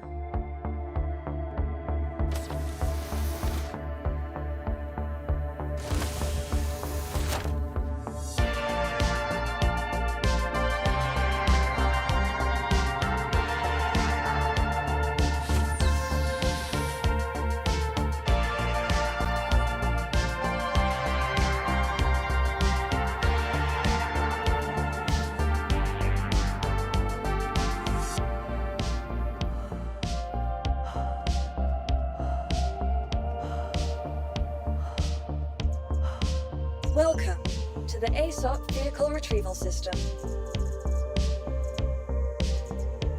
Actually, I have mine as well. Funky, do you still have it on pad 1? Check.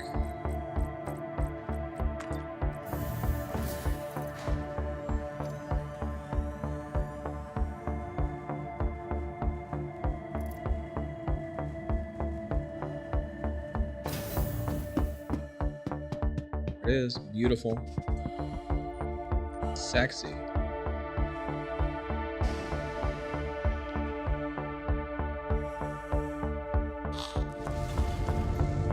Gorgeous. Thank you, Funky. Do we know who made that trailer? Yeah, it's Black Star is the org. Specifically, that is Black Star Legion, but that's the Black Star Racing Division that has made it.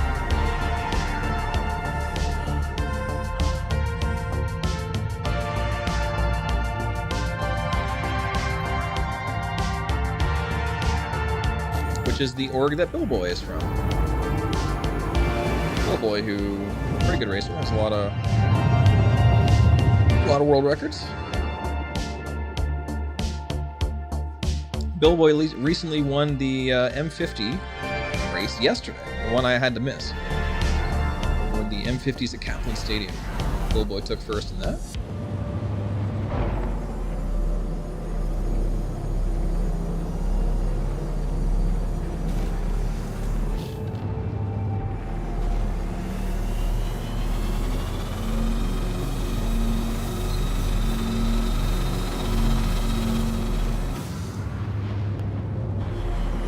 Man, really wish I could see my HUD.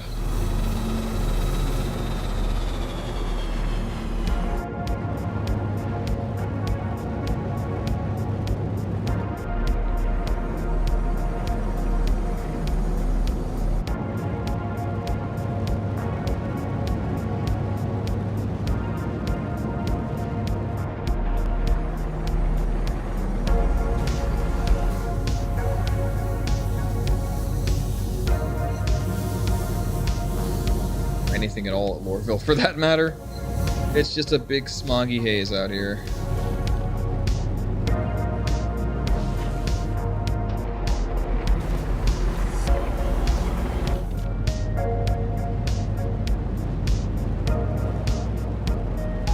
Is that it? No, that is it. I passed it up. Whoop. Razor is nice and zippy in atmosphere. Do admire it. Yaw, it's not afraid of yawing either. If you tried to do this in the P-72, good luck, you're dead. You lose so much speed. Sun's starting to set, so this will be beautiful. We'll turn the lights on.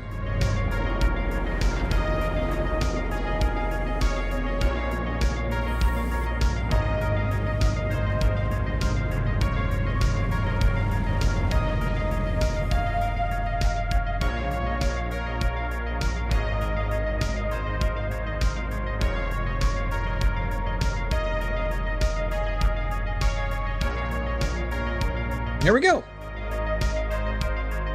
3, 2, 1.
That was a good pace too. That was a lot of pace. That is going to be a hard pace to keep up. That's going to be a bloodbath, man. Those gates are so small. Like if you don't know where somebody else is, but you know you're close, that is so dangerous. So dangerous. Ugh. Is there enough light to run it at night? Probably not, considering it's Lorville. We'll try. I don't know, Salty, why don't you turn on your headlights? No? I can't wait till we get the headlight rework. 3.211. That's gonna be good. Getting disoriented is part of the rush. Anti-gravity cat. Definitely part of the rush. Welcome to the ASOP. Please visit us again. Welcome. Now we have a ship ready to go. Vehicle retrieval system. I think Funky's probably claiming that, I would imagine. Parked legit salvage. Did you bedlog there, Salty? Is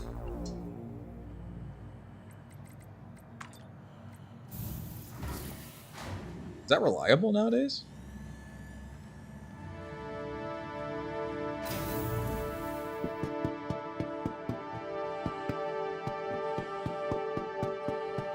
Gotcha.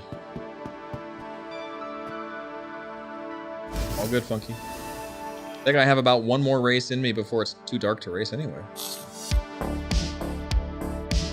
You are clear to launch.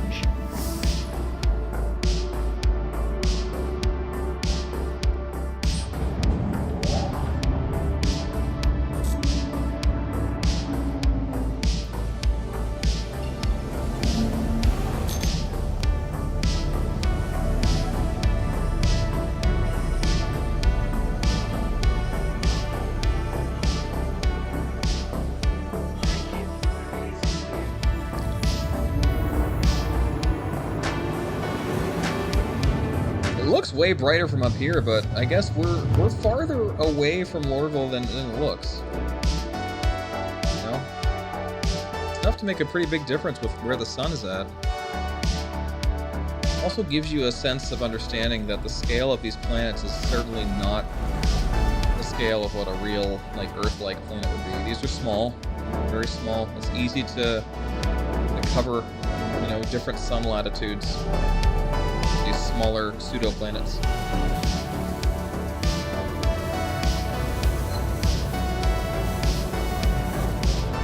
Like, Lorville covers the same area on this planet that like a United States state would cover on Earth, you know?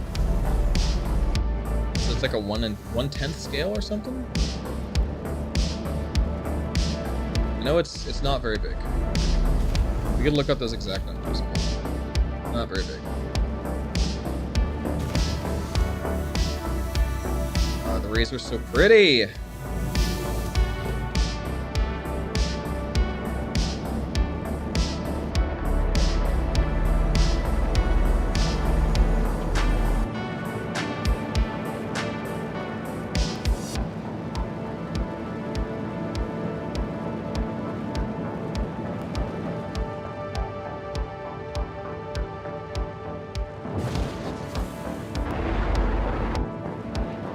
This is such a good racetrack. God. Yo, Salty! Salty Paper Cut has subscribed. Splenso7 Splenso7. Thank you very much. Get those double dogs in the chat for Salty.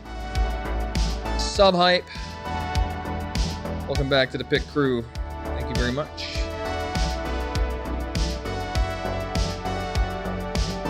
Here we go.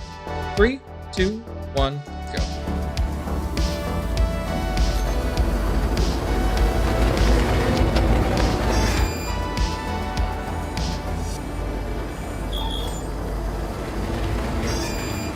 Woohoo! God, it feels good.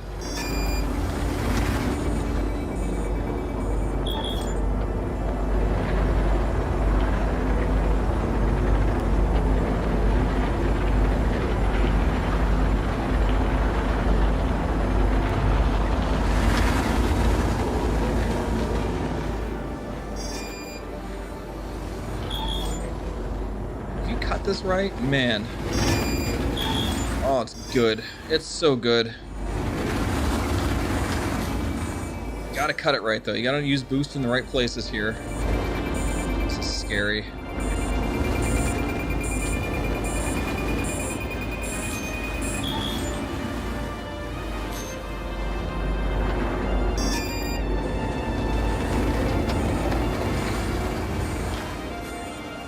I don't even know what the hell to do here. Maybe a downturn? Leading into this like that? That way we can mitigate those G-forces? That's gonna take some dev, for sure.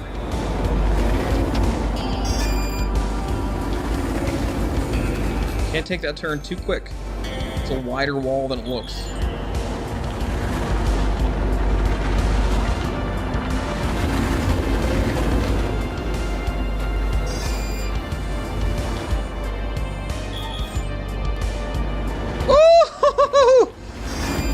Oh!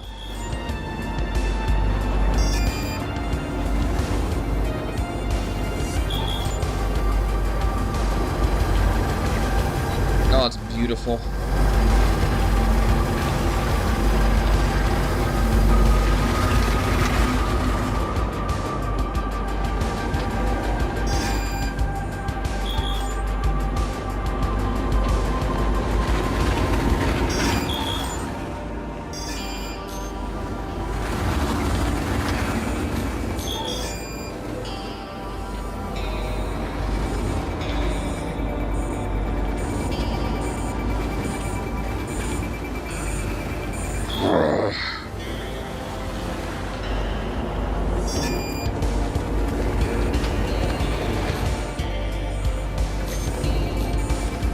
Oh, yeah!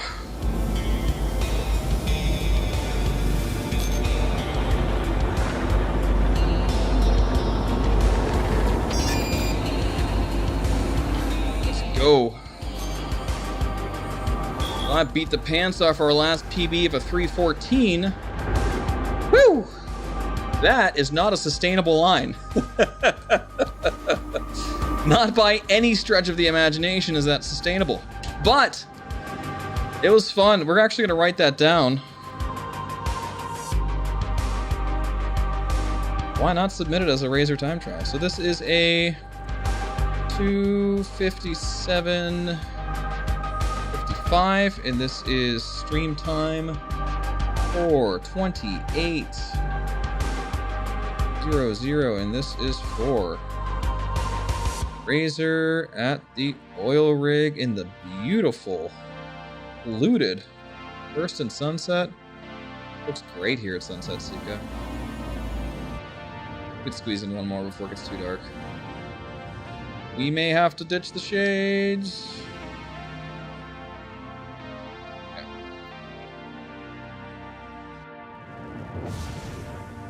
Thanks, Dixie. What's the current record? I know it's in a P52. There's that, right? We'll look real quick.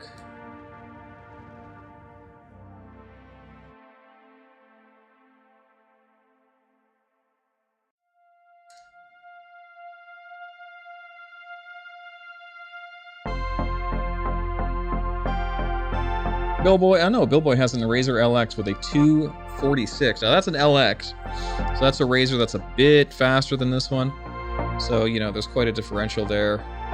I could probably... So I got a 254 before in the P52, and this was a 257, so I'm already close to that. The Merlin is quite a bit faster. I also don't have the experience on this track yet, so we're going to be able to bring this down substantially. I would imagine I could probably get within a couple seconds of that Razor LX time, but that Razor LX is going to kick ass on the straights compared to this. Here we go. 3, 2, 1, go. Let me reset the timer first, actually.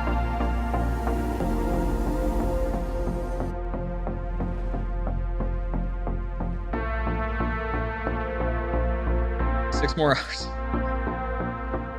No, it's gonna be a lot longer than that for a track this complex. Lot to experiment with here. Lot to experiment with.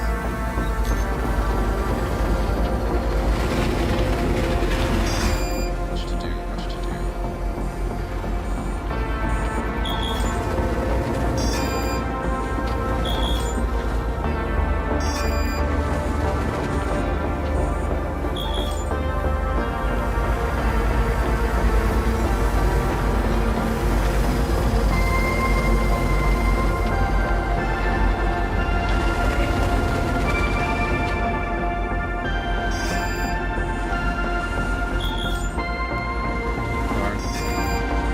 that turn. Gotta have a backup strat, though. Watch that one, too.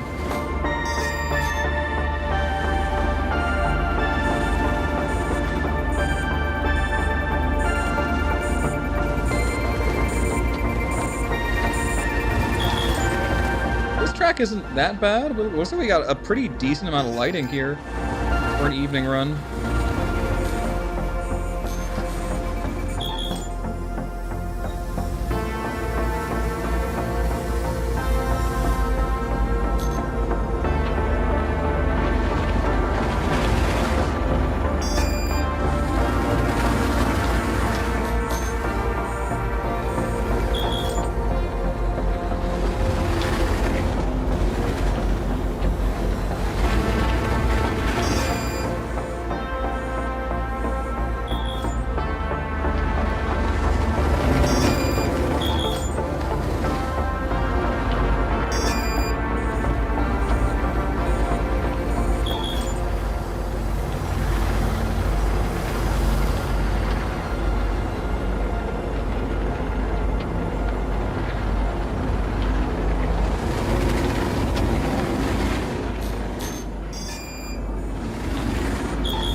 Way too wide. It's gonna hurt us. Yep. Yeah. Yep. I need to remember to pull up harder in that gate turn there, or else that's gonna happen. Thanks for the hydrate. Also. What a shame. He was a good man. What a rotten way to die. Well, we'll get the Razor claiming, and then we'll probably take a break here to go back into Arena Commander and try out the world record at, goodness, Miner's Lament?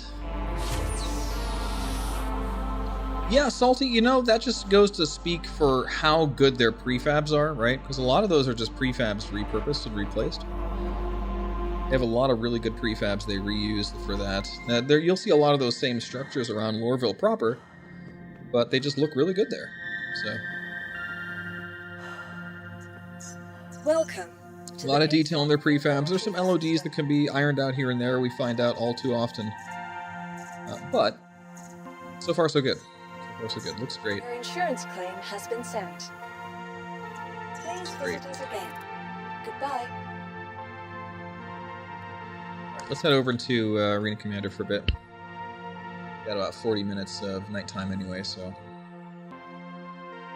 let's give Miner's Lament another try. Put some reps in there and try to slowly catch up the Deku does. Gotta get back in the groove there. That's a grind and a half. You know, as much as I know Zero G, knowing the Fury in Zero G is a different story. And being used to these new Zero G stress blackouts and stuff is also, you know, interesting. It's quite obvious, you know, when they introduced Master Modes as something that was playable in Arena Commander, was the same time they introduced these new G sensitivities. So it's obvious that these G sensitivities are going to be meant for Master Modes, but we have to deal with them now. What's happening here? Entities are down to 8. It is not loading the main menu though.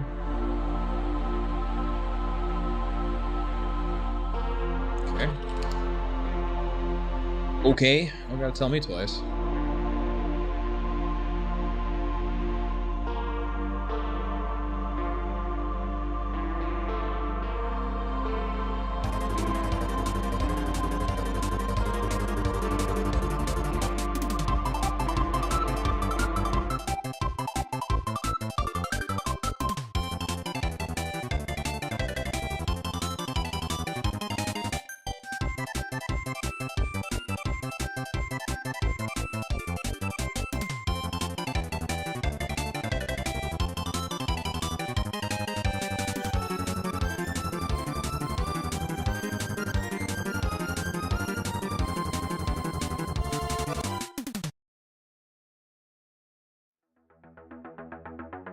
It lasts like the perfect amount. It's 30 seconds.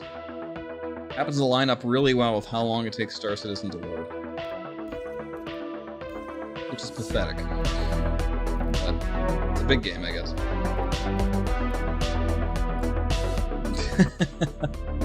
I do, yes. I would hope so.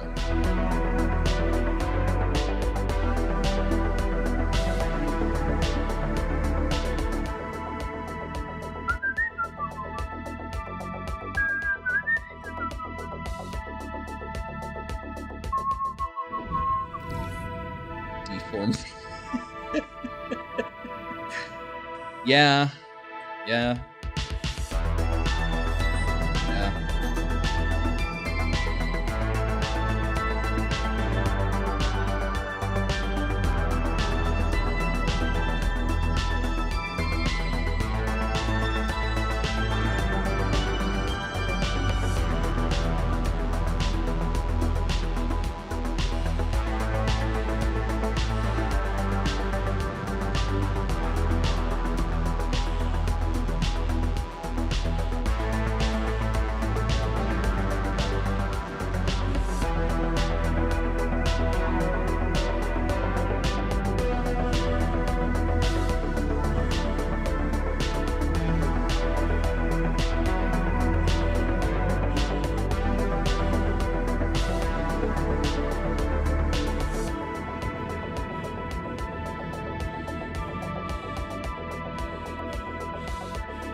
Oh.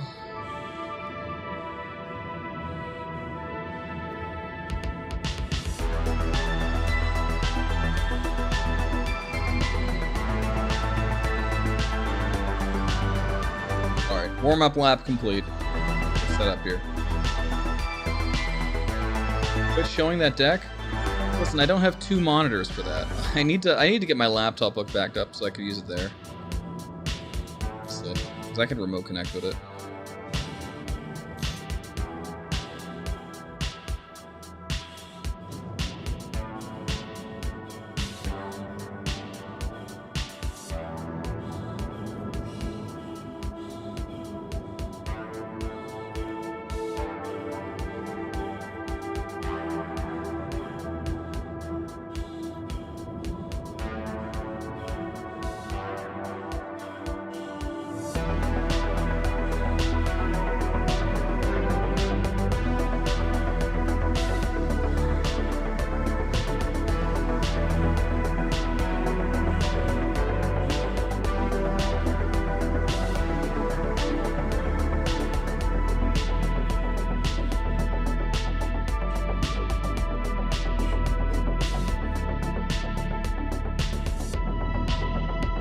Heard you guys like heavy breathing.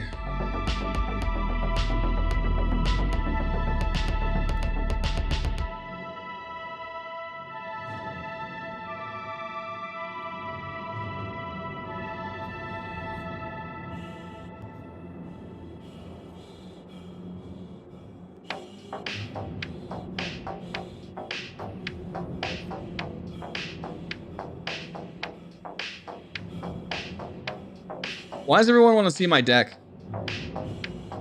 Listen. That's at onlyracingfans.com, okay? It's the only place I show my deck. You gotta pay for it.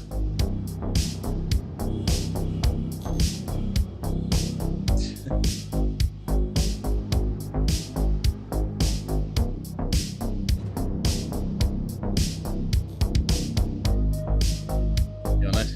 Thanks, King.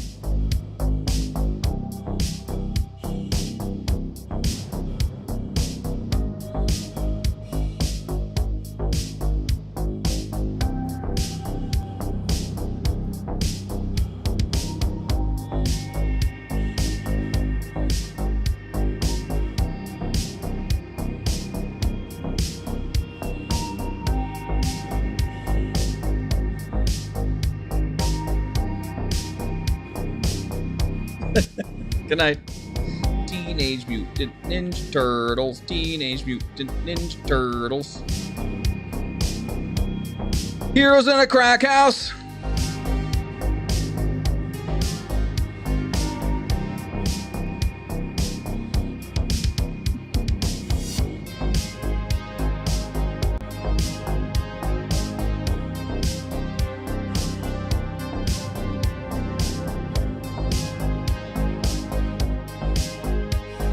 Hey, I'm probably gonna die here.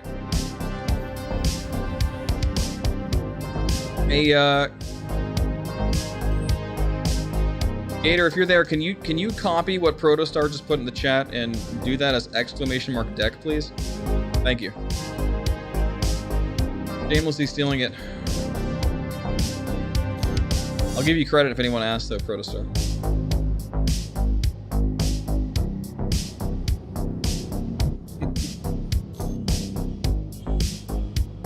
A nice deck, King. Thanks, King. Yeah, make sure you admire your homie's deck in No Nut November. Alright? That was quick, Gator, right? It's good.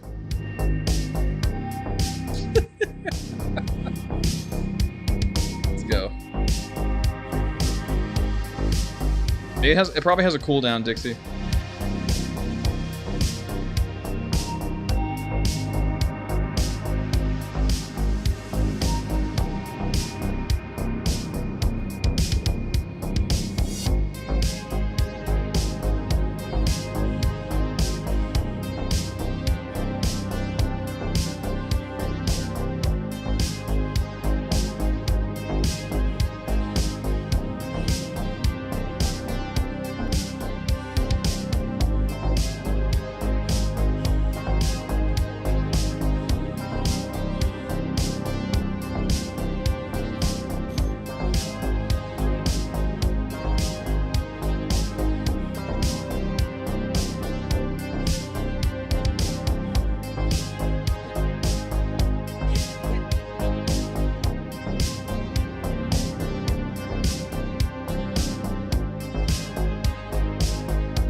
Oh.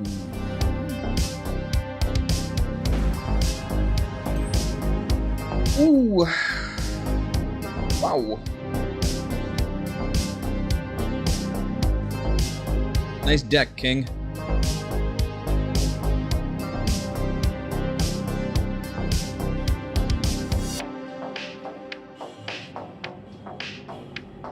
Thanks, Protostar.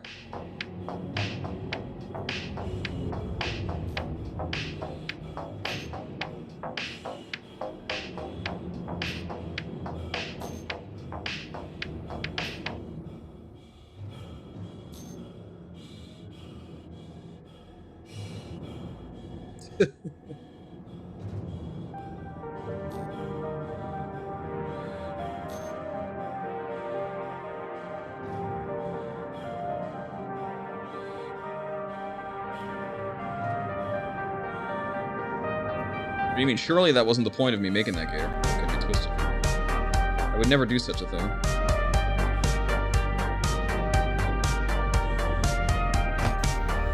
Never. Would I ever. Alright, I gotta go, Sperno Pixel, remind me, to get some fasteners for my desk mounts, please. It's time.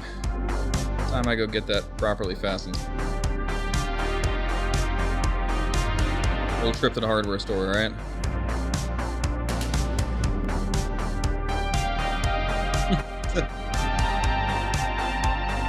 Yeah, dude. We got big deck energy here at Splunch Shepherd Show. You know? This is where you come. No.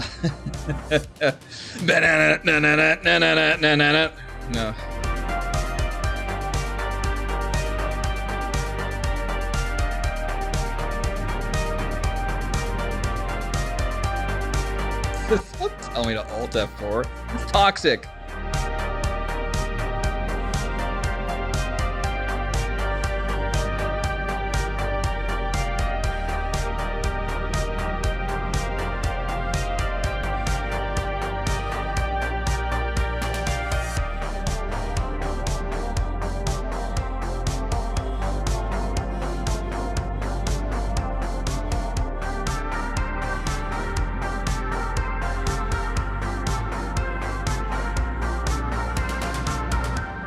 I should have started that turn way earlier.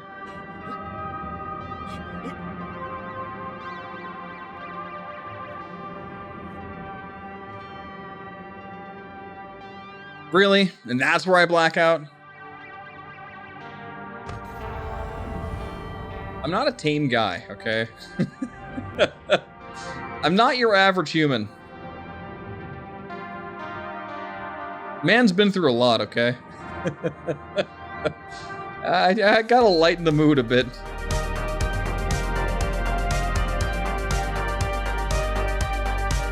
Here we go.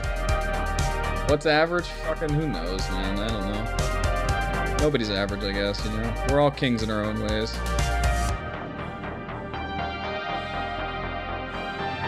You know what was average? That food at CitizenCon. Whew. Yikes. Yikes.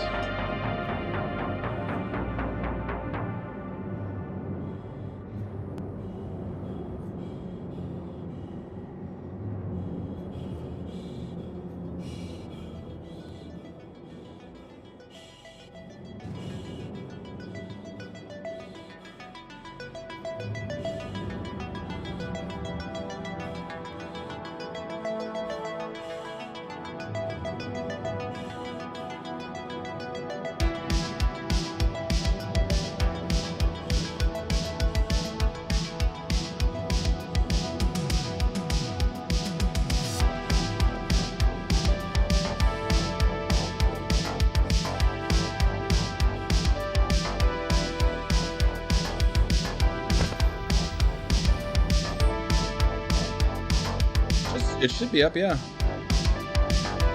Hot tub stream. Yo, maybe. Should I make that the sub goal, guys? I'll do a hot tub stream if I get 100 subs. 100 sub points, done. I could do that. 100% I could do that.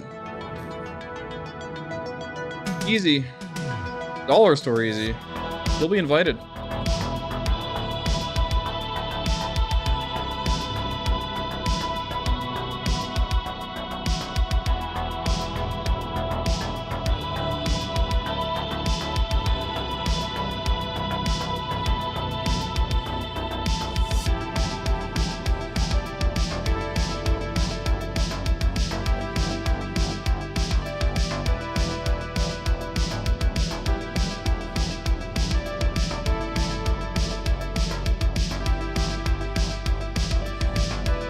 Yeah, that counts. It's money in my pocket.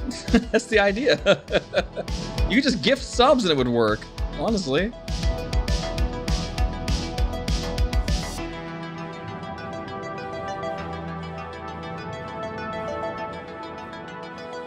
Damn it. How many subs do I currently have? Oh, fuck. I actually just got statically shocked from my keyboard. That's never a good sign. 48 sub points, so we're halfway there. Whoa, we're halfway there. Whoa! Squidward on a chair!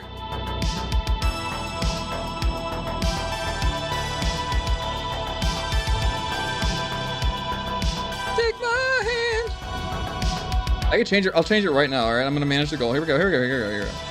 Look, I'm a man of my word, okay? I'm a man of my word. We will change it. We're gonna update the goal.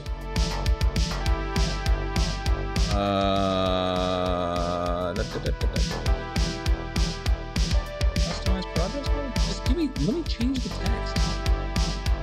Update goal. Okay, I can't update the goal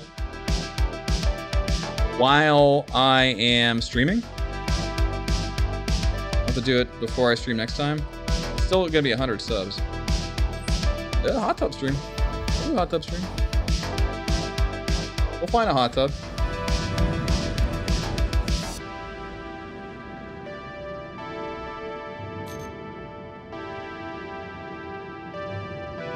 Got me a cell phone.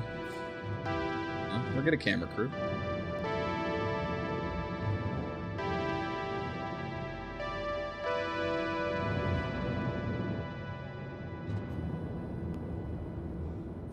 Here we go. I need to actually push this. I'm not pushing this right now.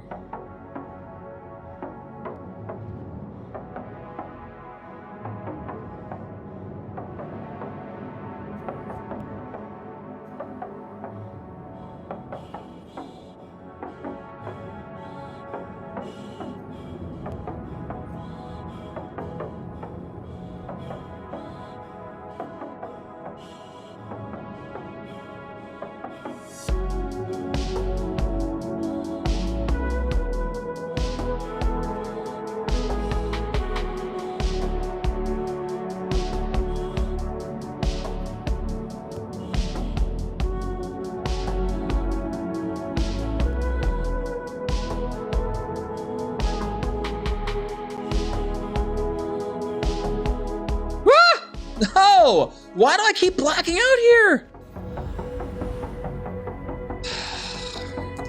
Well, see, I know where my hotspots are.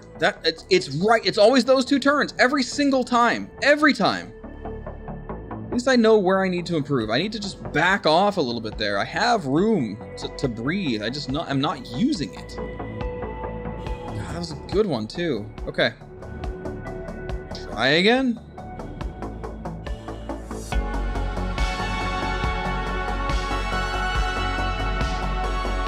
Really need to stop taking down G's here. Really could stop doing that anytime now.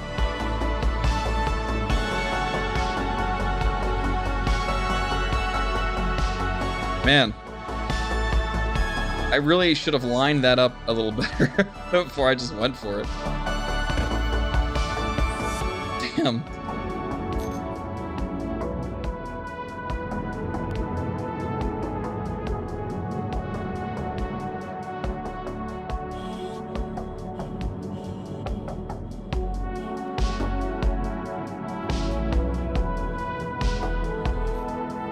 Here we go. Let the G's roll off. Fully straight. Almost blacked myself out just going forward.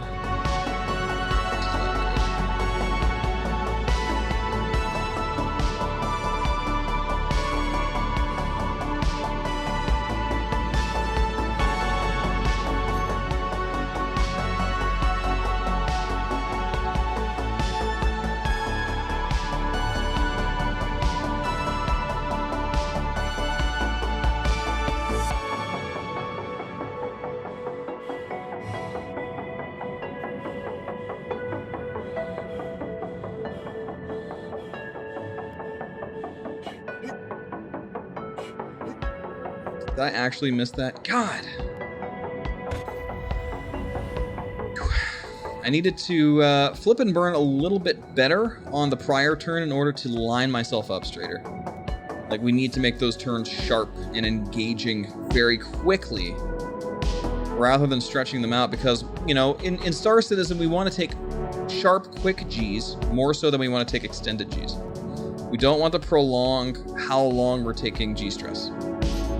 Better off taking very, very heavy Gs quickly rather than taking lower Gs over an extended period of time. It's just the way this game works right now. Not sure if it makes any sense, but I don't know. It seems like it makes sense to me.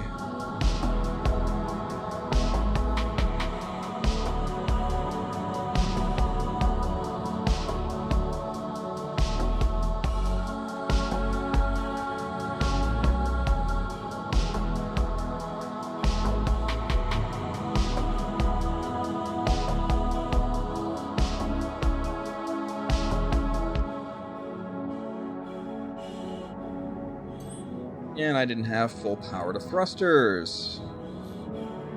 Neat. Neat. That's something that cannot be forgotten here. You will die.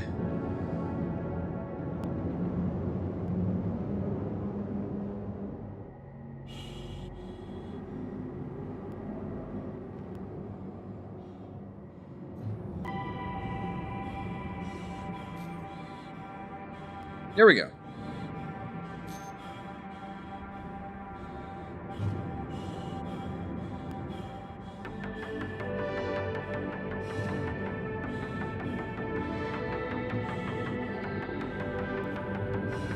Nice. Nice. Nice deck. Nice deck. Yo.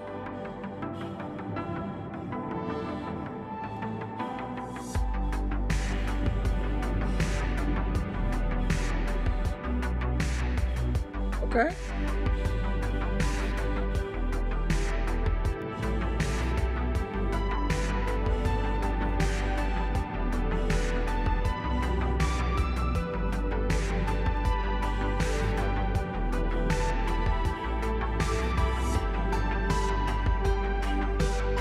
Almost did it again. That's better. That's more like it. Big flip and burn coming up here. Yeah. Hidden tricord. That's going to be hard to learn again. There is some very specific magic that goes into this. It is not an easy turn, obviously.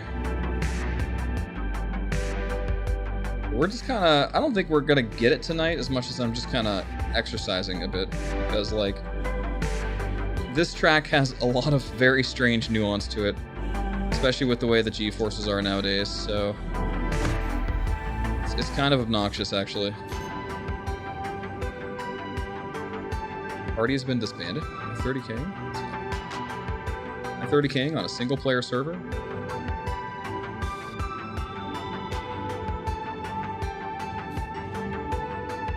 Hey, I mean, it's not casual. It's very painful.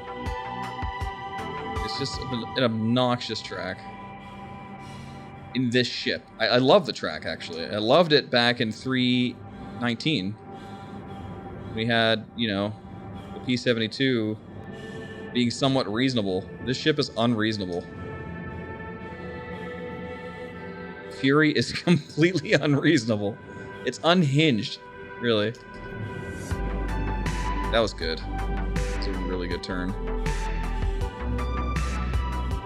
Get lined up here. Let our G's even out a bit. Oh yeah.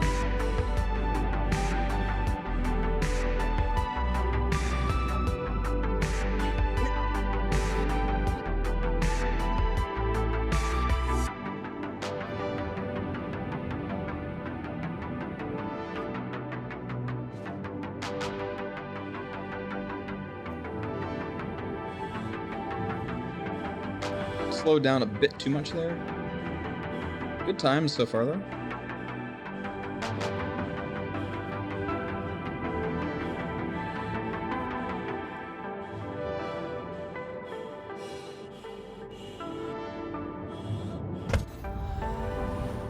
Fucking hate that turn. There's so much shit you can't see here because it's not well lit, including that little antenna I just hit that doesn't LOD in. Like it's stupidly close. That's what I hit. A little one hanging down. That was a good lap, too. That's disappointing. We were on pace.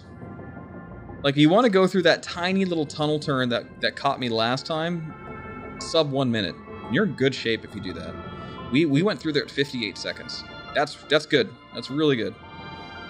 And you just got to survive the back half, which in itself is a nightmare. Maybe I was wrong. Maybe we'll hit this tonight. I don't know. We're warmed up now. That's for sure.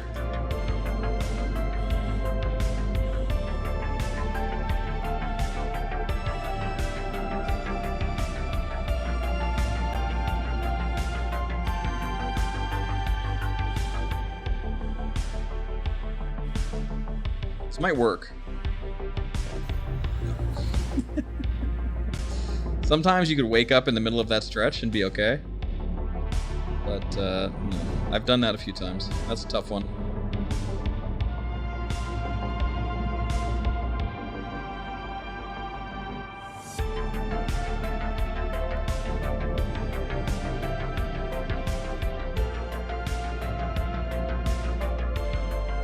Alright. Gotta get back on the track before I die here. Just get some forward momentum. It's really far. Go. Here we go.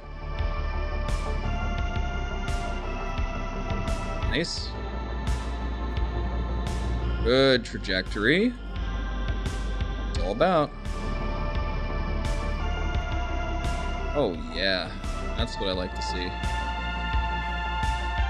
Feather in.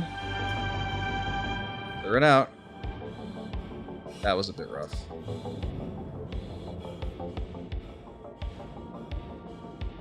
Where I'm at.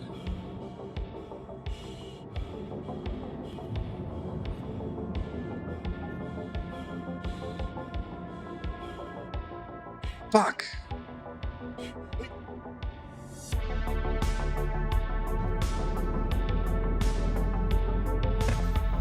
Rough start, rough start. I mean, we were doing okay. I think I turned 5 or something. I pushed a little too hard. Should have let that drift a little longer. Again, short, concise turns are what makes the difference here. Short, concise turns. leave yourself some room for the ship to get its groove back, I guess. I was going to say, is that an asteroid invisible? No collision. A lot of junk hanging around in here. And I blacked out.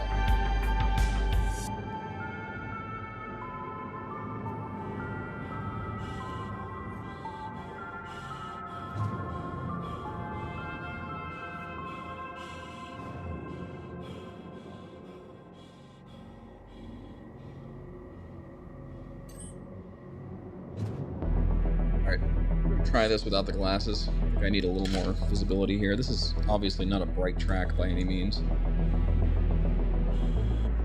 Whew.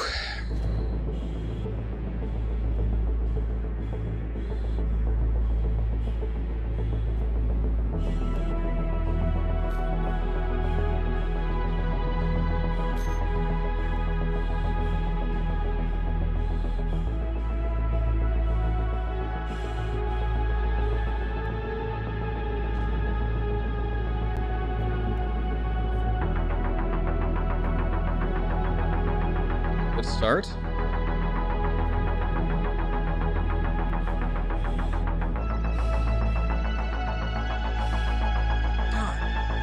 What's up, Garden Crane? We're going for it. I'm alive. Actually worked out.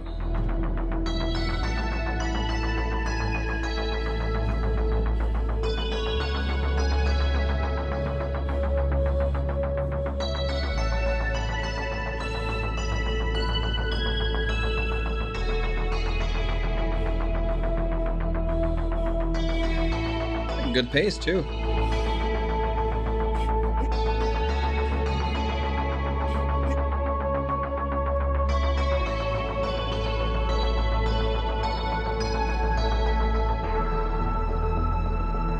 Good pace. I don't think it's world record pace, but it's good.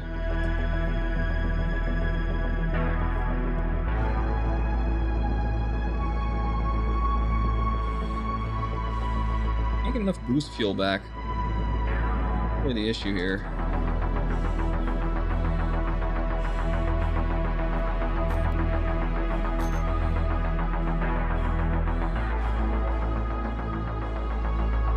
There we go. Best of the night with a 127.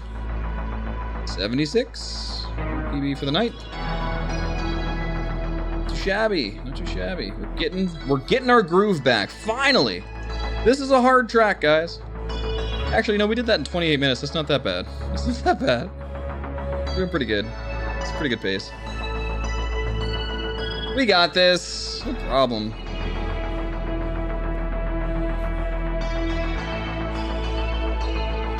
I gotta reset this lap.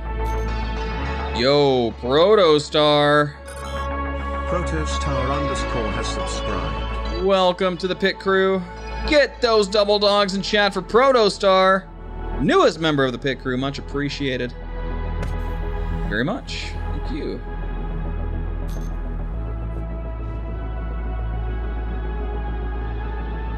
All right.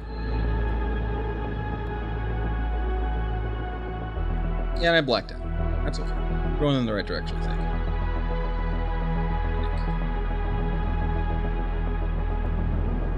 Not gonna lie, this is confusing geometry. Okay, there we go. I blacked out again. I appreciate your support, Protostar. It helps keep this alive, you know? Here we go.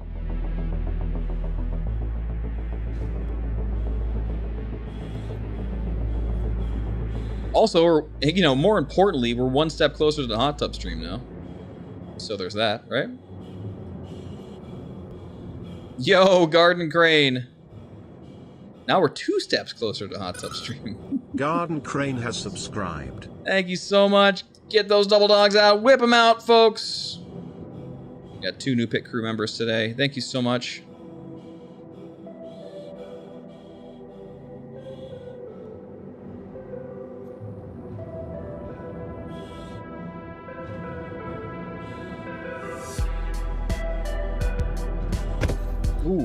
Ooh, man, that collider sucks.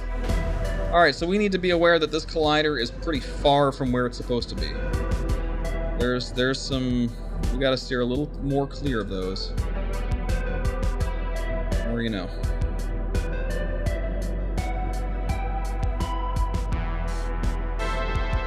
The more, you know.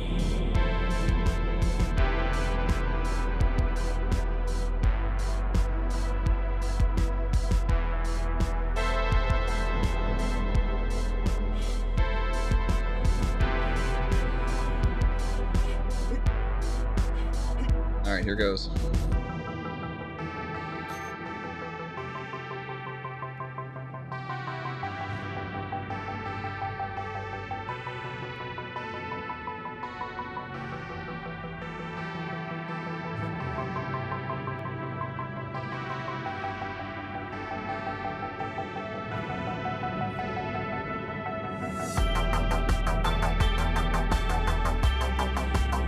I feel like my head tracking's incorrect right now.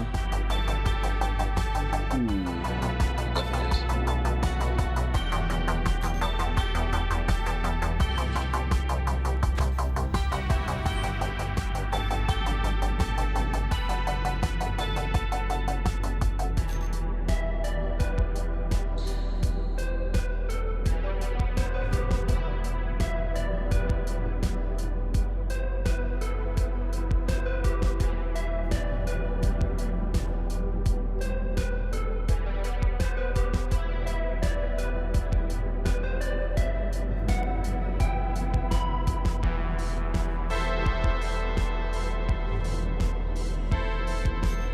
Pretty good line up here.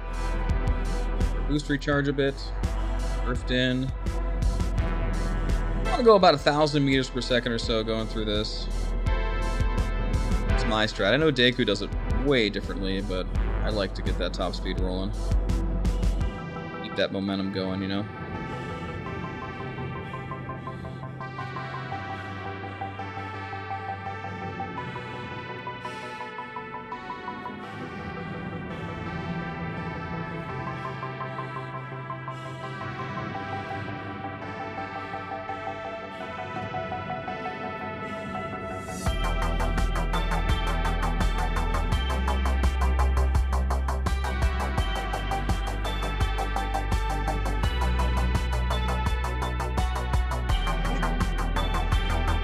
Nice. Could have started that turn a little bit earlier. Really could use some boost right about now. Oh, that's painful. God, I hit that side a lot. Obviously, it's a little difficult to see where we're lining up the TVI with the stupid UI in the way. To get that close.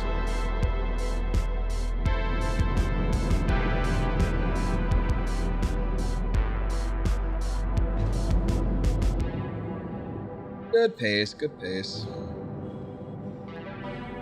127 used to be a world record not too long ago. Man, we've come a long way.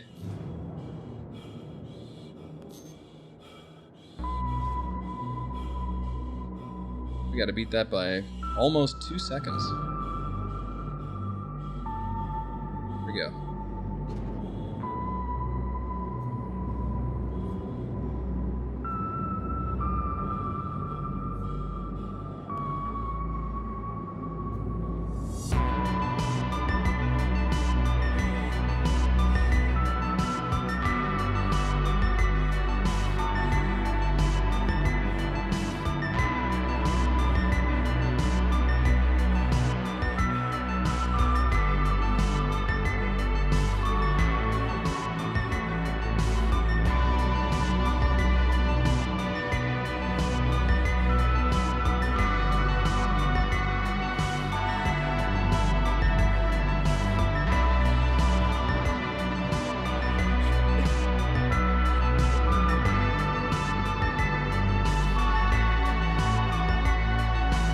Good speed coming through here. That was excellent.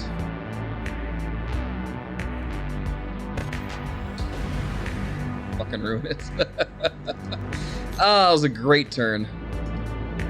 That, of course, you know, the whole run hinges on that turn that happens 1 minute in. That trip through the tunnel is everything. You know, if you don't hit that, you're not hitting nothing.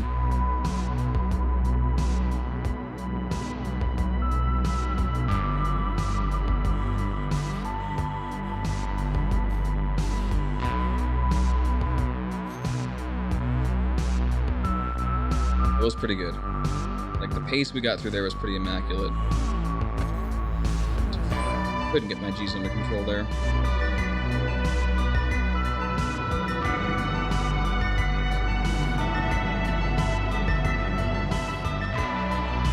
It's tough. It's tough. I'm off center a bit here.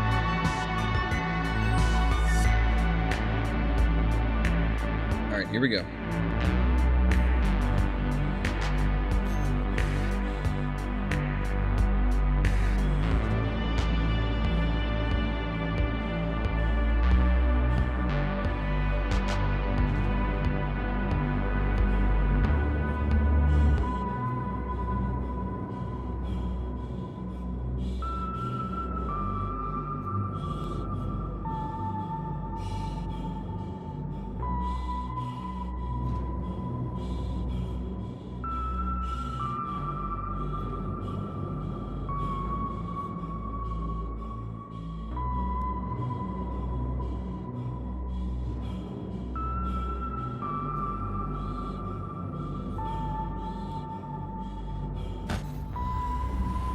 Couldn't cut it fast enough. Man, very smooth beginning. Not sure if the pace was good, but it was extremely smooth, very precise.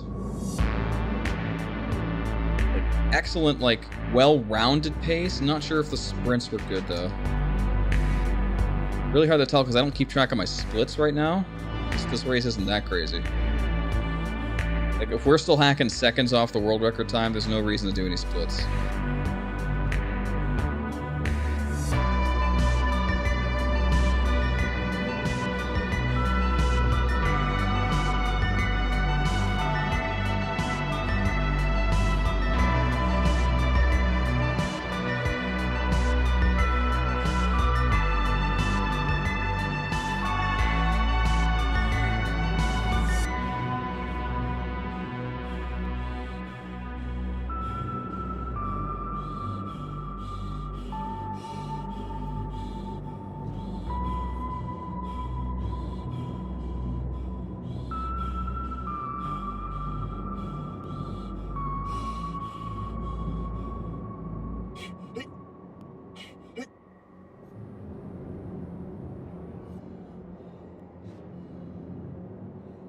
Really pushing it here.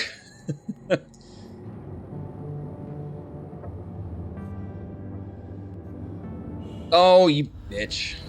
Fuck. Yo, Corbin.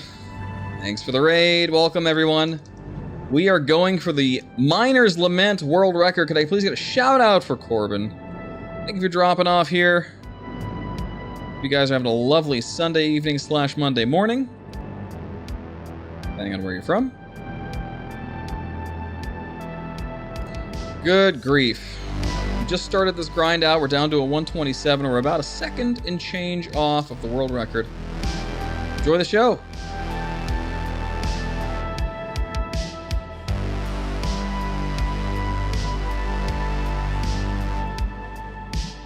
Good pace. Full speed. Here we go.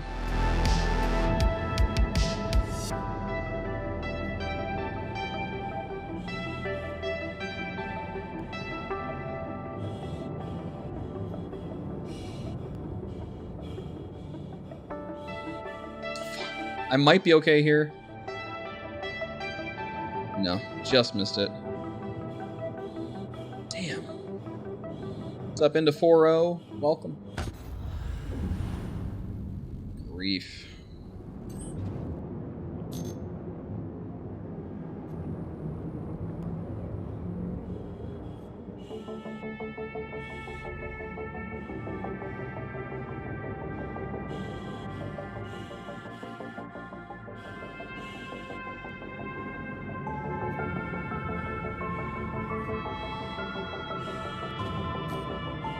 Here we go. This is a good position to start from. Engine power to max.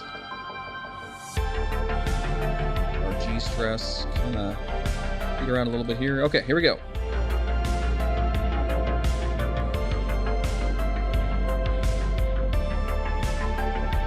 The angle was not good there. Nope.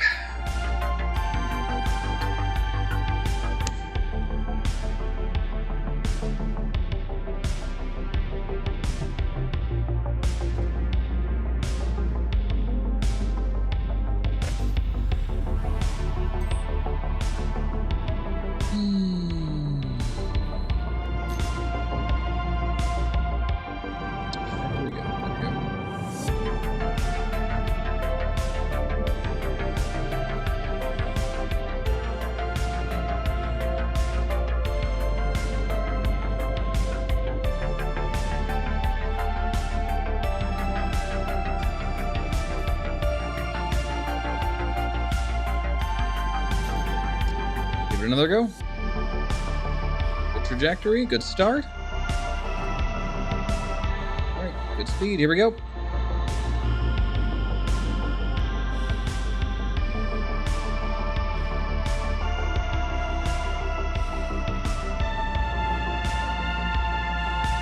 Kind of killed our momentum there. Still, we're doing okay.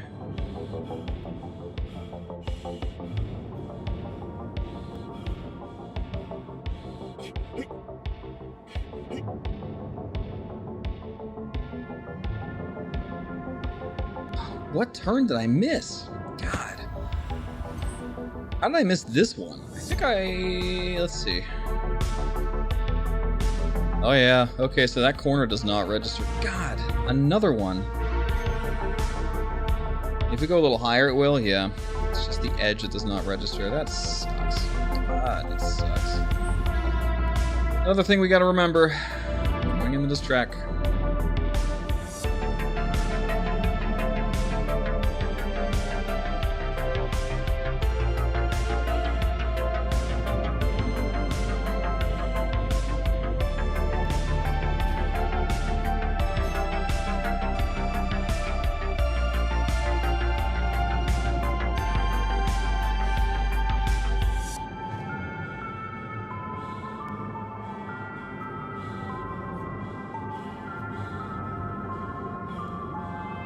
Good?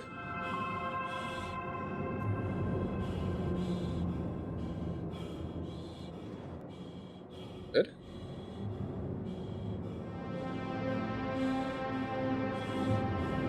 Shit.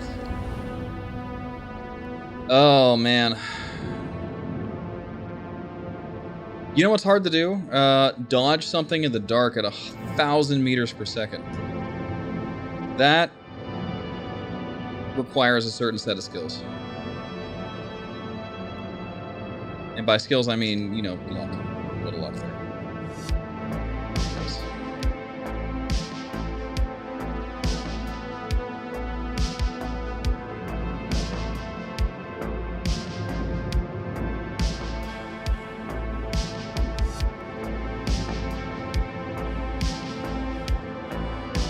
All right, here we go.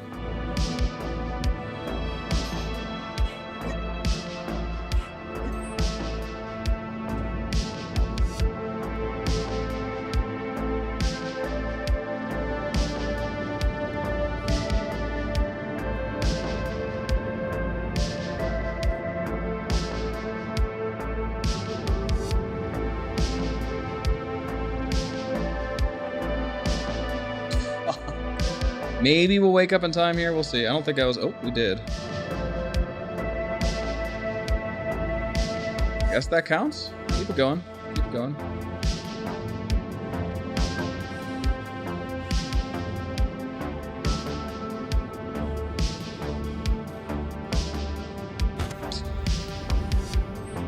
Oh, so close. So close. I kind of, you know, I'm not going to lie. I kind of want the blackout in the middle of a lap, because I don't think that's ever been done before. Blacking out at the end of a lap is common. Blacking out in the middle of a lap and continuing the run is I don't think it's ever happened before. You know, that's next level. We can actually pull that off. just icing on the cake for this one.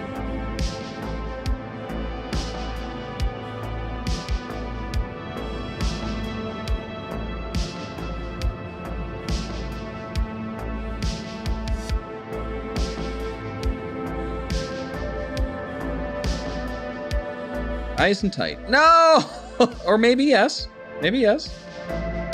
Yes? Yes. I hate this. I hate that that's valid. There we go.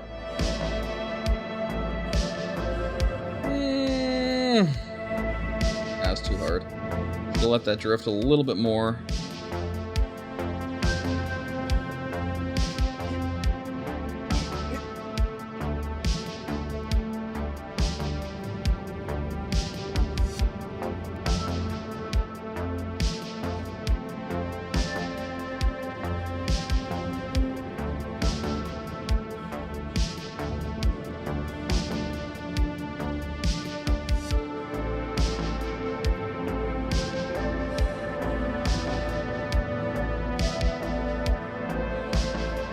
I don't know what this pace is. It might be good. We're gonna see. Ooh, that was a bad turn though. I should have started on off with no boost. No.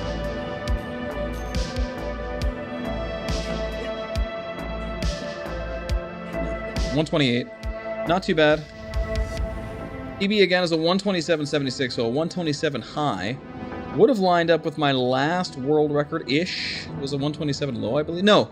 Sorry, my last world record was a 126. We're looking to beat a 125 high, I believe. It's Deku's last run. I have to reset this.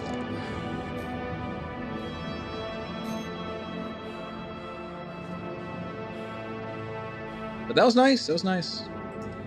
Ace was just a little bit off. I know we had some wonkiness here and there, especially around the big, I guess the hairpin where you have to avoid all those asteroids. Not too shabby, not too shabby. Here we go.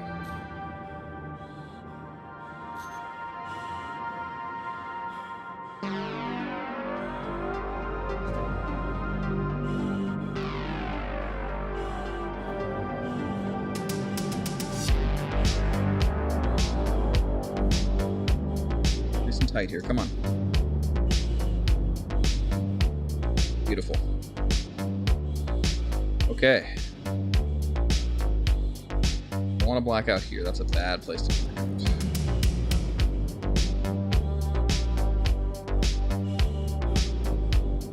Good. Nice. Nice and smooth so far. There, we didn't get overzealous on this turn that time. Allowed our G stress to sort of mellow out there a bit. Gonna save up the boost.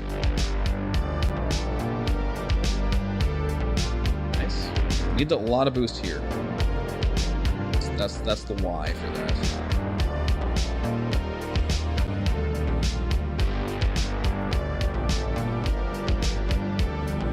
Oh no! Ah! God, that hurts. That hurts me so much.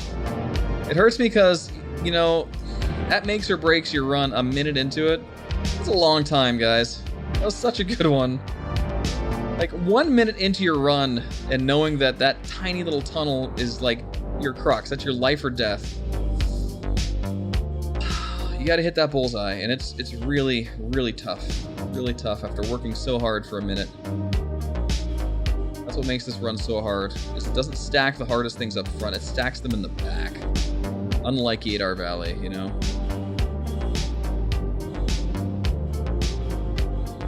Very backloaded.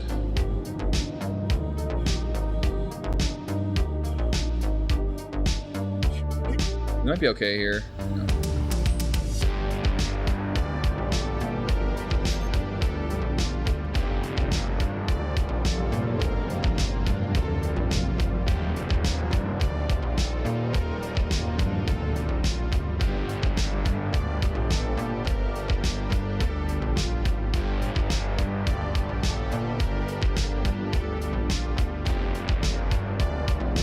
Getting close though.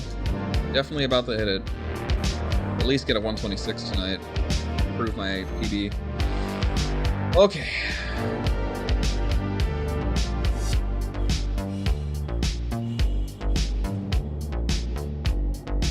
speed.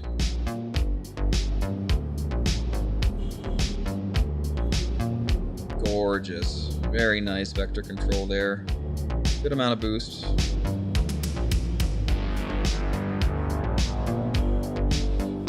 Good start, good start. Nice pace. There we go.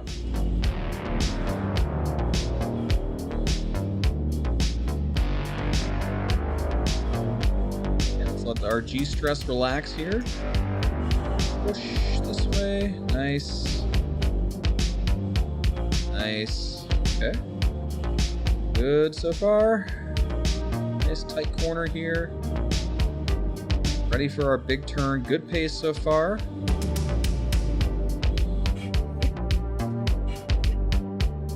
Relax the G-stress. And ready for the big turn. Ugh. Didn't have any boost fuel there, but that's okay. Be able to use it later here.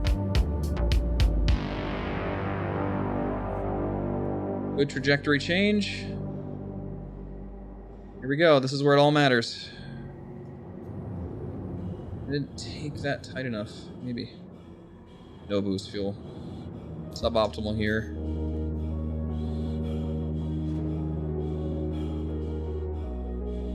$127 again. Thank you, Gator. We're consistently hitting 127s, so this is good. This is really good, actually. Finally getting in the zone. Not a surprise it's taking this long for such a complex run.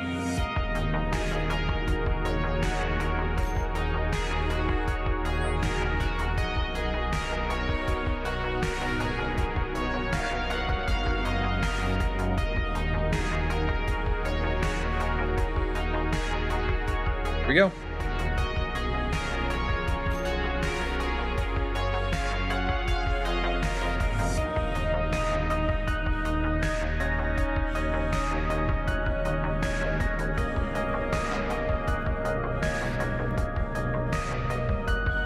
Good.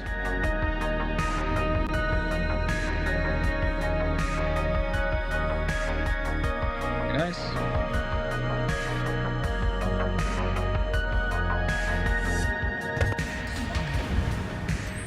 That was rough. Felt like my head tracking was a bit off there.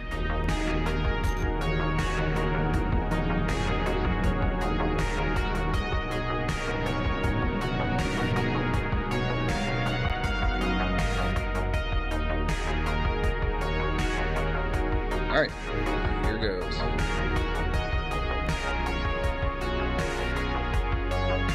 Woo!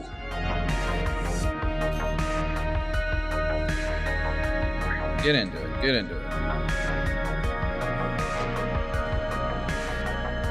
Pace. Nice, nice and tight. That's what we like to see.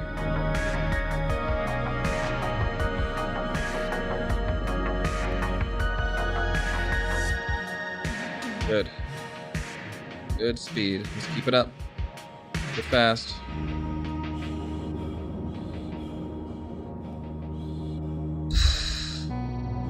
Razor's Edge. This is good pace. Really good pace.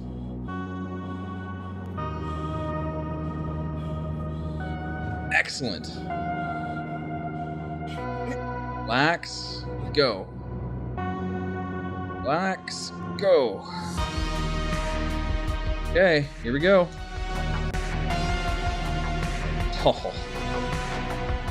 Oh, this is good. It's not screwed up. Relax. Back, back, back, back, back, back, back, back, back. Go! Go! Come on, baby. In the hole. Oh, we did not thrust fast enough. Still on okay pace here. This is where it matters.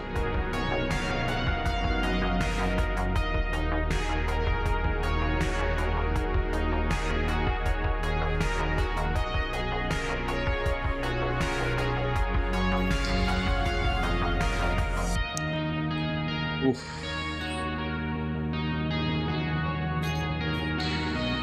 That's a rough one. That's a rough one. That was good. That makes me sad, but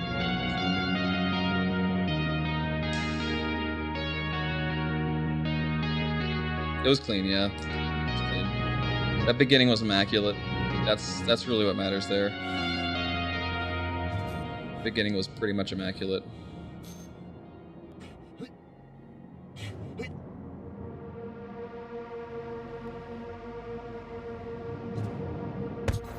What? Oh, it's too far.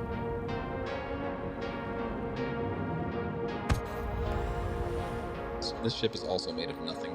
In case you didn't... In case it wasn't obvious, the ship is not strong. You can tap into something at 25 meters per second and it will evaporate. So that's the whole thing about this. It's light.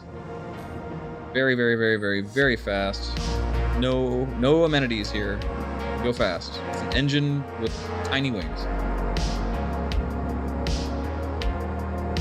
Here we go. Night. Good. Good. Good.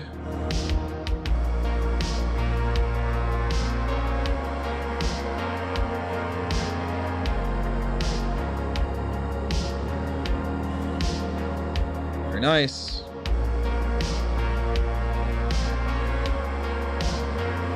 There we go. Good. Alright, we need some boost. Let's let it recharge. Go. Go and in. Okay. We need this is gonna be close. Oh god. Go!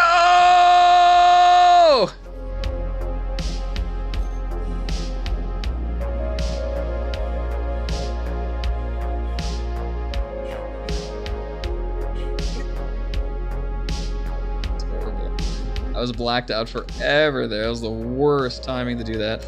You know what the big problem is when you start the blackout like this, you just go full throttle.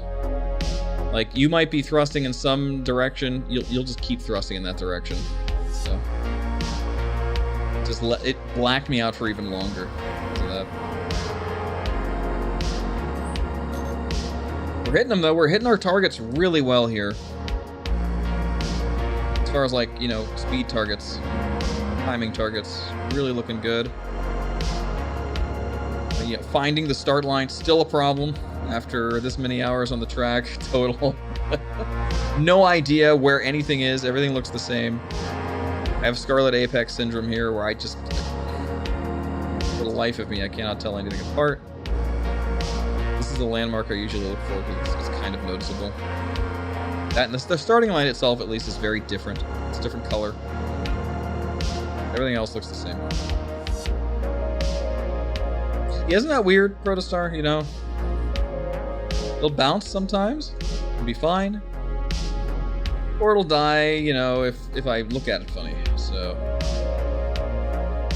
that's the way it is.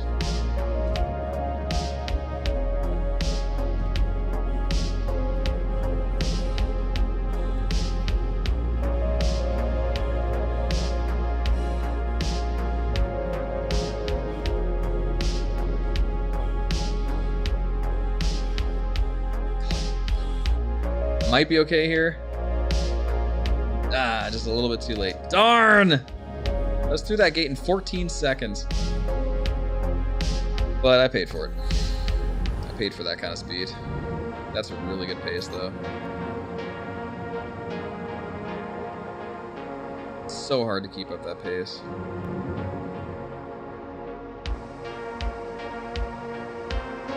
No fucking idea where I'm at. No clue. There's the start line. Okay. Here we go. This looks familiar, I think. And I'm blacked out. No! Woo! Wake up. Okay.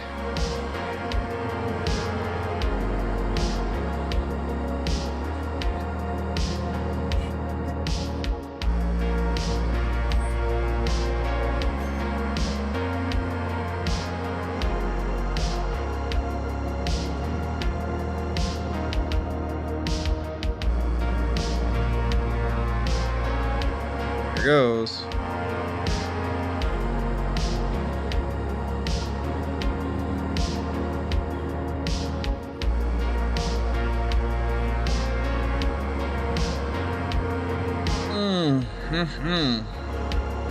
Woo!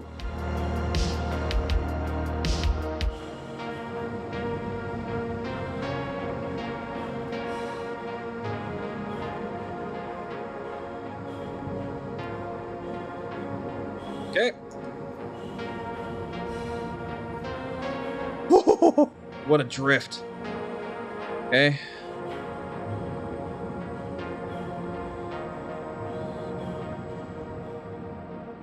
Here we go. Oh, nice. Perfectly timed there. That is rare. Good pace and pump, pump, pump, pump, pump, back, back, back, back, back, back, back, back. And we're in. Okay.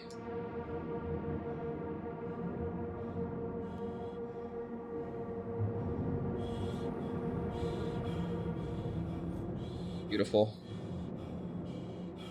Okay.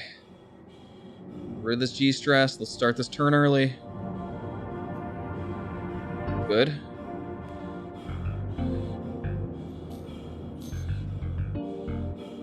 Not going to be world record pace here.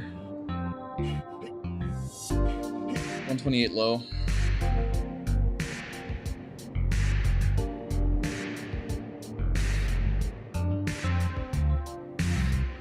But it's a good run.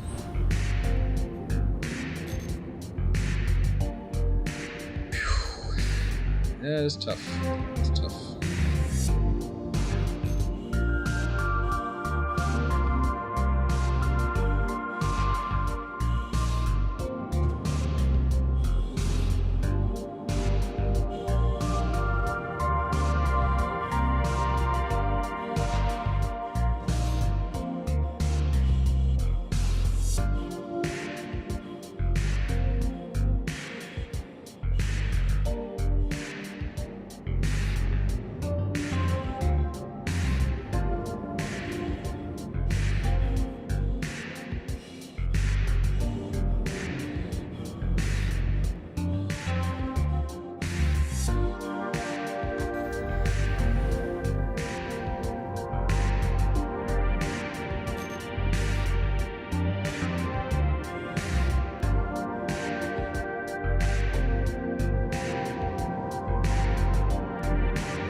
Prefect in the making.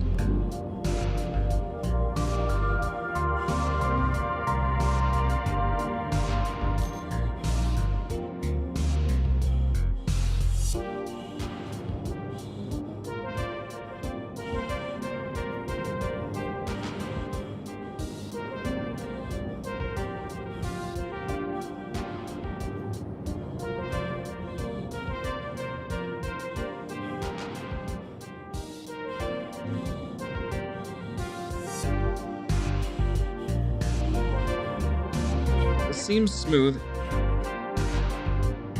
I'm doing a really good job recovering G-forces here, but I don't know about the pace.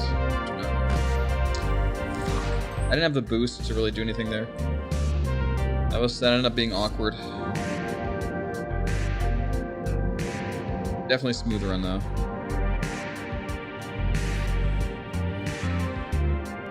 I know Deku worked on this for a long time to get the 125, so we're in for a haul, that's for sure. And that's, you know what's impressive about that is it's, you know, Deku did this mouse and keyboard. I am not, so it's fascinating. Very different strategies here.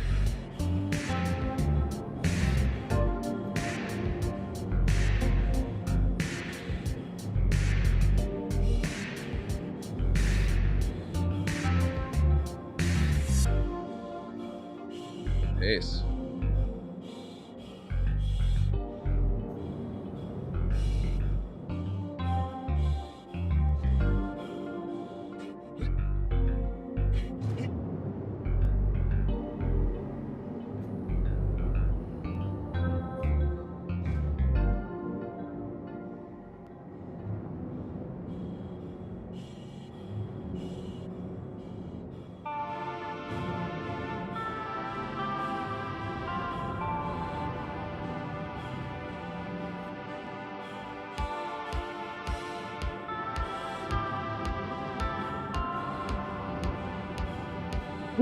Woo-hoo-hoo-hoo-hoo!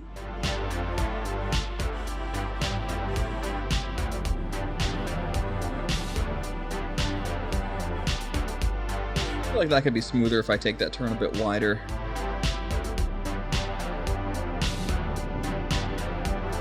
That was nice, though.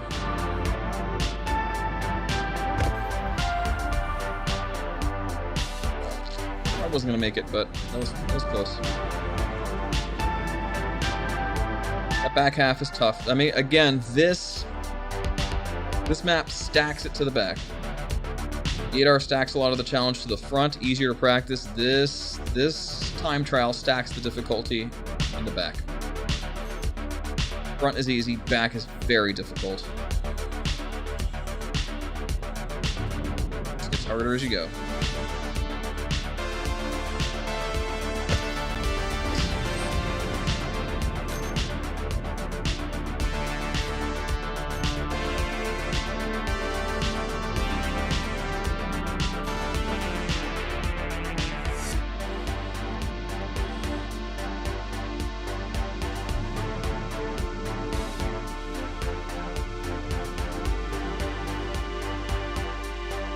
Here goes. Shoulder's fine, Cromtac. Back better than ever, I would say. It's just, you know, I got some weird nerve things happening in my middle arm. Not feeling them here. I only feel them when I'm extending my arm outward like I'm reaching for something. So anyway, doctor's appointment tomorrow. We're gonna find out what all that's about. Nice. Good pace here.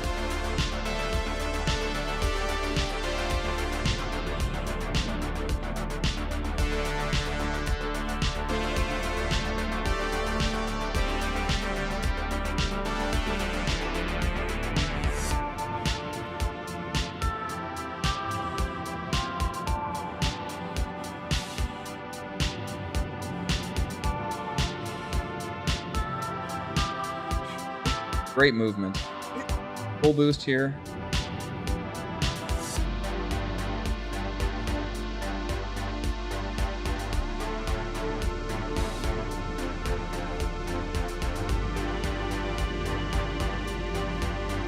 There we go.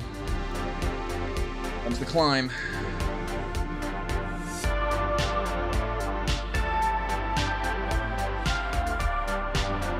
Good pace. Come on.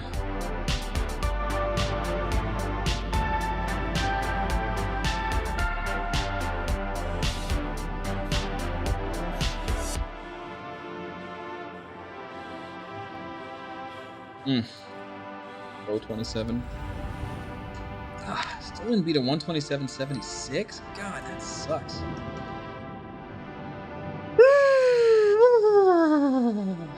This stuff. We're very close to that perfect run. We're definitely like slowly whittling down our consistency here. This is gonna be a multi-day grind for sure.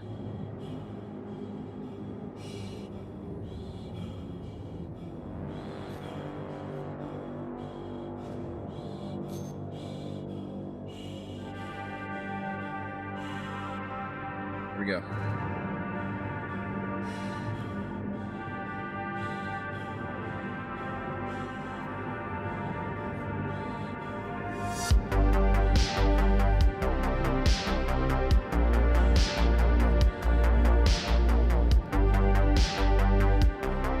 Whew.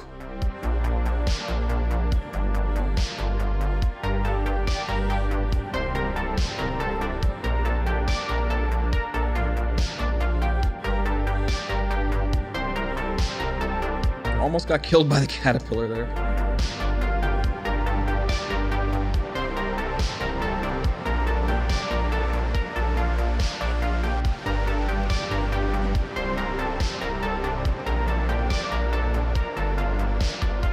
Nice pace.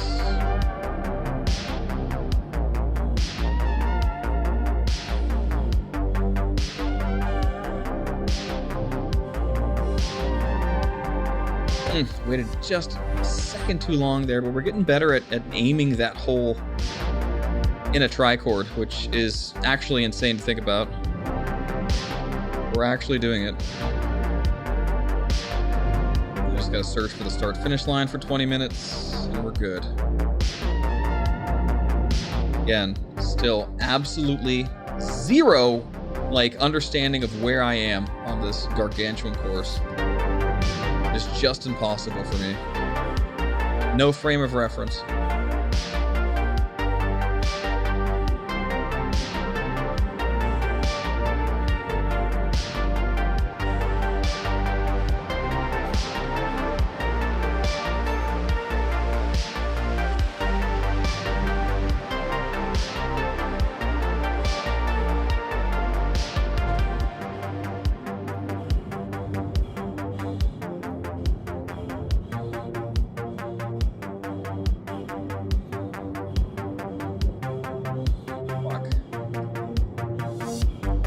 Valid.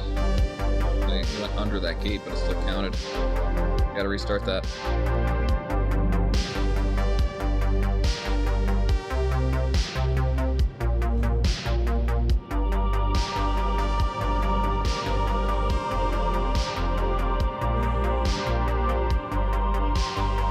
I don't know, Protostar. I would need, like...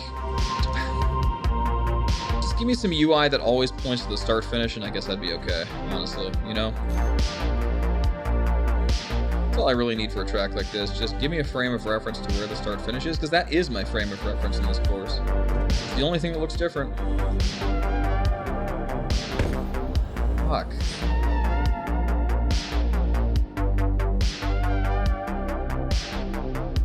Again, just completely lost unless I see that thing.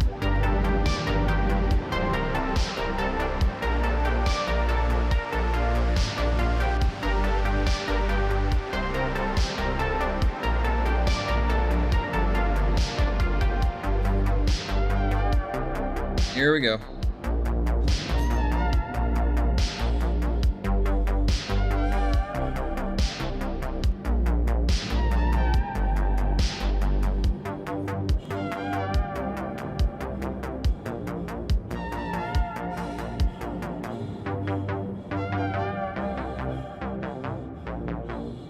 Ooh.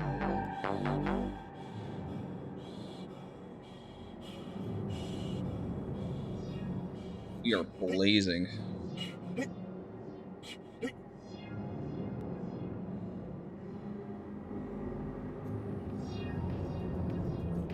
Fuck, I killed all my momentum on that turn. I always try to play it safe by cutting really hard, but I can give it a little breathing room there. That's gonna be a test of muscle memory. You can't really see anything in that turn.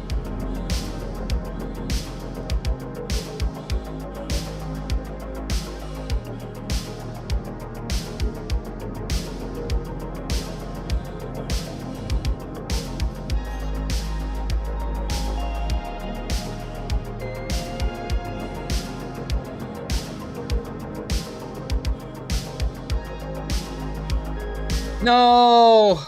God. I'm never gonna wake up. Yeah. Fuck! That sucks. That sucks a lot. That sucks. Big time.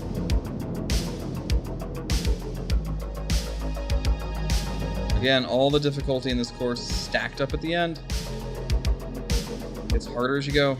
So it's just very, very painful. Miss it that close to the end. That's where it's gonna happen.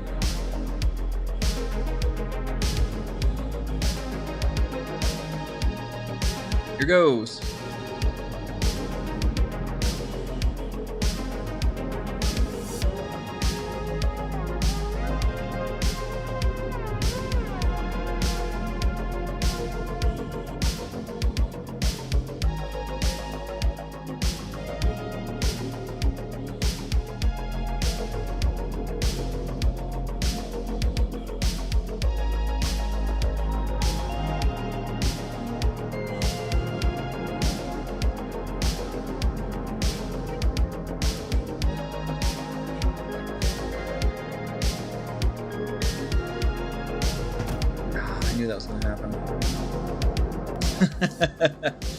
Yeah, these big time trials are indeed an emotional roller coaster.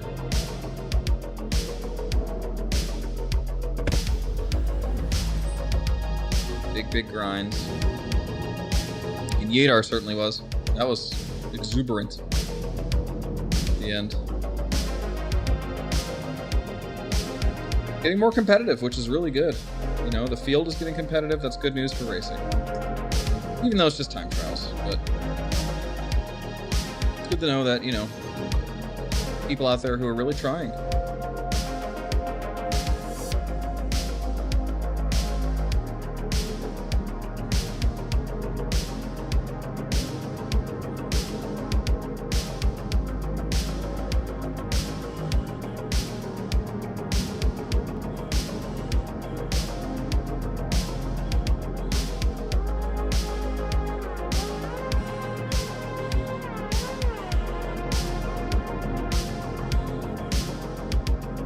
Could be tighter.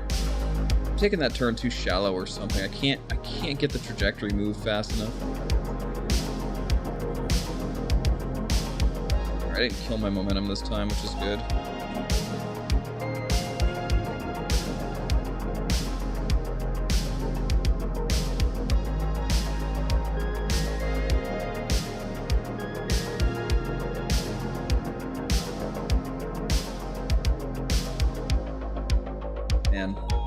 Just didn't let the G-forces reset quite long enough on the first turn into that, and I paid for it badly.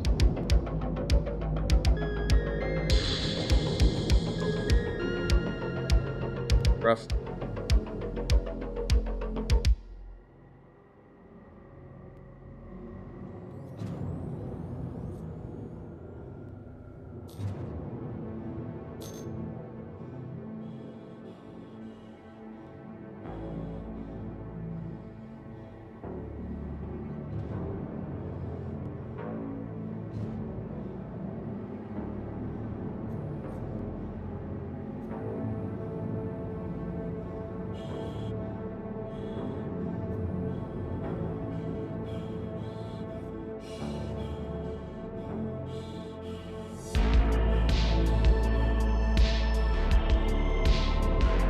That's a slightly better trajectory there. Really need to start that turn earlier somehow, though. I gotta think about that.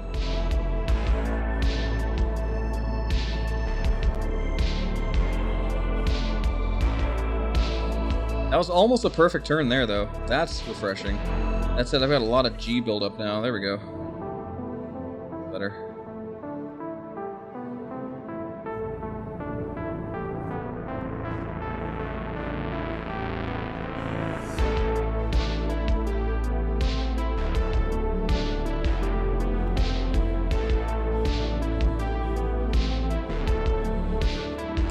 Good.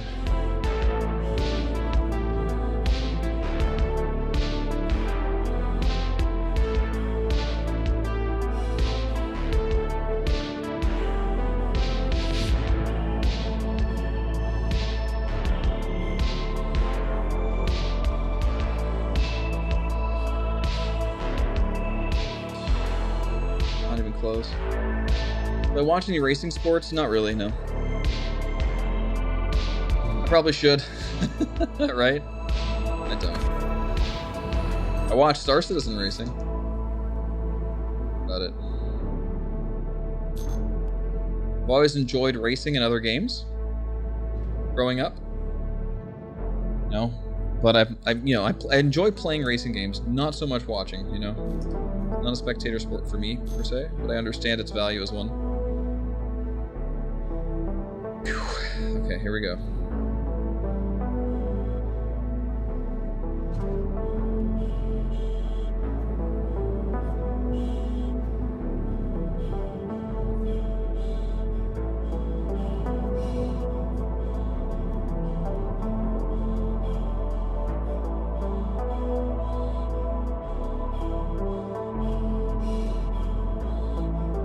I should have started that turn earlier, but how could I with all that G-force buildup? Now I'm way off. Despite the great speed, I ended up way off trajectory. No, nope, never really have, no.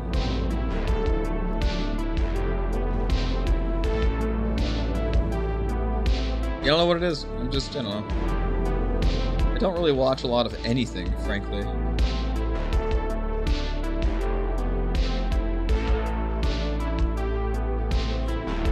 I watch some football at home. Only because it's what I grew up with, I guess.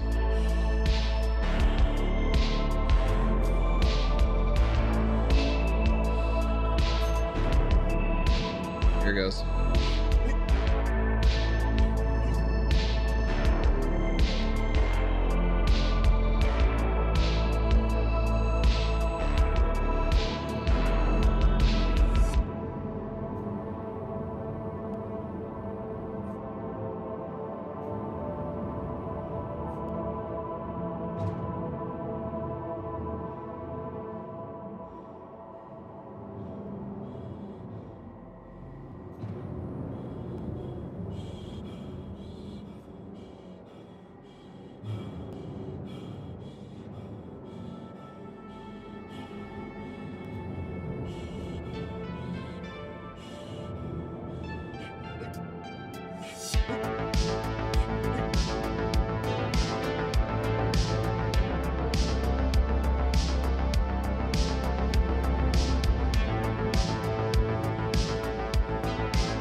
I think this is a good pace? I'm not sure. Honestly. No. Alright, let's see. It's like 1:09. I got a doctor's appointment in the morning. Let me do a couple more attempts and we'll be done. A couple more attempts just to round it off. We'll really push it for these ones. This is usually where miracles happen. Fury LX top ship for space tracks? Yes. Yes, this is the meta. This is the fastest you could possibly go. The Fury. Here we go.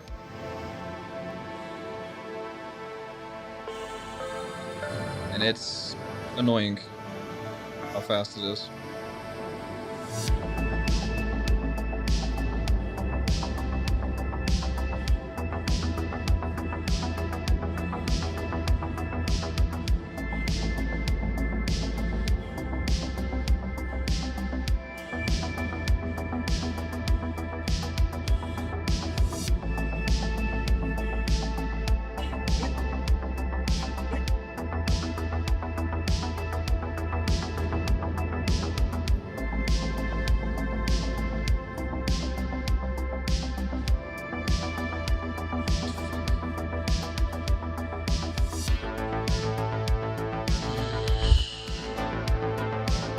You know, I don't mind where the G-stress is at all. I like where the G-stress is.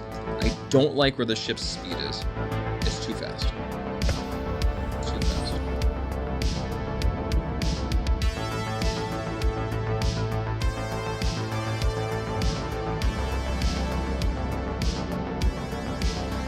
And racing's probably going to slow down a bit for master mode, so I don't really got my panties in a bunch when it comes to like, you know, getting like angry about it and making like spectrum posts or anything like that. It's fine. You know, it is what it is for now. Remains to be seen what's going to be happening with master modes. Just got to get used to it for a bit.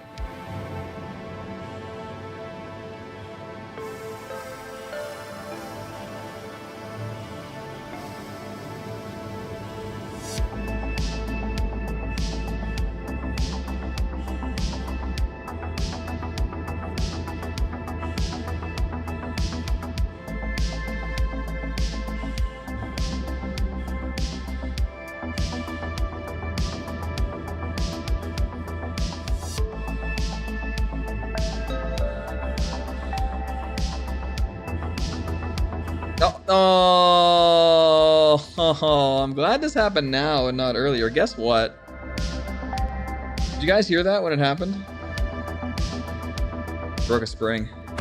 It's the same spring as before. Left stick too.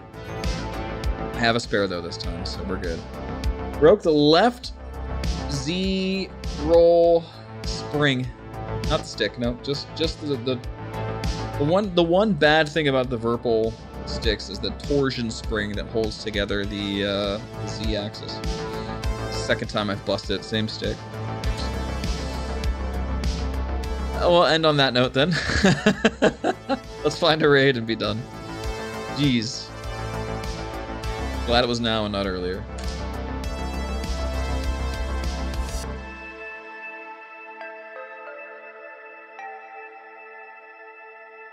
This Gabby's going. Is she just starting? Pay it forward.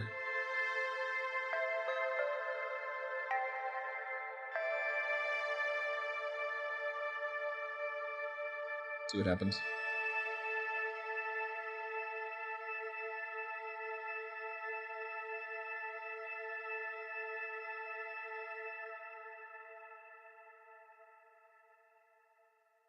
Alrighty, let's go. They improve with the CM3 base. It's not the base, Cromtac, right? It's the stick itself. It has nothing to do with the base. It's actually inside the Virpil Constellation Alpha itself. It's hard to describe. I've put pictures of the old one when it broke in there, but you know. All right, guys. Put your double dogs out for Miss Gabby. And we'll see you probably back here tomorrow for Pyro. The CM3 stick, the new metal ones. Oh, I see what you're saying. The Constellation Alpha Primes. I don't know. I doubt it, honestly, Cromtech. I think they just fixed the exterior. I'm not sure how else they would do it with the way this thing's made. I can't imagine, you know. Probably not. It's just something you gotta replace, you know. I haven't broken any other springs, which is weird, you know. None of the Y, the X, nothing. Just the Z. Twice. It's a different spring. It's a torsion spring. Well, I'll DM you about it. We'll talk about it. It's so weird. I doubt they have anything else, honestly. All right, guys. Peace out. Get your double dogs out. We'll see you next time. And yeah, have a good night. We'll see you in Pyro tomorrow, probably, perhaps, maybe, and I'll let you know what happens to the doctor. So thanks for being here. Had some fun. Definitely cool to check out, you know, the recap of Dollar Store Easy. We'll see you tomorrow. Good night.